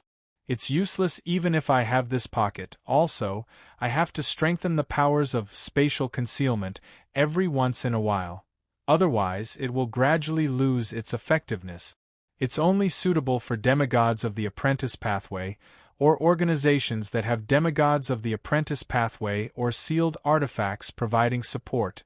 The name interspatial pocket is too vulgar. I wonder what Bodhi's originally called this item. Let's call it traveler's luggage. After confirming the level of danger, he conjured a fake hand and let it reach into the black pocket. Walala, a pile of various gems poured out as the artificial hand retracted, landing on the long mottled table. The sparkling red, azure, green, pale white, deep black, and transparent instantly filled Klein's eyes. I should have expected this. The corresponding material for the apprentice pathway is gems. All gems. Klein's expression turned lively as he sighed with a smile. He then stretched out his other hand and picked up a few gems to feel their weight and material. Apart from these, there were also quite a number of spiritual materials in traveler's luggage. Some were commonly used, while others were relatively rare. Box of the Great Old Ones, Secret Sorcerer's Beyonder Characteristic, 9 Worms of Star, Buddhisa's Eyeballs, Traveler's Luggage, large amounts of gems and materials. This operation can be considered a bountiful harvest.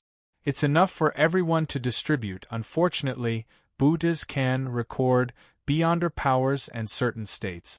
There's no need for him to bring too many sealed artifacts and mystical items with him. That would instead cause him to be affected by many negative effects. As a demigod, he should have a few good sealed artifacts. I wonder if they're hidden somewhere in the spirit world or in the Aurora Order headquarters. Unfortunately, Buddhisa's soul collapsed just now, preventing him from channeling his spirit. Klein shook his head and immediately returned to the real world. He found a concealed spot, set up a lantern, and set up a bestowment ritual. He wanted to try and see if he could bring 0 to 61, which was also the box of the Great Old Ones, to the forsaken land of the gods.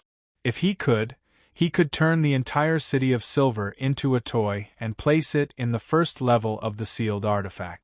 He could then directly send it to the outside world through the sacrifice and bestowment ritual. This way, it would be equivalent to bypassing the Giant King's court and Dark Angel Sassurer and ingeniously completing the Miracle Invoker ritual. After busying himself, Klein, who had completed the preparations, stretched out his right hand and grabbed forward. He pulled out another version of himself from the air while his main body leaped into the fog of history and hid in the void before the first epoch. He was worried that after the box of the Great Old Ones passed through the door of sacrifice and bestowment, it would randomly cause him to die. In the fragment of light deep in the grayish-white fog, Klein took 4 steps counterclockwise and returned above the gray fog. He responded to his prayers. When the mysterious and ancient door of sacrifice and bestowment took shape and slowly opened, he beckoned for the box of the Great Old Ones, which was wrapped in layers of power. He threw it into the gap of the illusory door, throwing it into the deep and endless darkness behind the door. At that moment, the darkness of the void suddenly seemed corporeal, as though it had formed an invisible barrier that blocked the box of the Great Old Ones from passing through the door, causing it to float and be unable to move forward. Klein frowned slightly as he watched this scene. He attempted to pry open the power of Sapphira Castle and use the level of an angel to push it, but he was still unable to make the box of the Great Old Ones break through the barrier. Indeed, the forsaken land of the gods has a seal. However, I have a close relationship with Sapphira Castle. I can use it to respond, but this can't exceed a certain limit. Klein nodded slightly, retracted the box of the Great Old Ones, and threw it into the junk pile. Then, he conjured the world's German sparrow and got the fake person to inform Ma Am Hermit and Miss Justice of the detailed information regarding the box of the Great Old Ones. This was a reminder to them that they had to bring the box of the Great Old Ones back to the real world within 24 hours and release Magician's furs.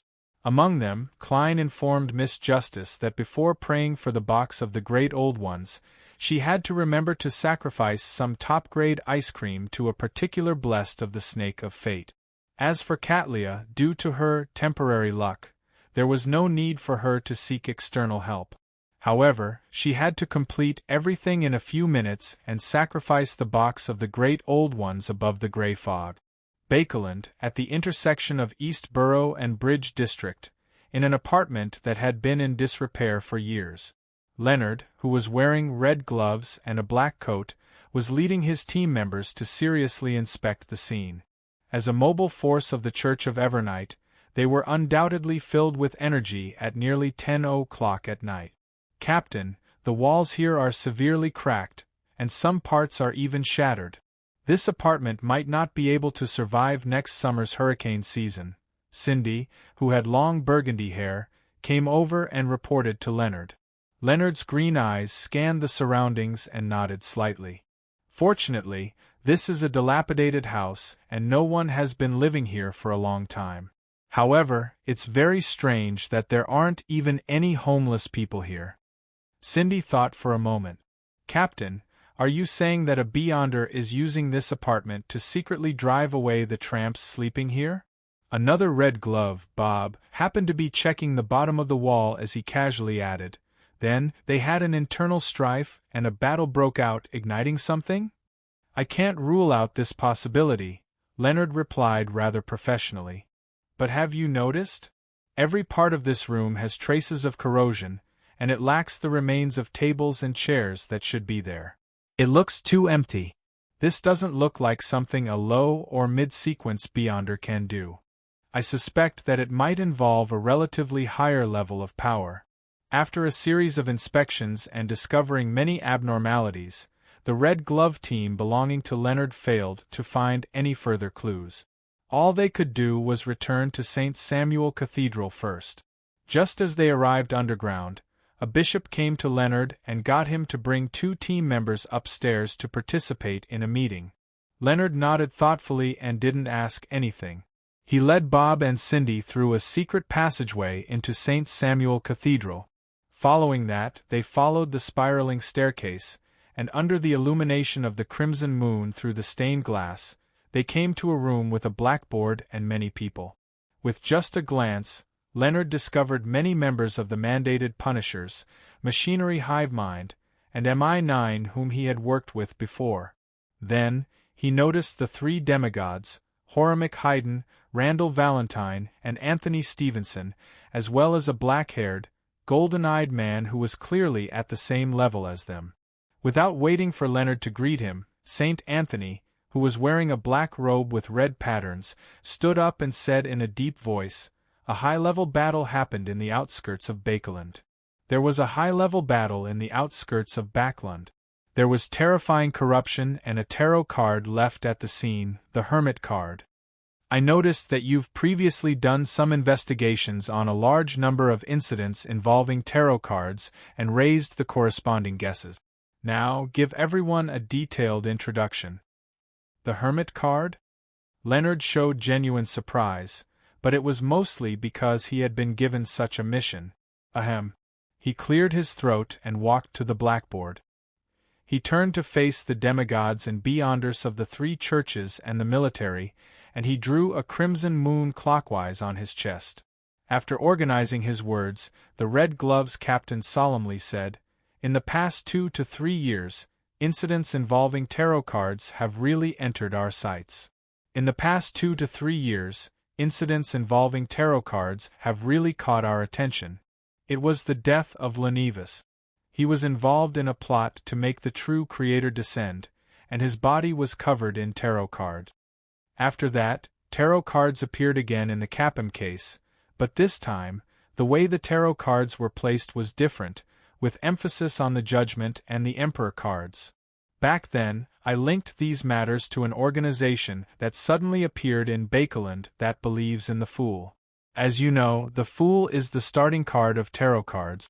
This bold guess made the demigods and Beyonders present nod slightly. They felt that there was indeed a connection in the meaning of mysticism. Leonard paused before saying, "And under the Fool, this organization might have quite a number of official members." And under the Fool, this organization might have quite a number of official members. They use tarot cards as their code names, such as Judgment, the Emperor, or the Hermit in this case. As he spoke, Leonard picked up the tarot card that was used for demonstration and casually drew one. He glanced at it and chuckled. For example, the star. P.S. Seeking monthly votes on the first day of the new year. Chapter 1233. In response to Leonard's demonstration, the demigods and beyonders present nodded one after another, indicating that they completely understood what the Red Gloves captain was trying to express. One of the mandated punishers raised his arm and took the opportunity to ask a question. In other words, the tarot cards left behind at the scene represent the member who carried out the mission? That should be the case. Leonard didn't give a definite answer. The mandated punisher from before continued asking, "Then what do the tarot cards that were scattered all over Lenivus's body represent when he died?" "There's no specific direction." Leonard immediately picked up a piece of white chalk and wrote the name Lenivus on the blackboard behind him. Then, he drew a circle. As I said earlier, in the past 2 to 3 years, incidents involving tarot cards have really entered our sights because of the Lenivus case. This is very likely the beginning of everything. Therefore, there's no specific direction. The randomly scattered tarot cards might represent the whole. This means that the organization that uses tarot cards as a code name has officially stepped onto the stage of history. Please forgive me for using poetic language. That makes sense. The few mandated punishers were convinced by Leonard. Leonard looked around and continued, "Let me use the Aurora order that everyone is very familiar with as an analogy. Let me make an analogy with the Aurora order that everyone is familiar with. We all know that the Aurora order has 22 oracles, and each of them is in charge of a region's affairs. The organization that uses tarot cards as a code name is very likely the same. Members like Judgment, the Emperor, the Hermit, and so on should have their own influence in a certain region." Upon hearing this, a machinery hive mind member thought for a moment. "But Backlund has produced 3 members with cards: Judgment, the Emperor, and the Hermit. According to what you said, does this mean that the organization that uses tarot cards as a code name isn't that large in scale? The members are all concentrated in Lone or even Backlund. After all, the Aurora Order only has one oracle in charge of Bakeland. As for Saint Tenebris, he's targeting all of Rouen." Leonard nodded slowly, indicating that he understood what the other party meant. He organized his words and said, "We can't rule out this possibility. We can't rule out that possibility. After all, this is an organization that has only been around for 2 to 3 years. Of course, there might be another reason. That is, this organization doesn't divide its scope by region. Instead, it defines whether or not it should be handled by itself based on the matter or domain. It also works together when there are overlapping situations, just like the Capem case." Seeing that the Beyonders of the 3 churches and MI9 didn't raise any other questions, Leonard deliberated for a few seconds. "These are all my personal guesses, and there are some problems with them. This may be the direction of future investigations. First question, what is the purpose of this organization? If they're like the Aurora Order, spreading the faith of an evil god, then why haven't we discovered anyone who believes in the Fool? Even if there were, they were scams in the name of the Fool.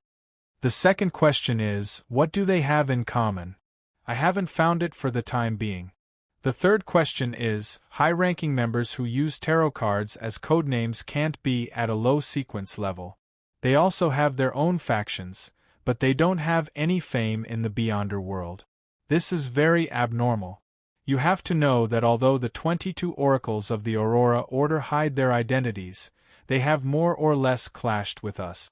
Under our witness, they rose from low sequence to mid-sequence, and finally took over the position of an oracle after the death or advancement of their predecessor. They have long been on our list." Having said that, Leonard paused for a moment. If the organization that uses tarot cards as codenames is really an organization that believes in the Fool, then there's someone who can answer my third question. He's the crazy adventurer, German Sparrow. Rumor has it that he believes in the Fool. This name made the Beyonders of the three churches and Mi-9 fall silent, as though they were quickly recalling the relevant information. They had long heard that German Sparrow had a mysterious background and that he believed in the Fool. Furthermore, they had quite a bit of information on him, but they didn't make the connection like Leonard and connect the dot. After a few seconds, the Church of Evernights Archbishop of Bakeland, Saint Anthony, said in a deep voice. German Sparrow is suspected to have close ties with the original Death Consul of Balaam. He's an angel that's still active on Earth. This alarmed the Beyonders, who weren't demigods, as they instinctively sat up straight. They knew about Admiral Hell, but due to the confidentiality restrictions, they didn't know that the Death Consul represented a grounded angel. That Death Consul doesn't seem to belong to any faction of the Charismatic Order, an Mi-9 Beyonder said hesitantly. Leonard nodded with a serious expression. Perhaps he is a member of that secret organization that uses tarot cards as a codename. Death God card. There was another bout of silence. Kelt, Randall, and the other demigods had no choice but to admit that there was such a possibility.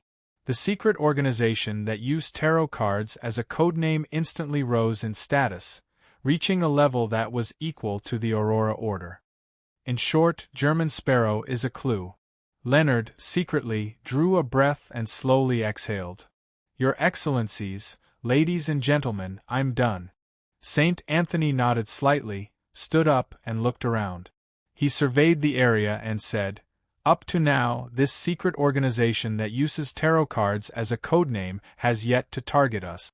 They have shown a certain degree of friendliness, and now that the war is tense, we are severely lacking in manpower. It's very difficult for us to take any big actions.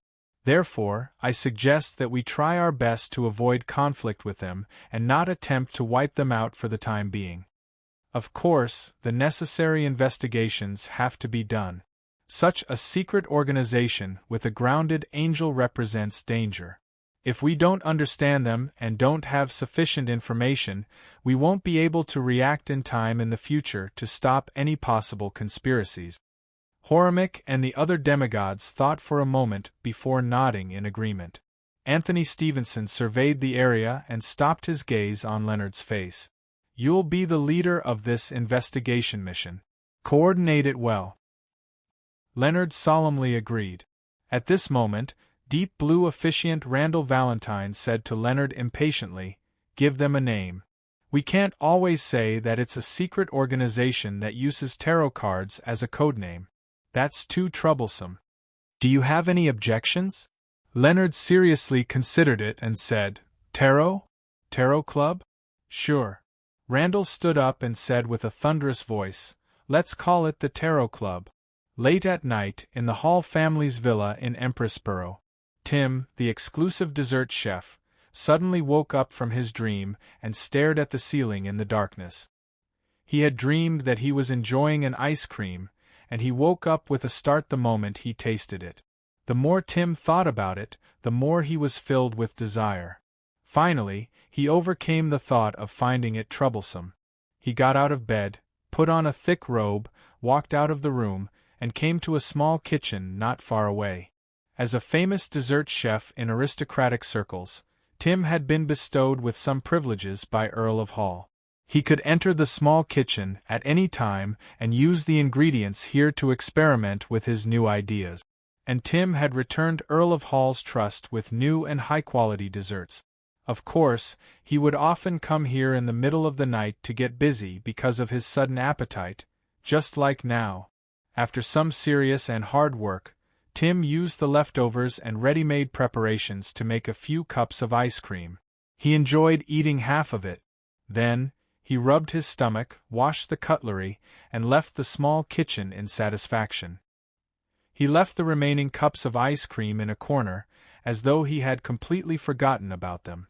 Cherwood Burrow, by the Tussock River, in an uninhabited shoal. Audrey, who was wearing a dark cloak, first used dream traversing to arrive nearby before walking over with her feet. She skillfully set up a ritual and prayed to Mr. Fool for a bestowment.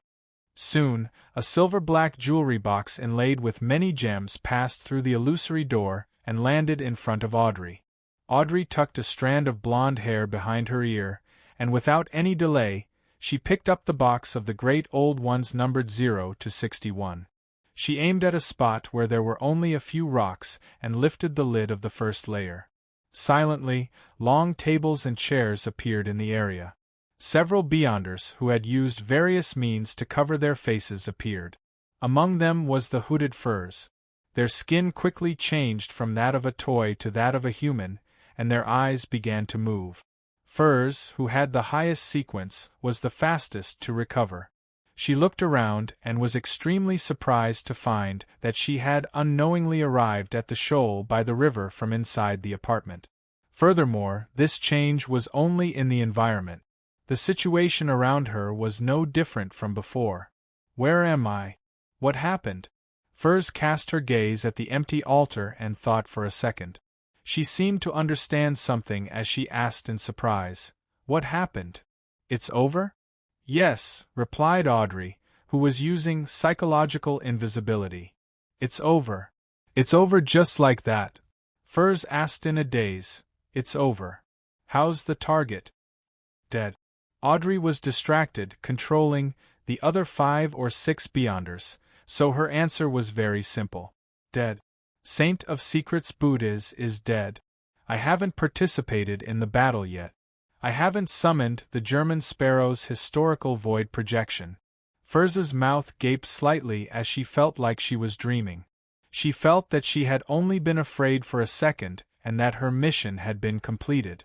At that moment, she saw the beyonders around her come to life, but they weren't surprised by the changes in the environment. It was as though this was the original gathering venue. They skillfully destroyed the chairs and long tables and threw them into the Tussock River. Then, one after another, they left the shallows and returned to the place where the light from the street lamps shone, returning home. "So this is a manipulator. How terrifying." Furs jumped in fright and completely woke up. "Go back first." Audrey didn't have the time to explain. She turned around and used the altar from before, preparing to sacrifice the box of the great old ones above the gray fog. Furs glanced at it and didn't ask or say a word.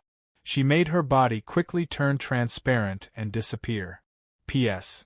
I originally wanted to write official debut in the title of this chapter, but it wasn't serious enough. PS2.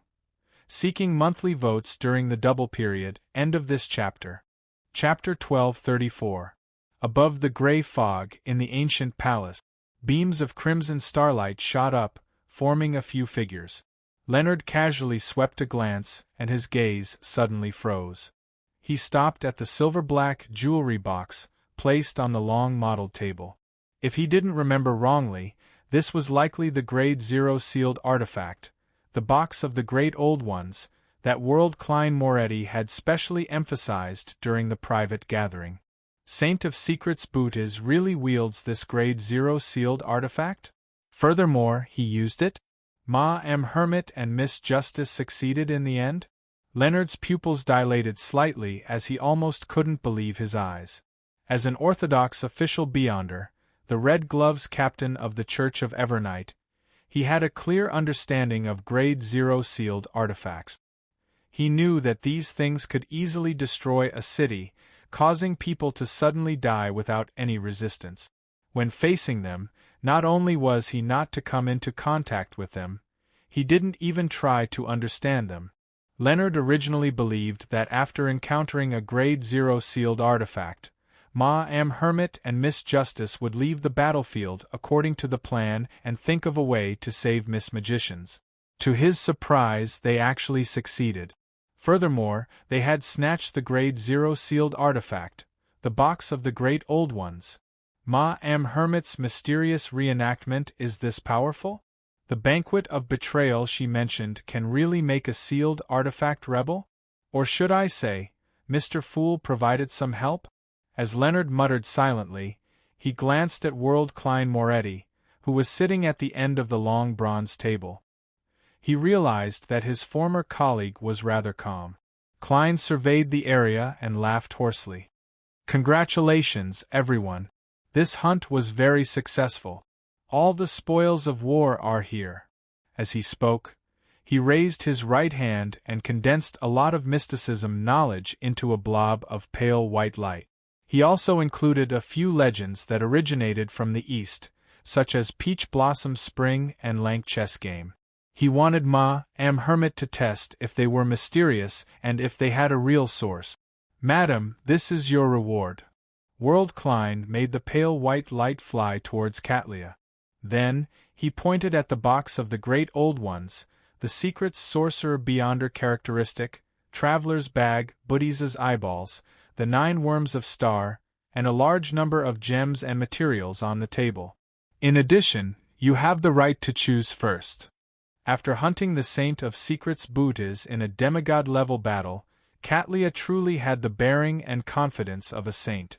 She first received the blob of pale white light and closed her eyes to digest the mysticism knowledge contained within. In the second epoch, the ancient gods believed that the original creator left behind some items. That might be a kingdom formed from a portion of his body, or it might be something he created. These items contain Spherote, and there are a total of 9.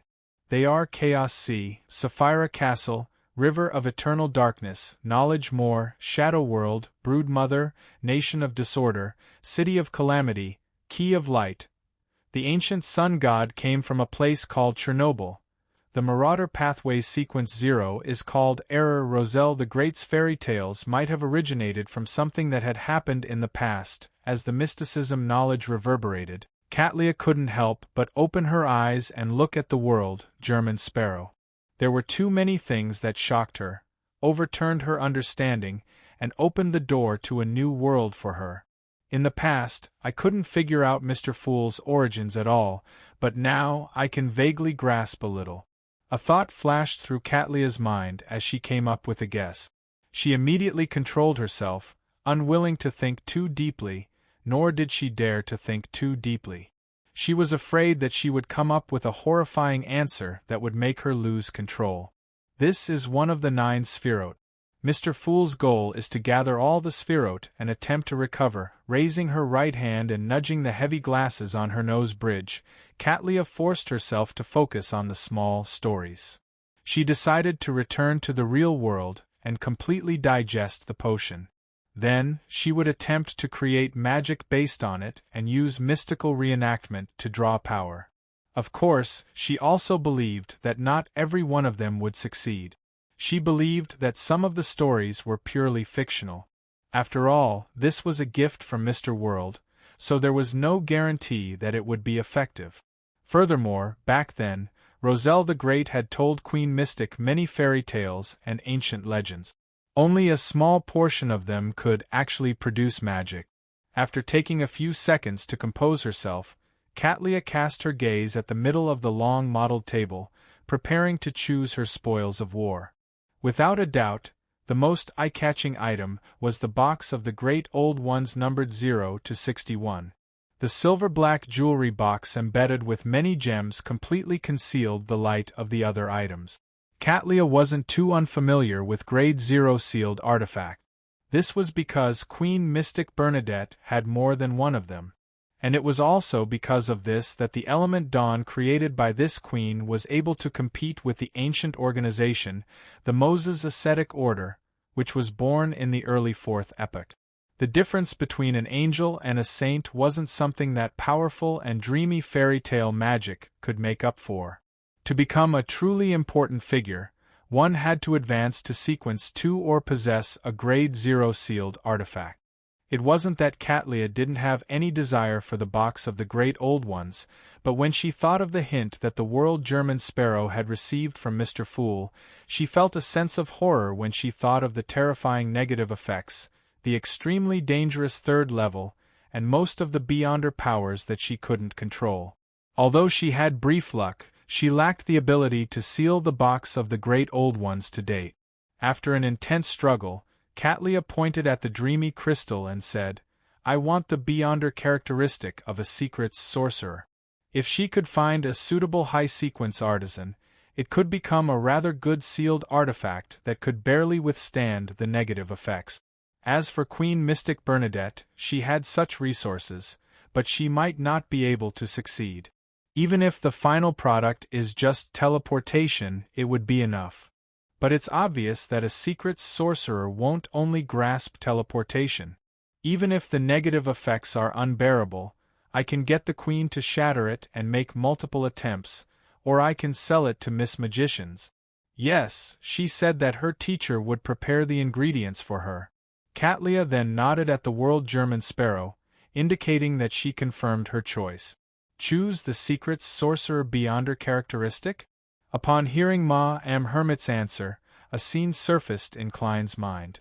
A lady wearing a purple-patterned black robe and a dark-colored hood relied on Blink to leave behind a dense number of avatars. Then, they lit a match at the same time. The little match girl has become countless match witches.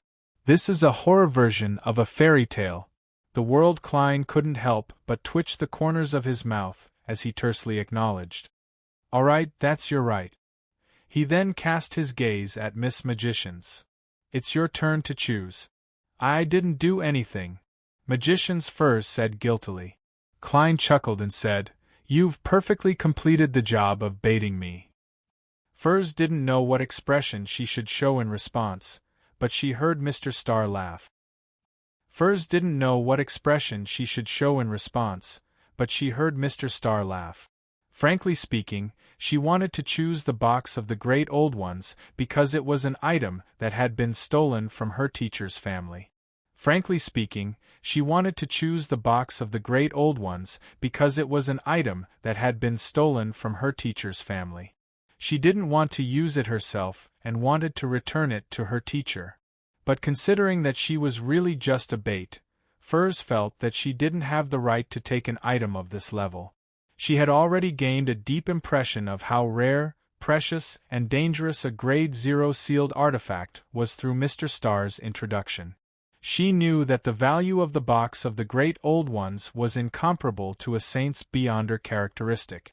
Recalling that she was choosing under the watchful eyes of the World's German Sparrow, Magician's Furs finally gave up her impulse and pointed at the pair of eyeballs. I'll take them. She wanted to bring the pair of eyeballs to her teacher and tell him that Bootiz was dead. All the hatred was over. Apart from that, Bootiz's eyeball could also be made into a powerful cursed object or used as a medium for curses. It was also a pretty good item. Klein nodded slightly and didn't try to persuade him. All he did was point at the gems, materials, and worms of Star. You also paid the price of the moon paper doll. You can choose something else as compensation. Okay. Furs agreed reflexively.